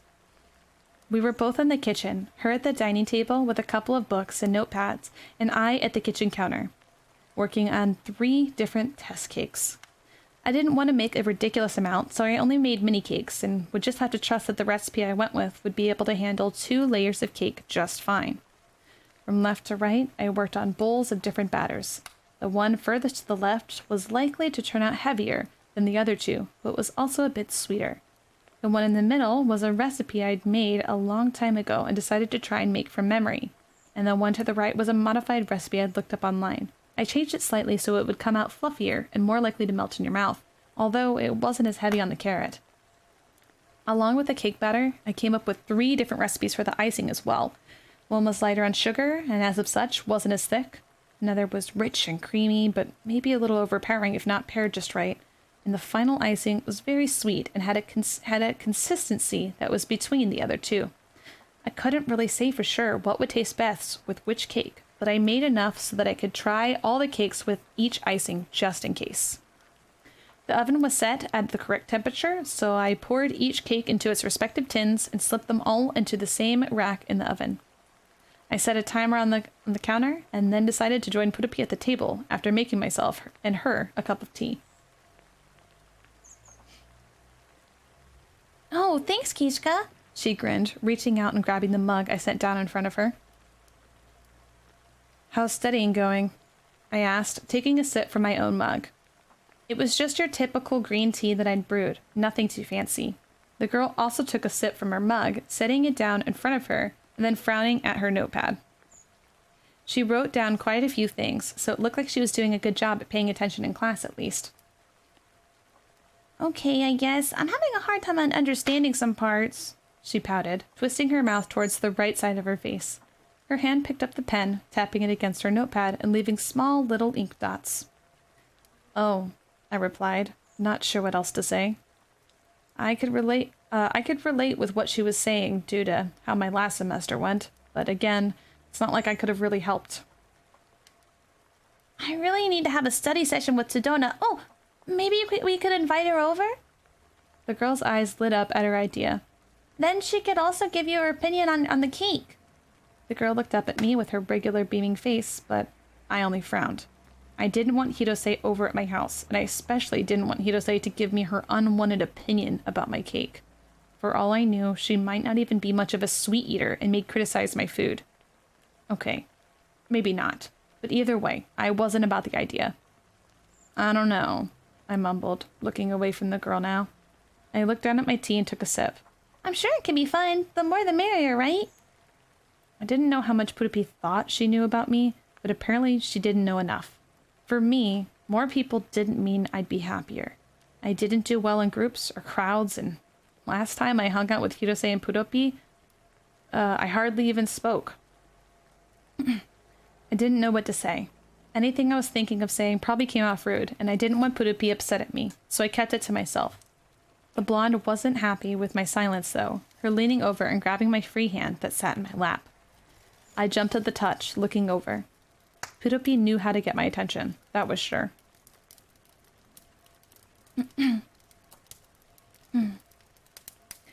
Are you okay? The girl asked, even though I felt like the answer was pretty obvious. I didn't like her friend, at least not then. I knew it was shitty of me, but I would argue and say it was just as shitty for her friend to talk down to me too. I shut my eyes and nodded. slipping my hand out from under hers and up to my mug, taking a sip using both hands. Yeah, I said simply, my default expression upon my face. It wasn't a lie, since I was fine all in all, but it was just Hirose that I wasn't okay with. When I responded as such, Pudopi only frowned and returned her hands up to her own lap.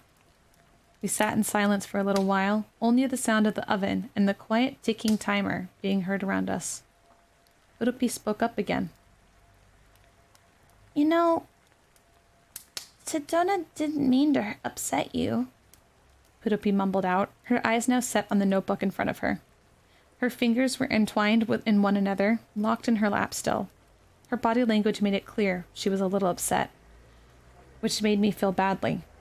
She wants the best for you, and me too. Her eyes looked back to mine. I opened my mouth to argue, but closed it and said, Hirose didn't know me. The only reason she cared that much for me at all was because of Pudopi, which made me feel like this was indirectly Pudopi's fault too. She had always been oblivious to things that hurt me, so it didn't surprise me she had done it yet again. I frowned. Was Pudopi going to keep hurting me unintentionally as time went on? And was I okay with that? I hadn't really thought about that being a possibility. I'm sorry, Kishka. Pudopi's apology came as a surprise, but mostly because it felt like maybe she had been reading my thoughts. However, it was more likely that she noticed my expression was slowly drooping as I pondered internally. Looking back at the girl, she also looked upset, even though I was the one being negative internally. It looked like I had made her more upset regardless. I felt bad. I know she didn't mean to hurt me. I finally spoke up. Being silent wasn't making things any better. But she did. I feel like I made things pretty clear, and that I didn't want to have that sort of conversation, but she wasn't listening. I sighed, shut my eyes, and crossed my arms. I knew I shouldn't be immature about the situation, but I was hurt. I was hurt, and I was tired of people hurting me. I know, Pudopi chimed in, sounding understanding. I heard her fidget a little before speaking again. It just makes me sad to see you two not getting along. Well, only Hirose could change that. I had nothing to apologize for. Hirose hurt me, and if she was hurt by me standing up for myself, then maybe she should have done a little growing up and then got some real life experience before talking like a know-it-all. I sighed.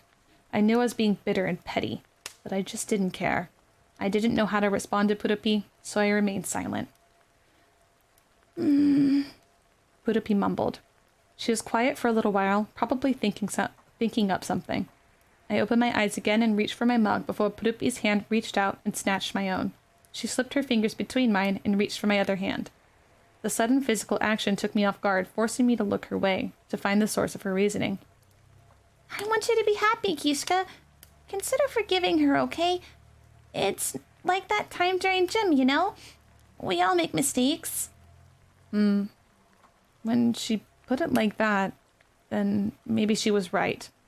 Neither of those situations were done with ill intent. It was just a situation that didn't make me happy or comfortable. Regardless, though, it would take me a little bit longer for me to forgive Hirose, even if I really tried. Which I didn't feel like doing right then. To put Pudopi's mind at ease, though, I just nodded, glancing at her hands that were still pressed against each other.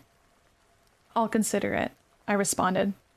The girl's hand squeezed mine softly, and she leaned forward and kissed my wrist before following it with a giggle.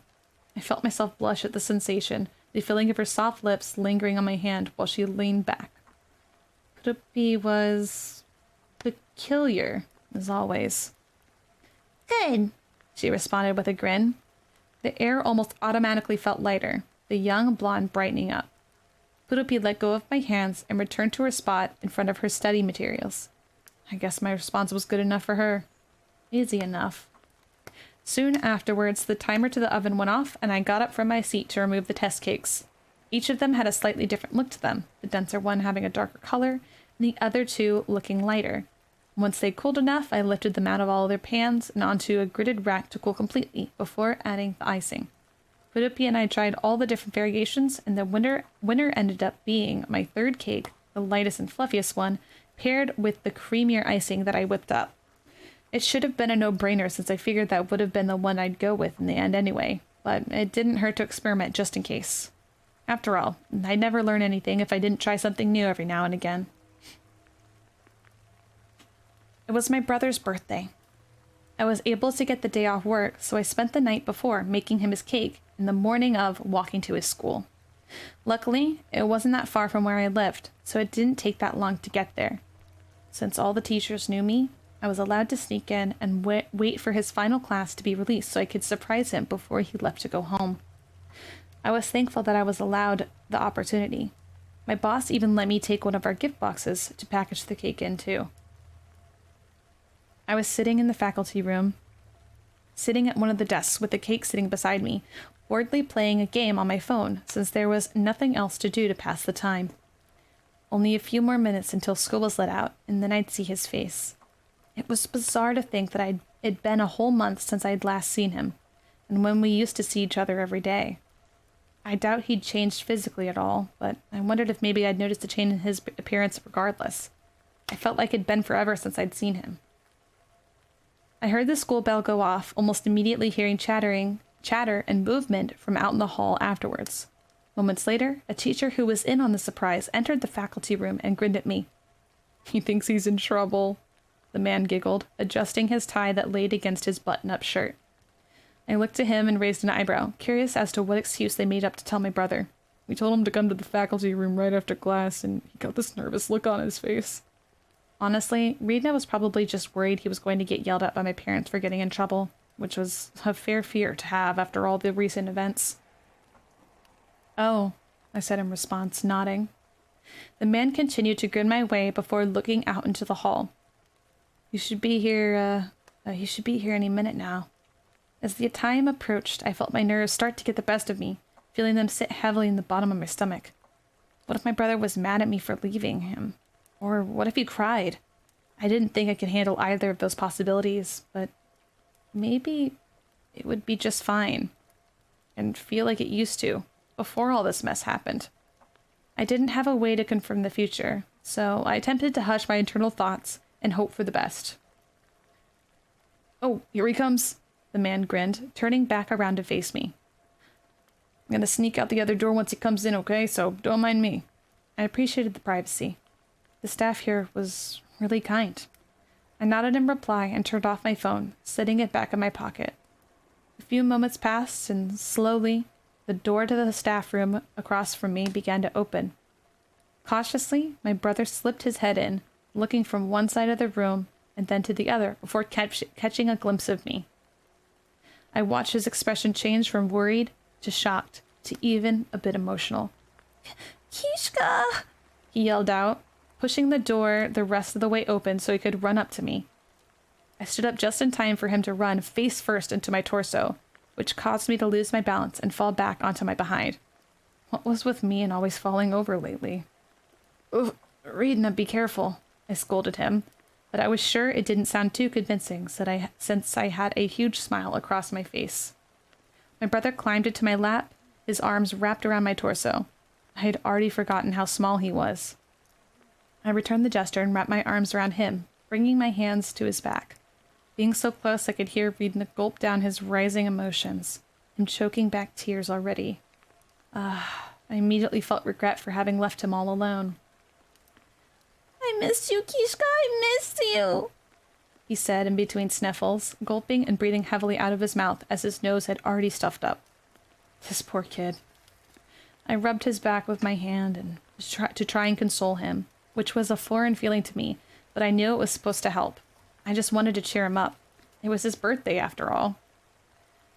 "I missed you too," I said back, blinking when I realized that my voice had cracked, and I too had started to tear up. I really did miss him. We sat there for a little bit, holding each other before I eventually relaxed my hold on him and pulled my body back. Reedna's grasp loosened, and his teary eyes looked into mine. His gaze was soft, eyes red and watery, much like the last time I saw them a month ago. Poor guy.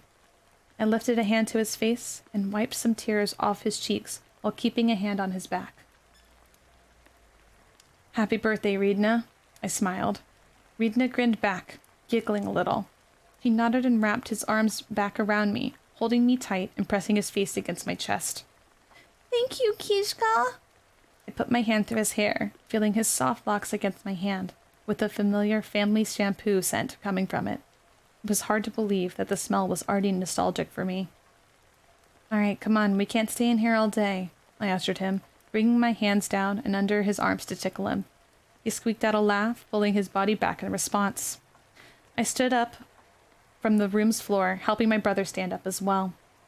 He looked up at me with happy, tear-stained eyes, sniffing every few seconds to keep his snot inside his nose. I could only smile and shake my head at his adorable and pitiful look. Here, I said, picking up the decorative box and thrusting it his way. His eyes lit up at the sight, taking it carefully into his hands. He leaned it against his body as he unwrapped the ribbon that was set up on top, unveiling the layered carrot cake I'd made. And we have a picture for this one.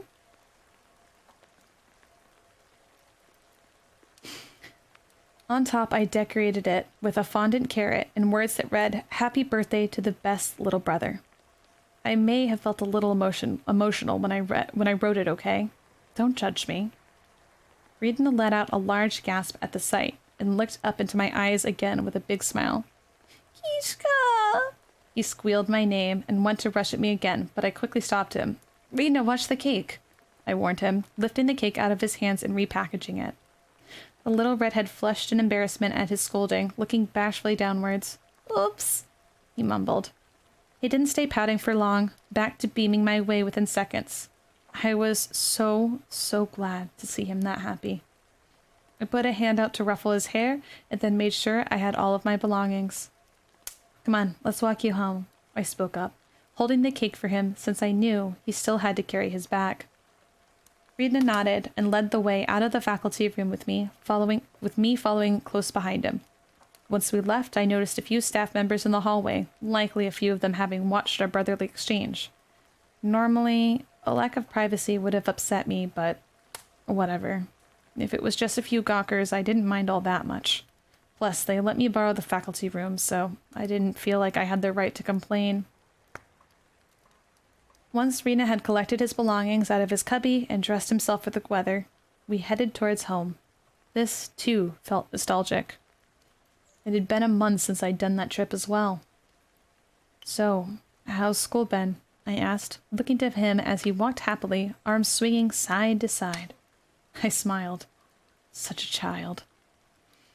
Good, I'm still the top in the class, he said with pride, pushing out his chest and before looking up at me and laughing. I smiled wider. Good. Keep it up, I said, even though I kind of regretted saying it afterwards. I used to have pretty good grades too up until that semester, so I didn't want to make him feel pressured to do it perfectly all the time. How's Mom and Dad? I figured it would be better to get that question out of the way, especially since I was curious about them. I didn't care a ton, but I still wanted to know. Oh, they're fine. My brother apparently didn't care that much either, because he quickly changed the topic. So, you're a boss now? That's what Mom said. I snickered silently, amused by his reaction, and also a little proud he cared more about that than discussing our parents. Oh, yeah, I guess you could say that. I'm in charge of all the bakery and sweets in the cafe, I explained, trying to think of a way to make it sound cooler to him. The big boss also lets me bake whatever I want in the cafe, too. Oh, really? Rena looked excited at that. You could make any kind of hot chocolate or pancakes you wanted? He looked shocked and also impressed as he considered the possibilities, looking up at me as we walked. I continued smiling, nodding in reply. Yeah, if I want to. Rena shook his head, looking as if he couldn't believe the power I held now. It was very amusing. I'm sure I can show you the kitchen in the back sometime if you come visit, I told him. My boss probably wouldn't mind. And since Rena was a good kid and kept his hands to himself, it would probably go over well. Regardless, it would be nice to have him come to my workplace again at all. Really? Rena looked excited at what I'd said, his wide eyes looking up at me, nearly tripping over his own feet as we walked. I tried not to laugh. Yeah, come see me sometime, or just call me and I'll take you. He didn't have his own phone yet, but he'd memorized my number a long time ago just in case for emergencies. So I knew he knew how to contact me. Okay. My brother smiled determinedly and nodded, looking back in front of him now. He's so cute. Eventually, we reached our parents' house, the place I used to call home. It felt weird to be standing there in front of it, intimidating even, but as expected, neither of my parents were home, so I had no run-ins to worry about. Once there, I handed off the cake. Hopefully Mom and Dad will do something fun with you. Hopefully Mom and Dad will do something fun with you today. In the meantime, eat some cake, okay? I instructed him, offering a smile. He was such a good kid. He really deserved great things.